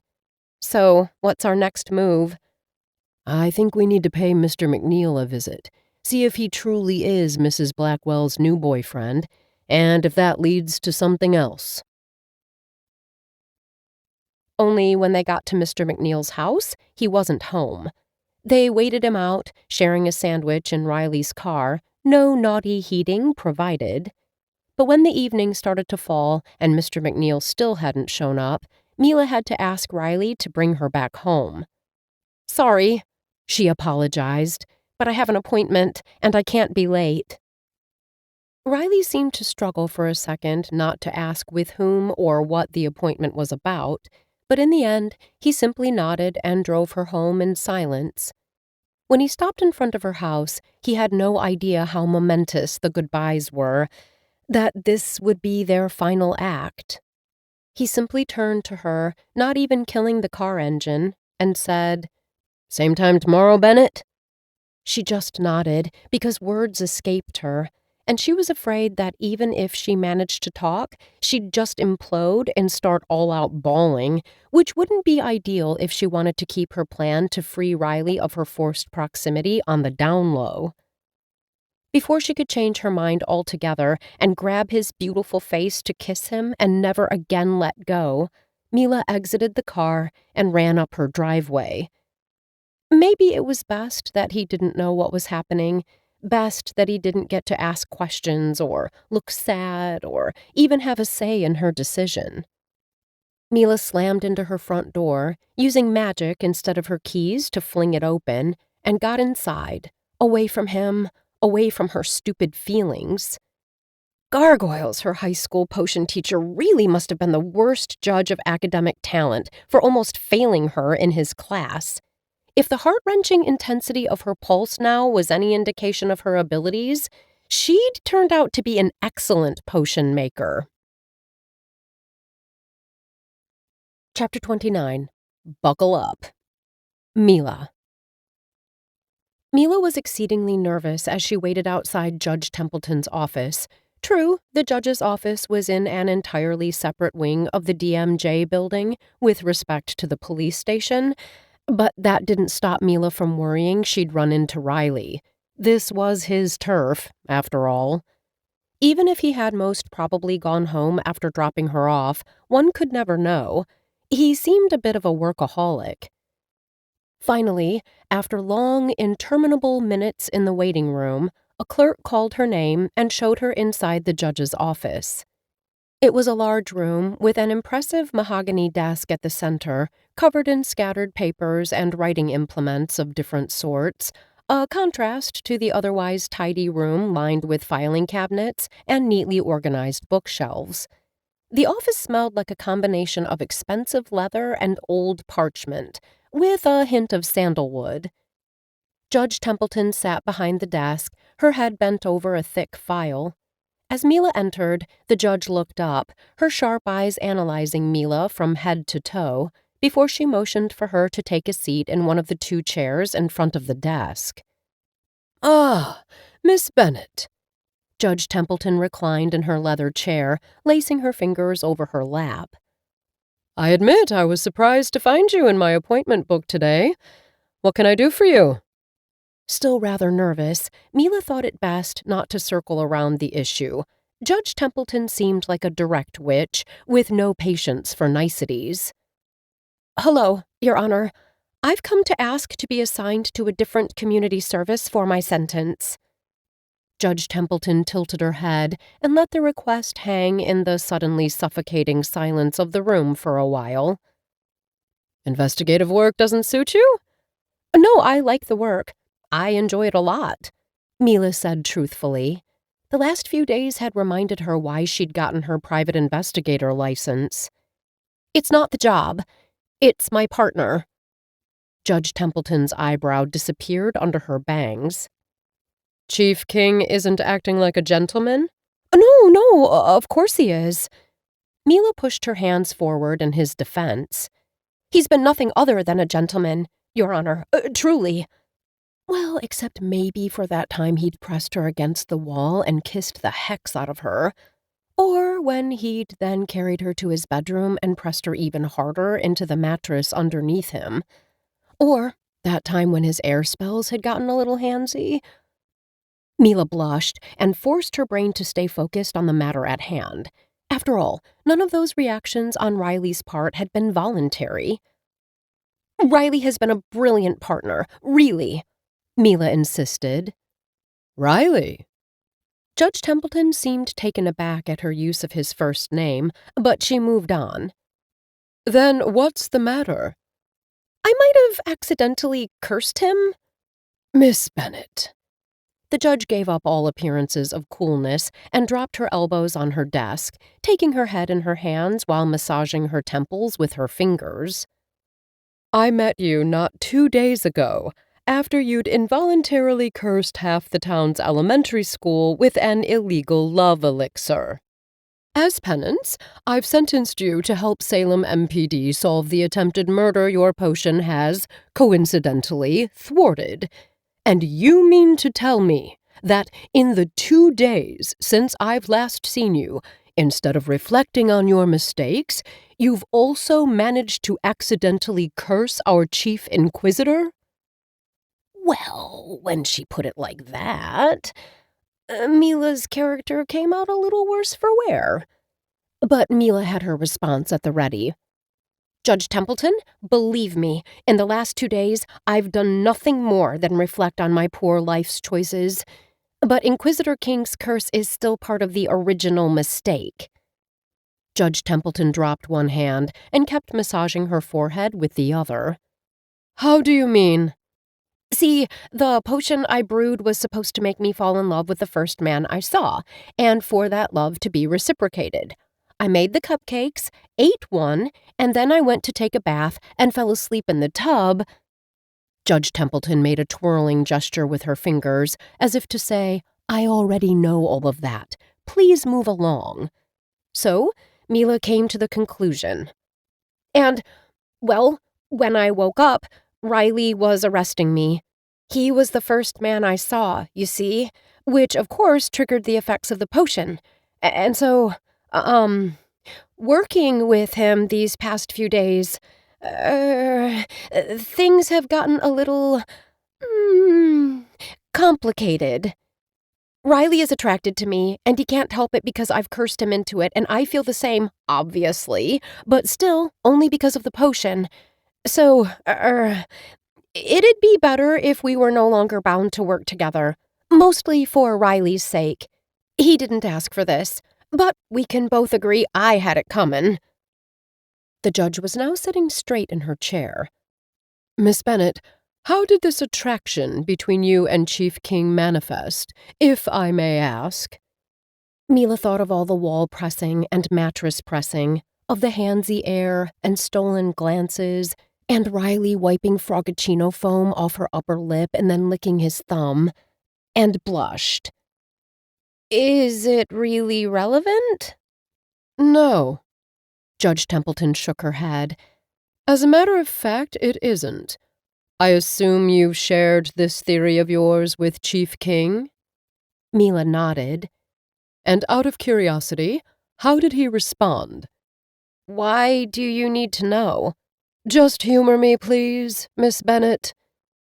Mila wrung her fingers, feeling all the more mortified.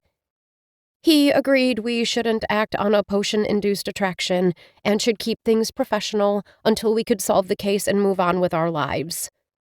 I see, the judge said, once again reclining in her chair.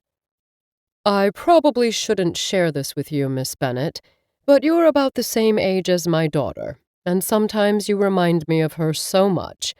Therefore, I'm going to go out on a limb for you and let you in on a little secret. Mila waited with a beating heart, ready to discover the secret meaning of life. All magical law enforcement officers, Judge Templeton continued, are warded against all kinds of wayward spells and curses, even black magic. Their special protective gear shields them from about anything short of dragon fire. It'd take a truly powerful witch or wizard with a lot of intent to breach through that kind of safeguard. And I don't mean to question your potion-making skills, but I seriously doubt that your incantation affected Chief King in any sort of way. But he didn't tell me any of this. Why? Judge Templeton sighed. I might not be the person you want to ask that question to. Mila was still a little stunned. I'm sorry, Your Honor, but my potion must have still worked, at least on me, because then how would you explain my side of the thing? The judge gave her a long stare. Miss Bennet, Do I really have to spell it out for you? You're young, and Chief King, in case you haven't noticed, is a really attractive No, that's not it, Mila protested, not even caring that she was interrupting a judge. I could feel the magic between us, I swear. The potion must have worked, at least on me, or his gear must have malfunctioned and let the magic through. That's highly improbable. But not impossible, right? Judge Templeton seemed to be losing her patience fast now. Any goodwill Mila might have had with her was quickly evaporating.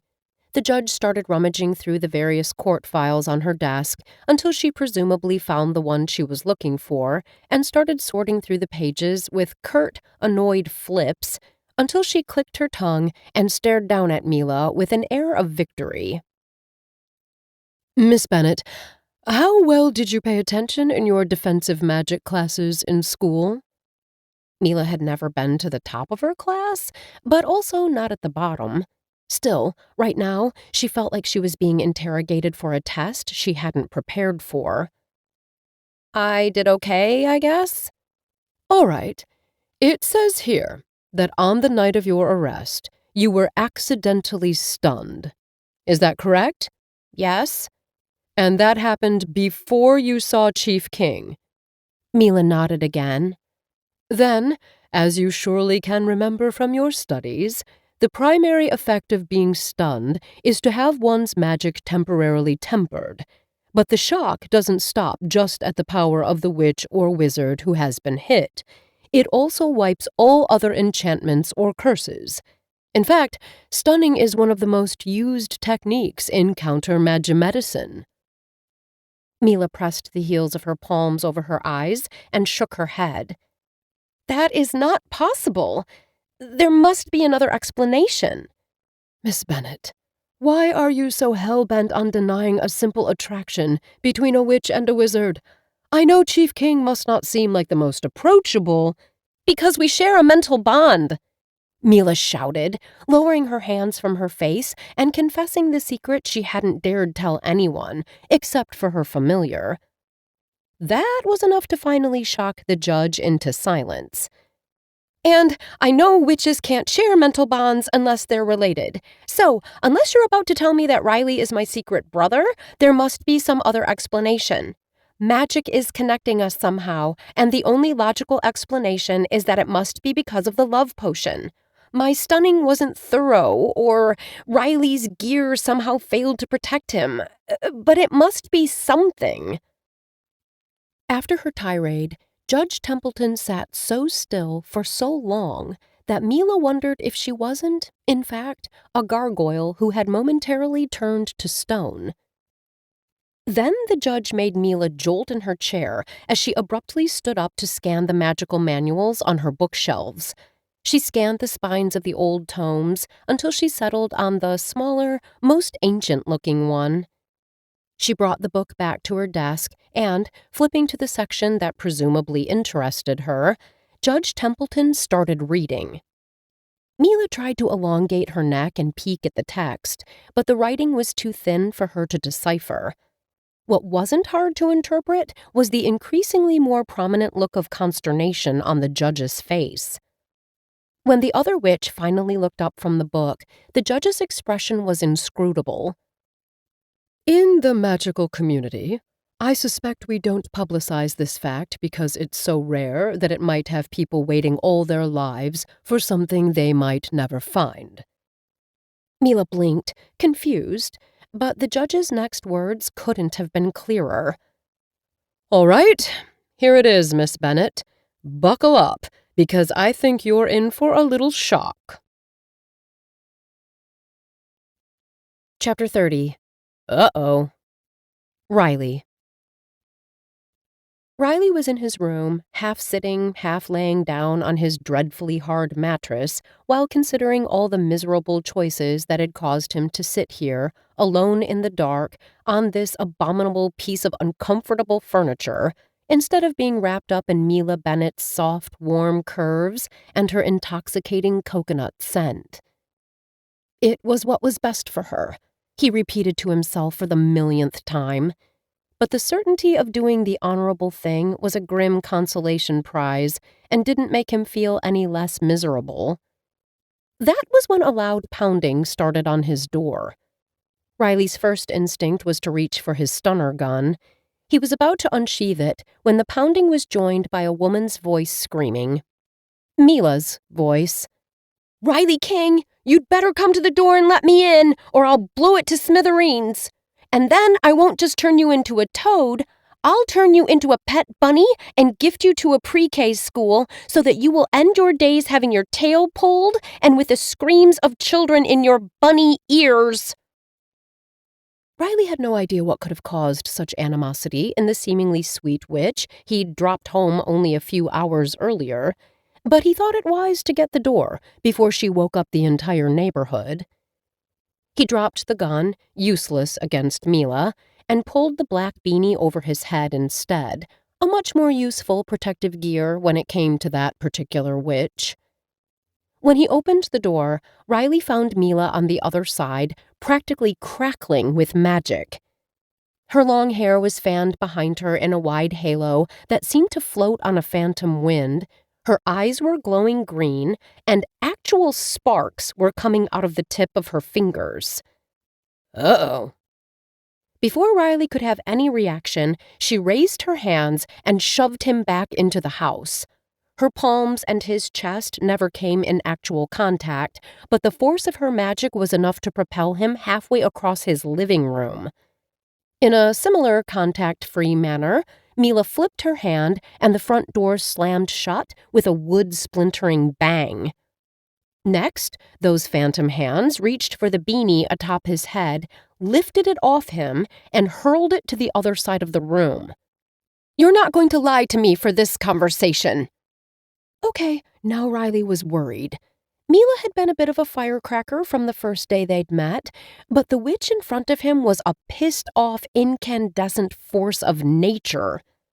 Still, in his career, he'd dealt with all kinds of formidable opponents, and he'd learned that sometimes the best way to respond to ferocious rage was with utter stillness. So he shoved his hands into the pockets of his sweatpants and slowly tilted his head. "What are we fighting about?" he asked calmly. A tornado wrecked the house in response as Mila started pacing the living room. "Still playing dumb, I see." She continued the pacing.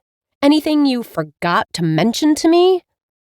Without the beanie on, Riley had to school his thoughts into very narrow tunnels. There were so many things he hadn't told her, and right now he could not think about any of them. Still, Mila could hear him loud and clear, and her response spared no punches. "I'm not talking about whatever other things you've failed to tell me. I want to know about the single most important truth you've kept from me." Oh, so she knew. "Yes, I know, jackass!" Mila spat, her voice angry, frustrated, and, worst of all, hurt. "We're hexing soulmates? And you were never going to tell me?" Chapter 31. Hot Pursuit. Riley. Riley stared at Mila, speechless. Somehow hearing the words he'd been trying to escape since their first kiss being spoken out loud made everything worse, real, inevitable. They were soulmates. The bond was as inescapable as Mila's rage. "And you know what the worst part is?" she asked in that same hurt voice. "That if I hadn't found out on my own, you would have let me go on believing that this thing I feel inside," she punched her chest for emphasis, "is fake, not real, the byproduct of a failed magical experiment." Better than the alternative, Riley thought. "What alternative?" "Gargoyles." He grabbed the sides of his temples. "Can you stay out of my head for a second?" "Why? So you can lie more easily?" "I haven't lied to you."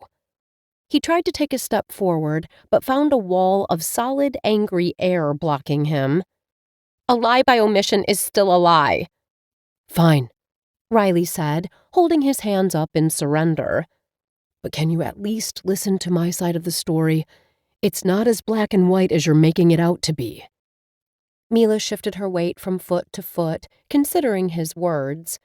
Finally, she nodded, and the magical barrier faded away. "Fine. Talk." Riley took a deep breath and started pacing the room, needing movement to help organize his thoughts. "I didn't want to hurt you," he breathed. "I wanted to protect you." "Protect me?" Mila's voice was incredulous. "By lying to me? By keeping the truth from me?" "Yeah, and he still did not know how she'd found out." Mila narrowed her eyes at him. "Is that all you're worried about? How I found out?"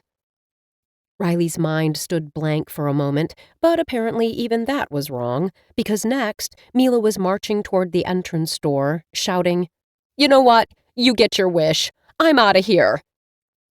The door banged open for her, and Mila rushed out of his house just as furiously as she'd come in. Riley ran after her, but by the time he reached the threshold, bracing against it with open arms, Mila was already straddling her broom. One kick of her feet, and she was airborne, speeding away into the night. Darn stubborn witch! In a blink, Riley grabbed his own broom and kicked off the ground in hot pursuit. The chilly wind howled in his ears, and its icy fingers scraped against his cheeks as Riley chased after Mila. But he was too mad to even consider putting a warming spell around himself. He had only one aim in mind, to get to Mila and force her to land. A storm was cooking up, and this was no weather to fly into, even under normal circumstances.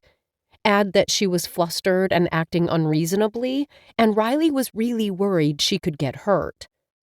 Even in the darkness, he could see Mila's silhouette, a small dot in the distance, but he pushed his broom to its limits and closed most of the gap between them.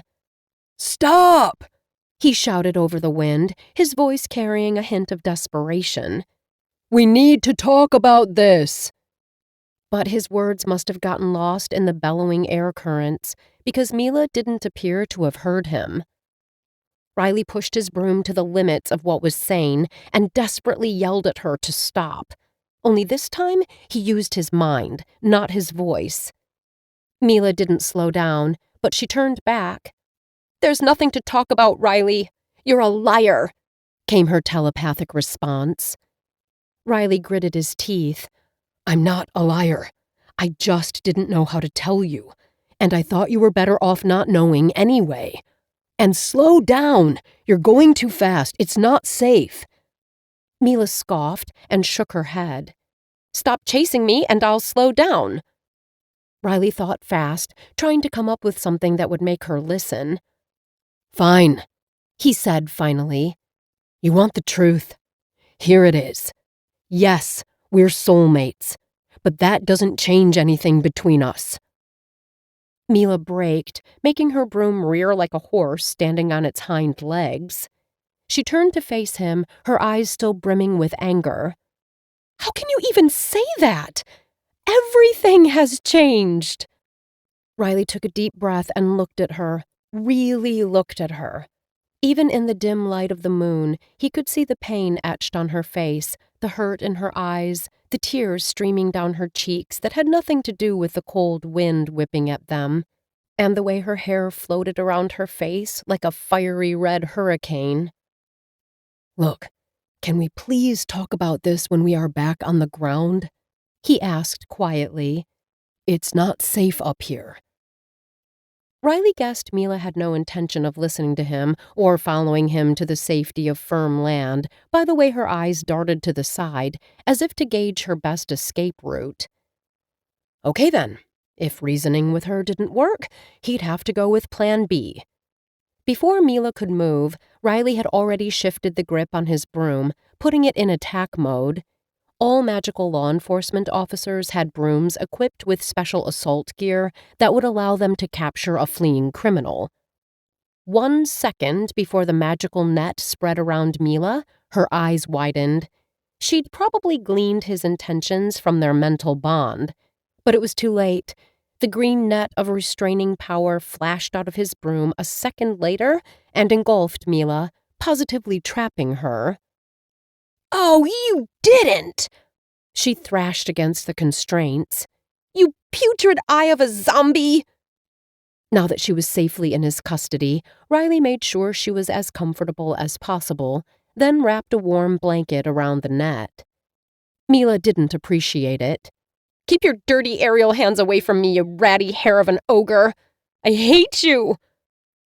Riley ignored the protests and turned them back around toward his house. Throughout the brief journey, Mila screamed insults and threats at him that made being turned into a toad seem not the worst of fates. He landed on his roof first, and then gently hovered Mila down. He unlatched the trapdoor he kept on his roof for emergency landings and pulled Mila flush to his chest. With a snap of his fingers, the net constraining her disappeared, and then they were falling through the hatch right back into his living room. Chapter 32. No one turned up with scales. Mila. Mila didn't know if it was the free fall that made her stomach sore or the fact that Riley had his arms wrapped around her as they fell. But she didn't care, because the moment they touched the ground, she started struggling against him. She tried to kick and punch and claw, but Riley was a hard wall of muscles who didn't give an inch. He kept her pressed against his chest with his strong arms, smothering her with his solid presence until the fight died out of Mila.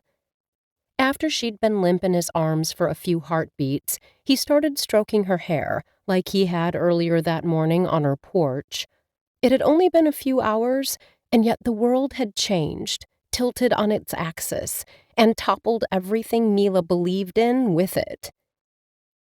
"Are you going to be good if I let you go?" Riley asked through their mental bond. "Yes," Mila replied in the same way. Honestly, she was too drained and exhausted to keep struggling. Still, he kept her in his arms, kept stroking her hair in gentle caresses. "You're not letting me go." She tentatively shot through the mental bond. "I know," he replied. Mila sighed and finally gave in to the instinct of snuggling even more into him. She buried her face into his neck and wrapped her arms around him. He sighed. "As first fights go, I think ours went pretty well." "How do you figure?" "We're still standing. No one turned up green or with scales." "There's still time for that." The rumble of a low chuckle rolled up his chest. "This isn't funny," Mila shot back. "Sorry, I know." She sniffled and looked up at him and spoke out loud for the first time since they'd re-entered the house. "You still haven't told me why. Why don't you want me?" "Oh, Mila." The look of devastation on his face was heartbreaking. "You think that's why I didn't tell you? Because I don't want you?" A wave of want so strong it shook her very core, invaded her mind, her body, her very soul. But it wasn't hers. It was Riley's. This was how Riley felt about her. Mila stared up at his beautiful dark eyes. "If this is how you feel, why?" Riley made a tortured face. "Nothing I'll ever say will make you understand." "Then don't talk." She switched to using the mental bond again. "Everything you feel, I can feel. Everything you remember, I can remember. Please, Riley, make me understand." Riley stared at her in utter stillness for so long, she thought he was going to deny her. Then he cupped her cheek with one hand while keeping the other on the small of her back. He gave her a tiny nod and closed his eyes, dropping his forehead to hers. And just like that, Mila wasn't in his living room anymore. She was outdoors on a dark night, her black boots plodding the frozen grass as she and her fellow magical special forces agents crossed carefully through the metal fence surrounding their target. On the other side of the fence, they swiftly crossed the wet pavement toward the back entrance of a warehouse. Mila was seeing the world from about a head taller than what she was used to, and with every step, tension rose in her body until it was almost a palpable living thing. The low, squat building they had to breach was just up ahead, and there was no room for mistakes. They had one chance at success and only seconds to complete the mission or fail trying. The squad fanned out as soon as they reached their coordinates with stealthy precision, forming a defensive perimeter around the building, while Mila and the team leader took the vanguard. Once everyone was in position, the squadron leader gave Mila the go-ahead to breach the door, and, weirdly, she felt a surge of love and worry for him rise in her chest. The enemy base camp, at first sight, seemed unguarded and deserted. Maybe their target had already left, or maybe he was such a powerful dark wizard that he didn't need any extra protection. In a moment of quiet shame, Mila found herself hoping for the first option. But as soon as her hand touched the door handle, a heavy wave of magic hit her so hard she almost fell back. Then, all hell broke loose. The double entrance doors of the warehouse flew open, and all kinds of infernal creatures broke free. At once, all the wizards taking up the rear guard were engaged in battle with the demons, sparks of green and purple magic flying in all directions. Mila was about to join the fray when the agent she loved, the team leader, gave her a curt headshake and directed her forward. And then it was just the two of them inside the dark warehouse.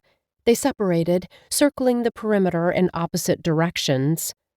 Mila had just passed a tall tower of crate boxes stacked one on top of the other when she heard a creaking noise behind her, and, in a moment of blinding clarity, she understood she was no longer the hunter, but had become the prey.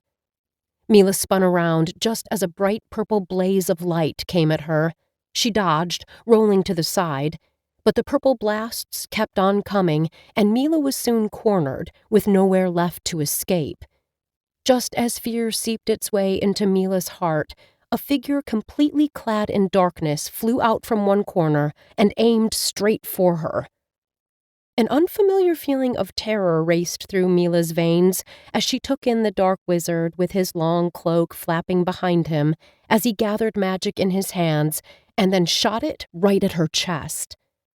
The last part of the memory had played in slow motion, but in reality, the attack mustn't have taken longer than a few seconds. Mila closed her eyes, the fear of dying replaced by the knowledge she'd perish while carrying out her duty. She braced for an impact to the chest that never came. She only felt a searing pain in her left hip, and then everything went dark.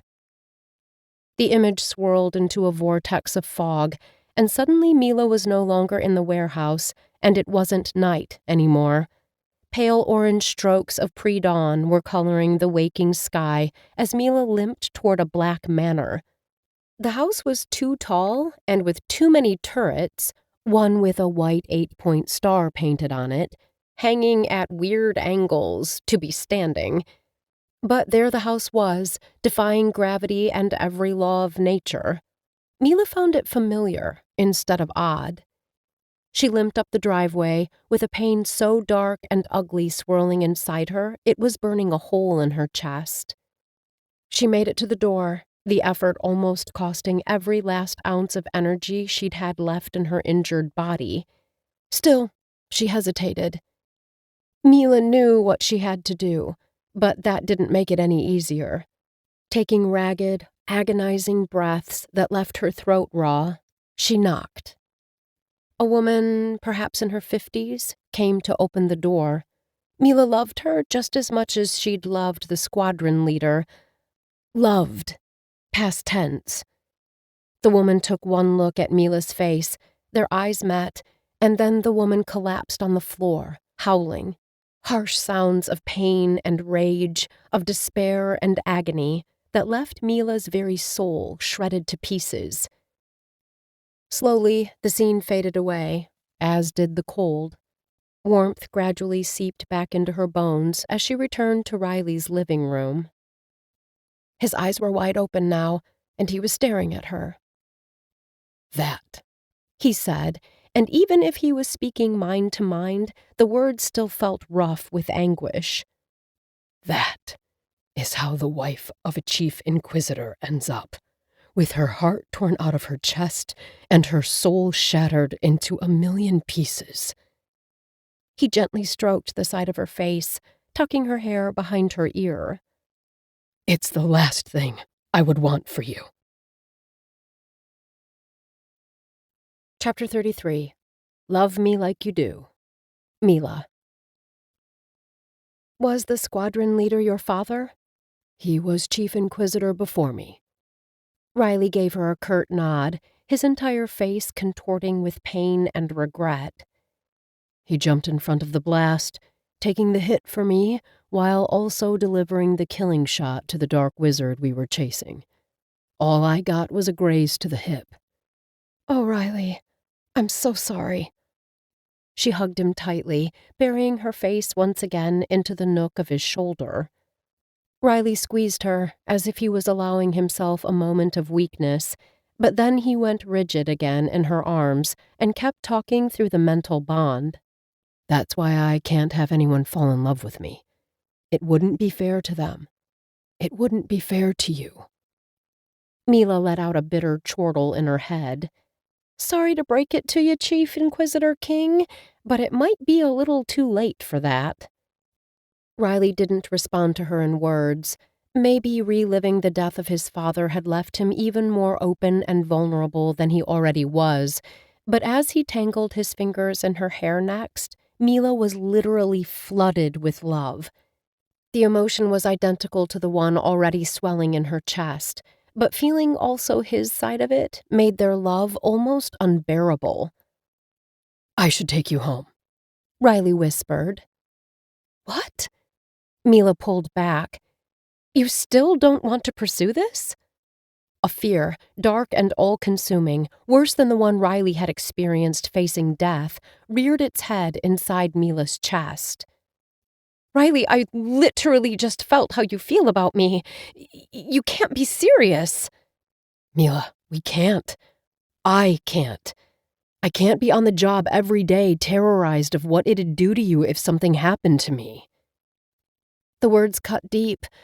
She took a step back, slipping out of his arms and gasping for air. Riley, you can't shut yourself off from love. You deserve to feel loved and to give love in return. Riley's eyes were dark and unfathomable as he stared back at her. "Love comes with a cost, Mila. You saw what happened to my mom. I can't let that happen to you." Mila shook her head, determination setting in. Yeah, your mother became a widow young, too young. But Riley, I bet that if you asked your mom if she could have that pain pulled free of her at the price of never having loved your dad, she'd say no. Riley's mouth quirked up into a small smile. "She would say no."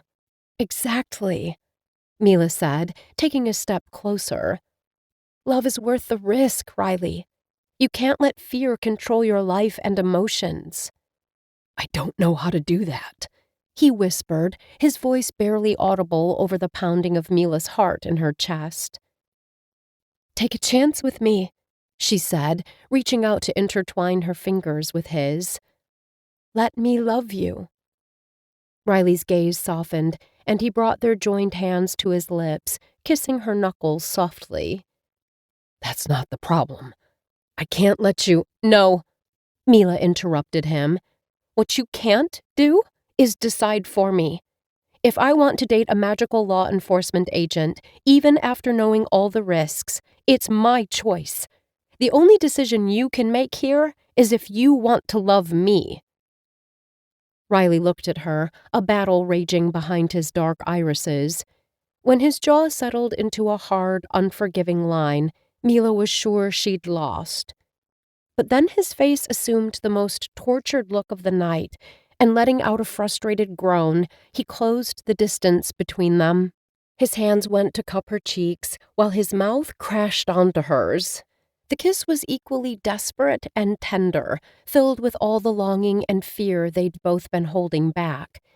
Mila's heart was pounding so hard that she was almost dizzy, but she felt alive like she never had before.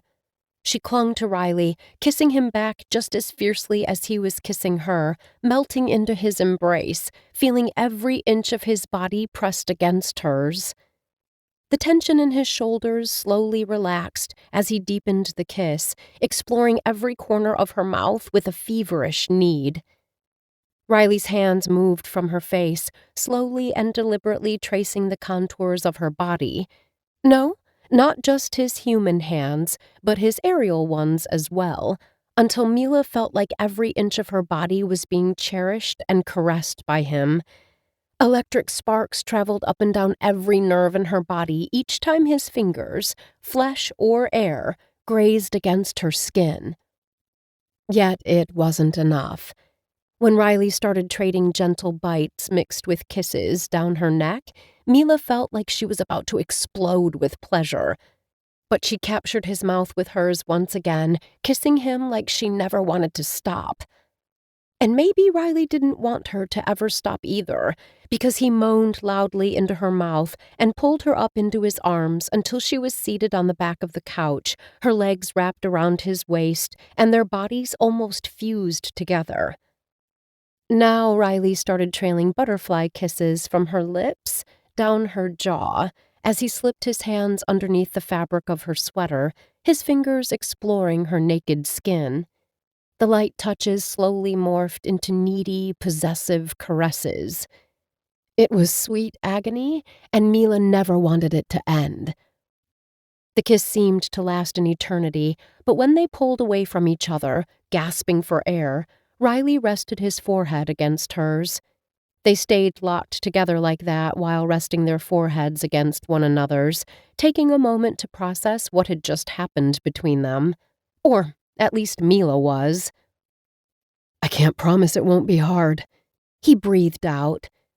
but I do want to love you. His eyes were the clearest she had ever seen them, no fear or regret hiding there now, only a burning plea for understanding that nearly made her cry out with its intensity. Mila smiled softly, feeling tears well up in her eyes. That's all I could ever ask for. They stayed like that for a few more moments, simply holding each other, until Riley finally kissed her again. Tender at first, then with renewed passion. When he almost pushed her over the couch in his quest to keep their bodies flush, he pulled back. Maybe we should move this to my bedroom, he said. That sounds like a great idea. Mila half chuckled, half whispered, breathless with need and aching with desire. He scooped her up and carried her bride-style down the hallway to his bedroom, gracefully dropping her on the hard mattress while still cradling her, looking down her body like it was the best gift he'd ever received. But then his eyes darkened, and it became clear he wanted more, that the clothes covering her had become his enemy. With a wicked smirk, Riley let his aerial hands do the dirty work, and Mila's jeans began to unbutton and unzip as if by magic. Well, by actual magic. Those wicked hands were already pulling her pants down her legs, while Riley never stopped kissing her.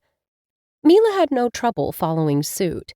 She sunk her hands under his sweatshirt and helped him pull it over his head. Now they were both undressing each other, hands fumbling over buttons and zippers as they kissed and bit each other's lips, mouths, and throats. When their bodies finally came in contact, Mila felt like she might burn from the inside out with pleasure. The feverishly light touches Riley was tracing all over her body were sweet torture of the best kind. But she needed more. She needed him. Please, Riley, she begged him, her fingers digging into his silky hair. And then, when she thought she would explode with agony if he kept denying her, Riley pulled her back from her trance. Look at me, he ordered. She did. He stood still over her for an unbearably long instant, and then finally gave her what she craved.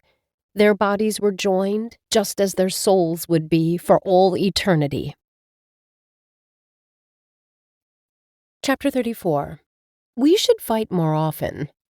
Mila. A long time later, Riley sagged on the mattress next to her. He turned his face on the pillow to face Mila, and with the goofiest smile, he said, "We should fight more often."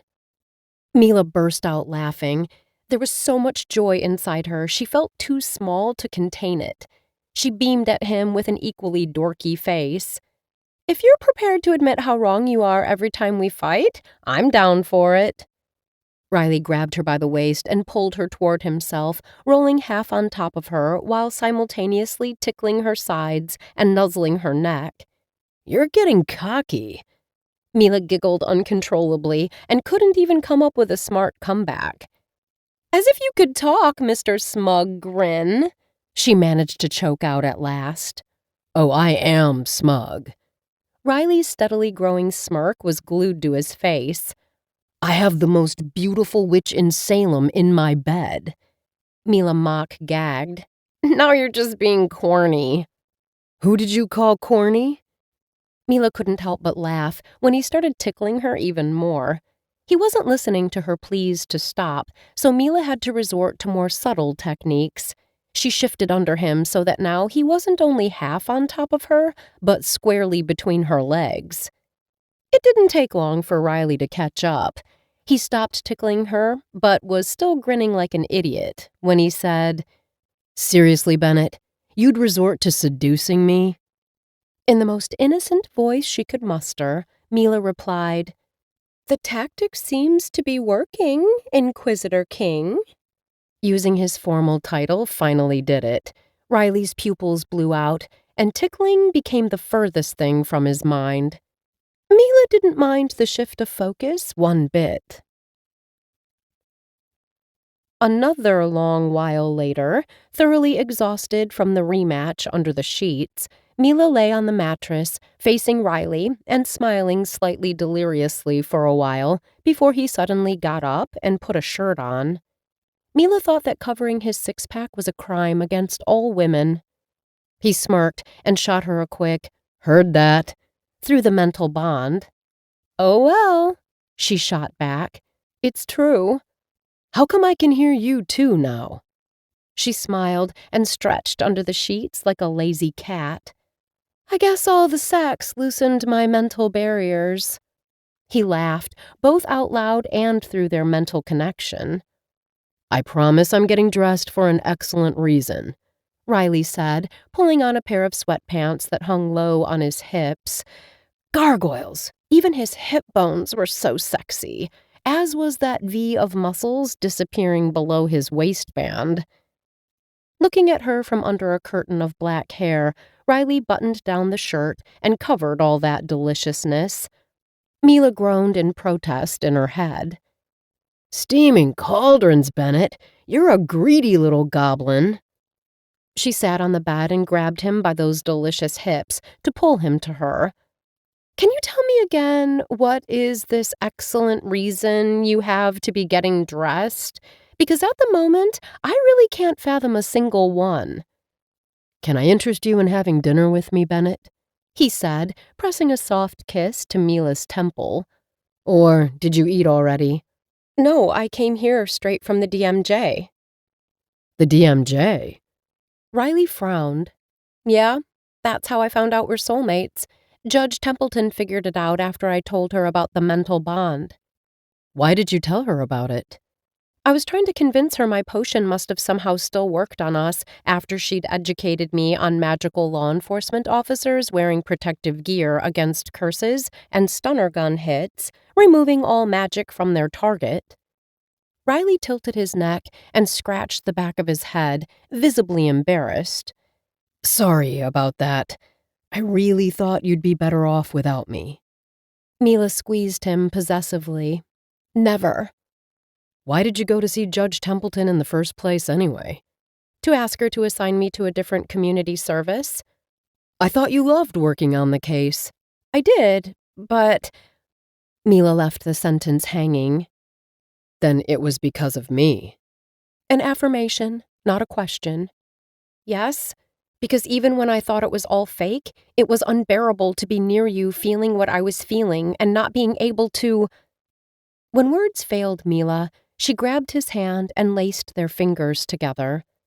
He flashed her a sheepish grin, raising an eyebrow suggestively, and finished the sentence for her. Not being able to do everything that we just did? Mila blushed, and he teased her relentlessly. Oh, Bennet, I find it so cute you choose to blush now.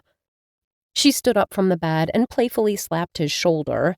I didn't choose to, and stop teasing me or I'll really turn you into a toad. He made a mock-serious tone.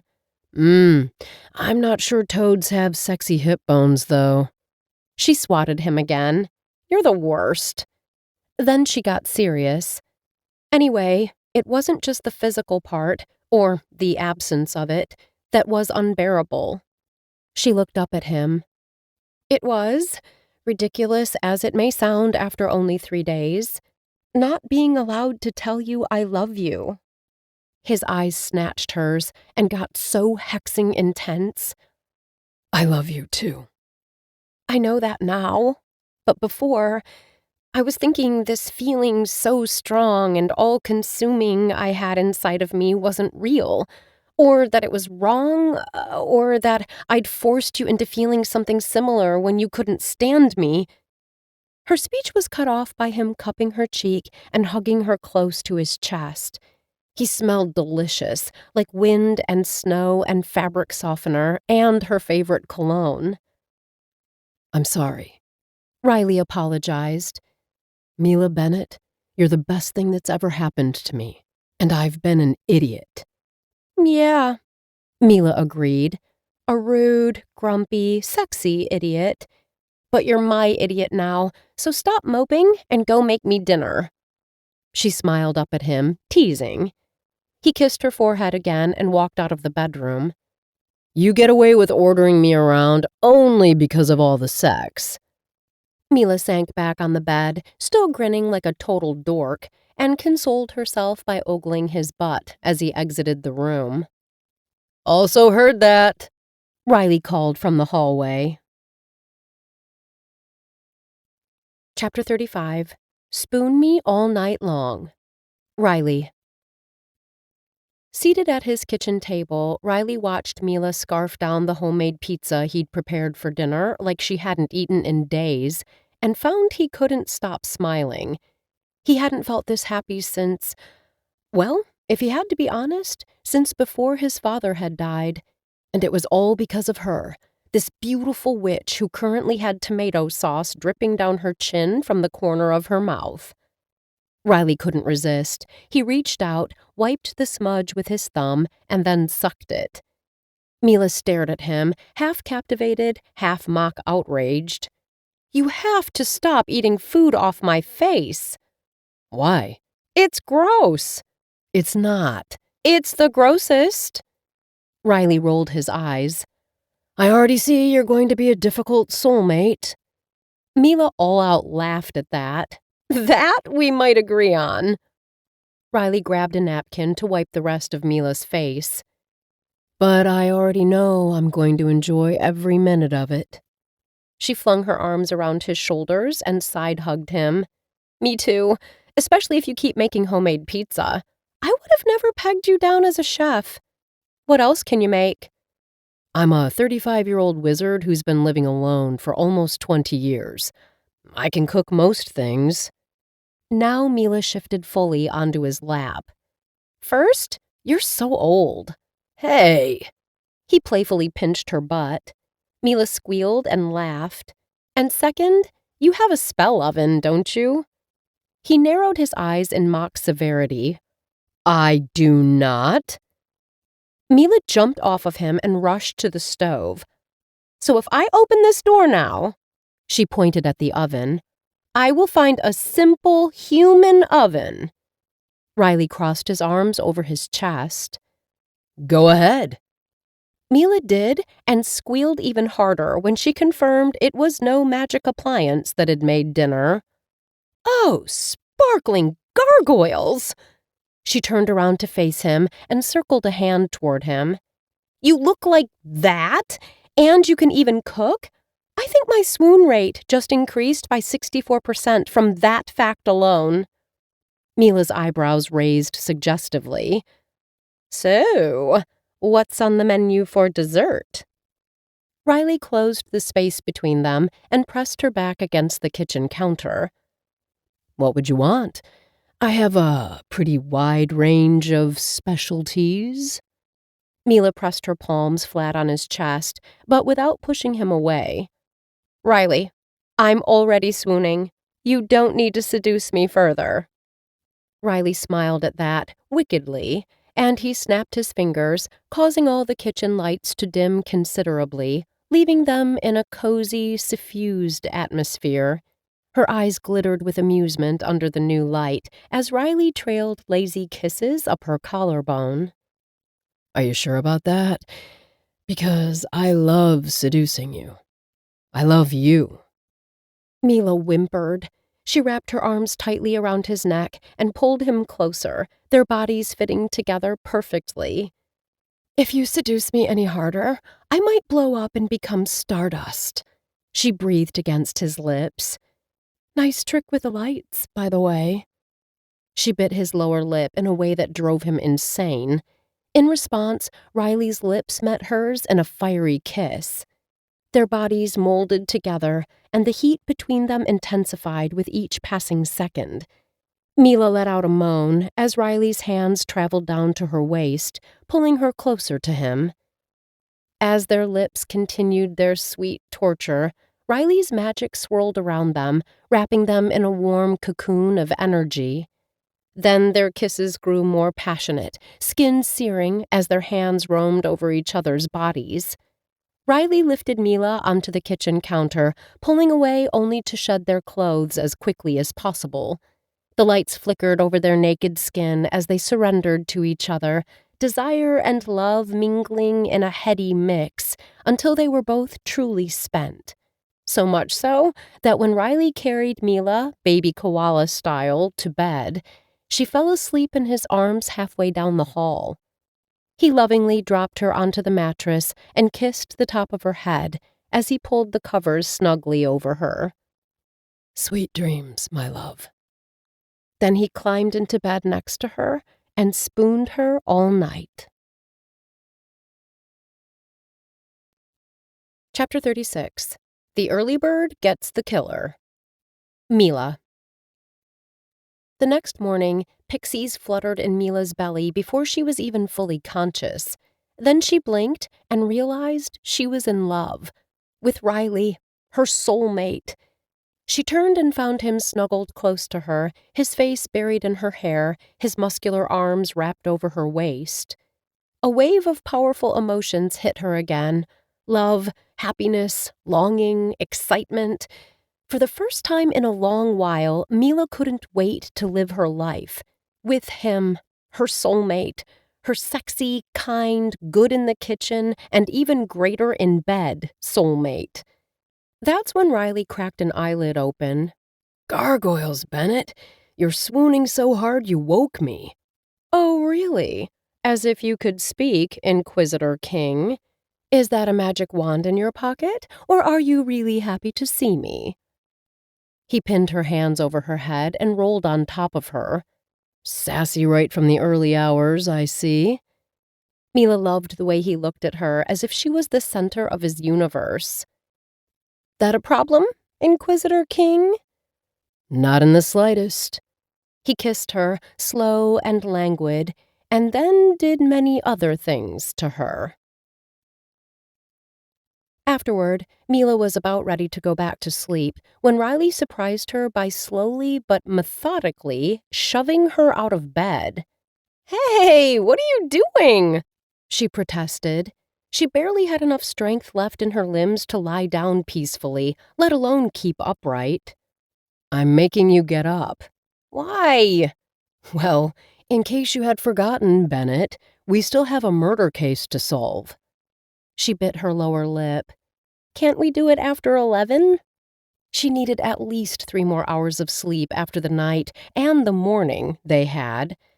Sorry, but the early bird gets the killer. You're awful, she complained, finally stumbling to her feet, stark naked, right in front of him. His eyes were a vortex of darkness as he took her in. Mila smirked, satisfied. If you could direct me to the shower, Inquisitor King, I'd happily get ready for work. He had a wolf-like expression as he leaped off the bed and scooped her up into his arms. Let me help you with that, Miss Bennet. Riley carried her to the bathroom, turned on the shower, and then did even more unspeakable things to her while he washed her up, which made standing afterward all the more difficult. I think you've melted all the bones in my body, Mila complained as she got dressed in her clothes from the night before. We can't have that. He dropped a soft kiss on her still bare shoulder. Come on, I have the perfect remedy to make bones grow back. Really? Like what? Mila asked skeptically. She was pretty positive her invertebrate status was permanent. Why, coffee and donuts. He flashed her that ridiculous grin of his again. Mila shook her head. Stop that, or I'm never recovering from all the swooning. They drove to the coffee shop in his car, and then, after breakfast, they went back to Mr. McNeil's house. But the Silver Fox once again wasn't home, so they prepared themselves for another long stakeout. Only today, the prospect wasn't as gloomy as the day before. In fact, Mila enjoyed having plenty of time to do nothing other than talk to Riley, getting to know him, and, okay, they might have smuggled the occasional kiss in there too. They spoke about everything, from their families to their childhoods, their dreams and fears, and everything in between. As they moved on to discussing the present, Mila had a hard time explaining her lack of a clear direction in her career and why she kept hopping between this or that temp job with the local witching agency and couldn't find her true calling. And the relief she felt when Riley didn't judge her for it almost felt overwhelming. If it helps, he said, I think you're a darn spectacular detective. Mila crossed her eyes. You say that only because you want me to join the force and become the literal boss of me. Nah, he said, dead serious. You'd be too much of a pain in the ass to supervise. Hey! She mock-punched him. He caught her wrist before she could punch him again and held on to her a little too long. And your stubbornness is just one of the many things I love about you. Mila squeezed his hand back. Same here. The air between them thickened, and it looked like they were about to smuggle in another one of those stolen kisses when Riley's phone rang. It's Sarah Michelle, he said, checking his screen. I have to pick up. Mila nodded. Inquisitor King? And gargoyles, if the tone of authority in which he said his title didn't make her toes curl into her shoes. Every single time. Riley shot her a look, signaling he probably heard that last mental comment, but needed to concentrate on the conversation he was having. Mouthing a low sorry, Mila propped up her mental barriers and let Riley finish the call without interrupting with more naughty distractions. After not long, Riley hung up and turned to her, already putting the car into gear. The doctors are waking up Mrs. Blackwell in a few hours. He pulled off the road, making a U-turn in the hospital's direction. At this point, we might as well wait for Mrs. Blackwell to regain consciousness and ask her who gave her the poisoned cupcake. You think she'll remember? After being knocked out for so long? We can only hope she does. The hospital was only 10 minutes away, and in the car, Riley filled her in on the details of Mrs. Blackwell's condition that Agent Calidora had related to him on the phone. Once they reached the hospital, Mila shivered when she opened the door to get out of Riley's car. No matter how many layers she put on, winter in Massachusetts would always be too cold for her. The frigid December air swirled in around them and enveloped them in an icy embrace that almost made her teeth chatter. At least until Riley swooped in and put his warm air blanket over her while escorting her to the entrance with an arm slung on the small of her back. And suddenly, the cold winter day didn't seem so harsh anymore.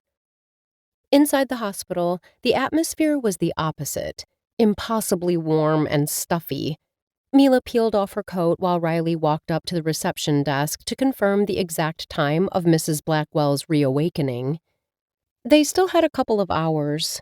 Nonetheless, they went up to Mrs. Blackwell's hospital room to give Sarah Michelle a break from her guard duties, and were utterly surprised to find Mr. McNeil seated by the bed, lovingly holding the patient's hand over the covers.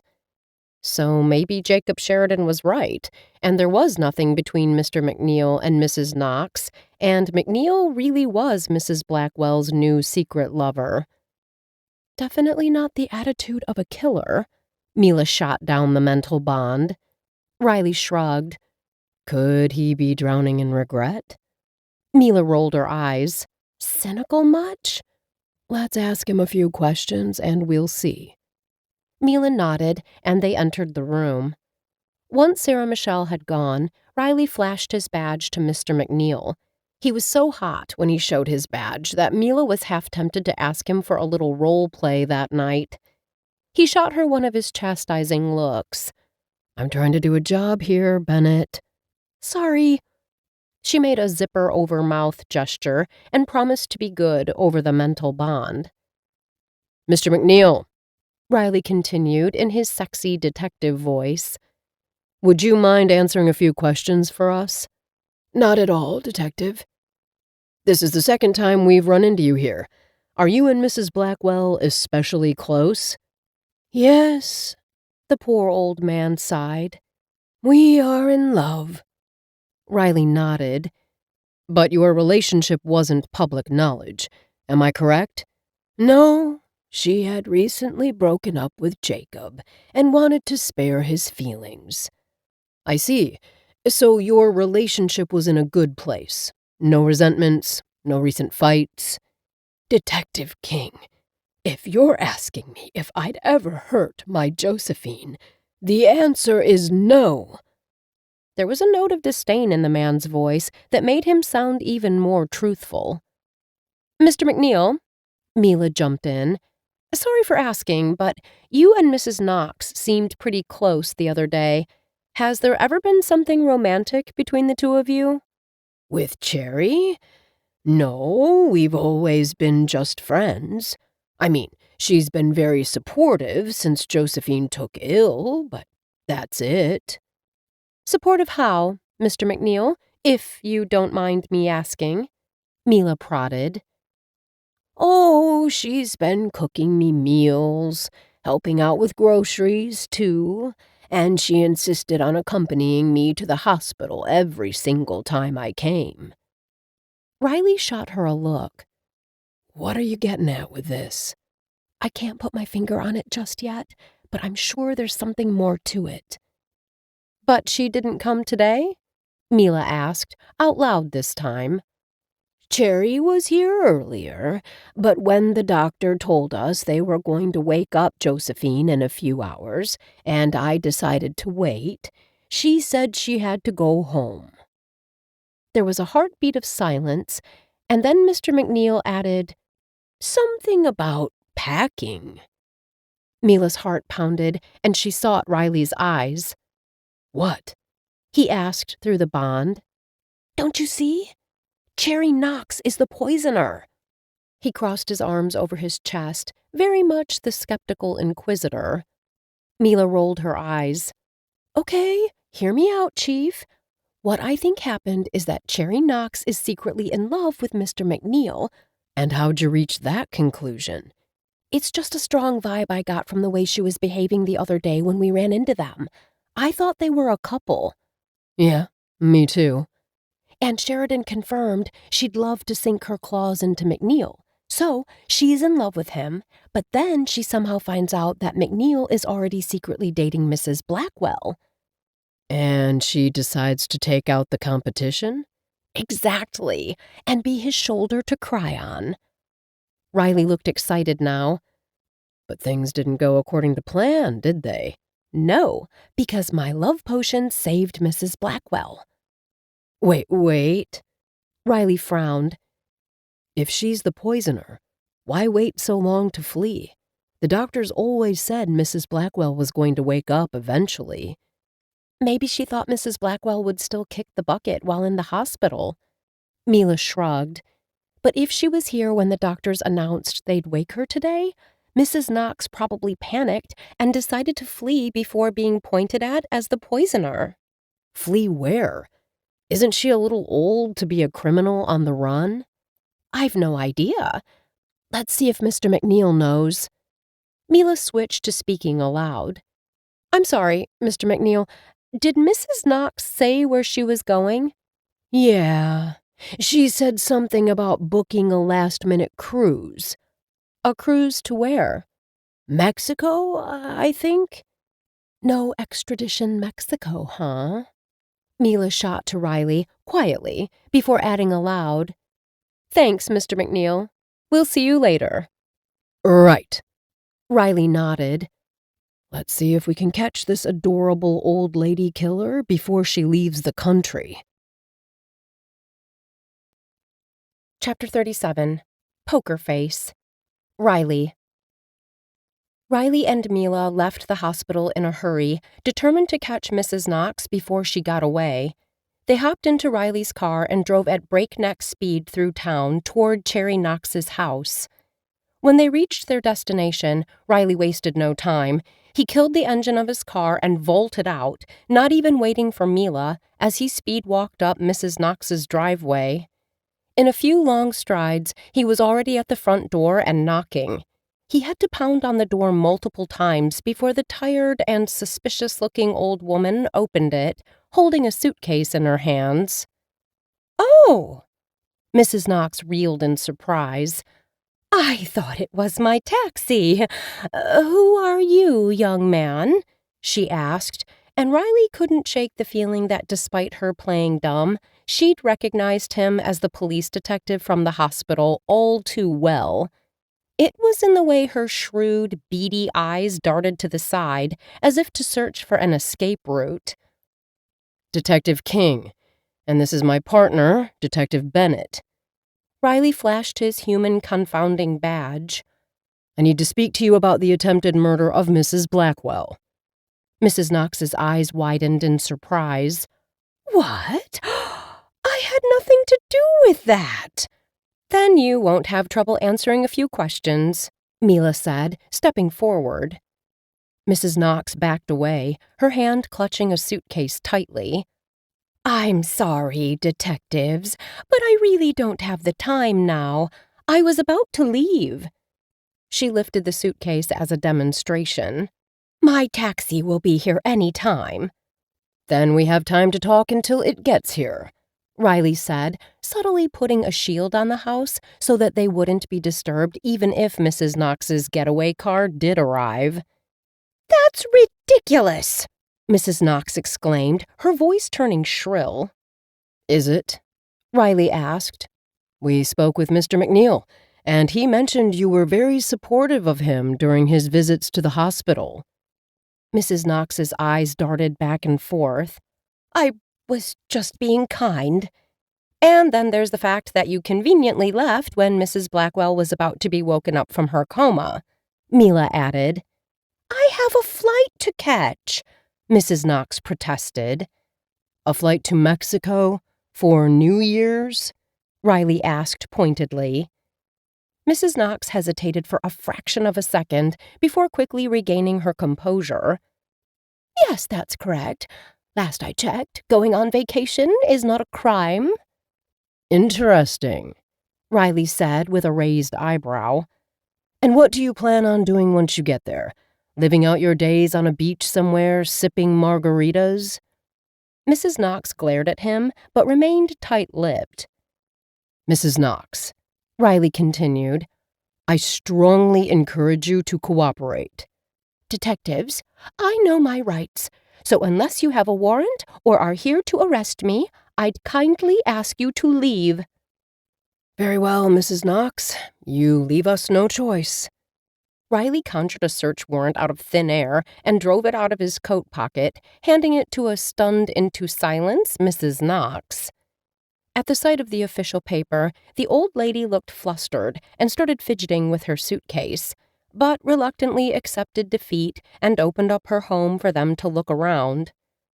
Riley quickly surveyed the area, making a show of searching through cupboards and drawers while he weaved a searching spell that would guide him toward what he was looking for, even if Riley still didn't know what it was. He released the spell and waited for the magic to tug him in the right direction. Soon the pull came, and Riley followed it to the kitchen, where the magic guided him to a set of potted plants on the windowsill. One among them in particular. Bingo! Riley lifted the plant and turned to Mrs. Knox. This is a castor oil plant, Mrs. Knox, whose beans are used to make ricin poison, the same poison that almost killed Mrs. Blackwell. He thought he had the old lady nailed down, but she simply shrugged. It's just a plant. It's not illegal to have one. If this is all the evidence you have, you don't have a case. She's not wrong, Mila said telepathically. So what? We keep her here until Mrs. Blackwell wakes up and identifies her as the killer.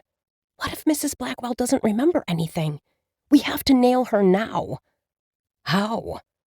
Let me try something, Mila said, and Riley recognized the knitting of magic in the way she moved her fingers. Then Mila's phone started ringing. She picked it up, putting on a show worthy of an Oscar. Yes? Did she wake up? Yes, we're here now. And she's sure, beyond the shade of a doubt. Thank you, Sarah Michelle. Nope, we'll take care of it. Reinforcement won't be needed. Then Mila, with the most serious poker face he'd ever seen, turned toward Mrs. Knox and said, It's over, Mrs. Knox. Josephine Blackwell just woke up and identified you as the person who delivered the poisoned cupcake to her. For a moment, Mrs. Knox kept still, her eyes darting around the room as if she was still planning to make a run for it. But then the old lady took one look at them, at him in particular, Riley noted, and she must have decided there was no reality in which she could outrun them. Mrs. Knox finally gave up and started confessing, telling them about how Mrs. Blackwell was a man-eater who would only use George and then discard him once she'd tired of him, just as she'd done to poor Jacob, while she truly loved McNeil and would have done anything for him, including killing someone. With the confession, the case was truly solved and could finally be handed down to the regular Salem PD. Riley called the local human authorities, and they led away a handcuffed Mrs. Knox into a police car with flashing lights. Riley and Mila watched them drive away from the curb in front of the old lady's house until the human police vehicle disappeared behind a corner. Well, that was intense, Riley said, turning to Mila. Goblins it was. The dating scene of septuagenarians is cutthroat, she replied with a smirk. I can't believe she actually did it. Yeah, me neither. Riley paused for a moment before adding, But I have to admit, you were pretty impressive back there with the fake phone call and beautiful poker face, especially since Sarah Michelle just called and informed me that Mrs. Blackwell couldn't remember a thing about the night of the recital. Mila's eyes widened. Is Mrs. Blackwell all right? As well as could be expected, given the recent poisoning. Now Mila's expression turned wicked as she grabbed him by the lapels of his coat. Does that mean you're officially off the clock, Inquisitor King? Riley smirked, relishing the feeling of her hands on him. I suppose it does. What do you have in mind, Miss Bennet? Mila leaned in close, her lips almost touching his ear. I think it's time for a little celebration. This has been Don't Kiss and Spell, written by Camilla Isley, narrated by Amy McFadden, a member of SAG-AFTRA. Copyright 2024 by Camilla Isley. Production copyright 2024 by Camilla Isley. Thank you for listening.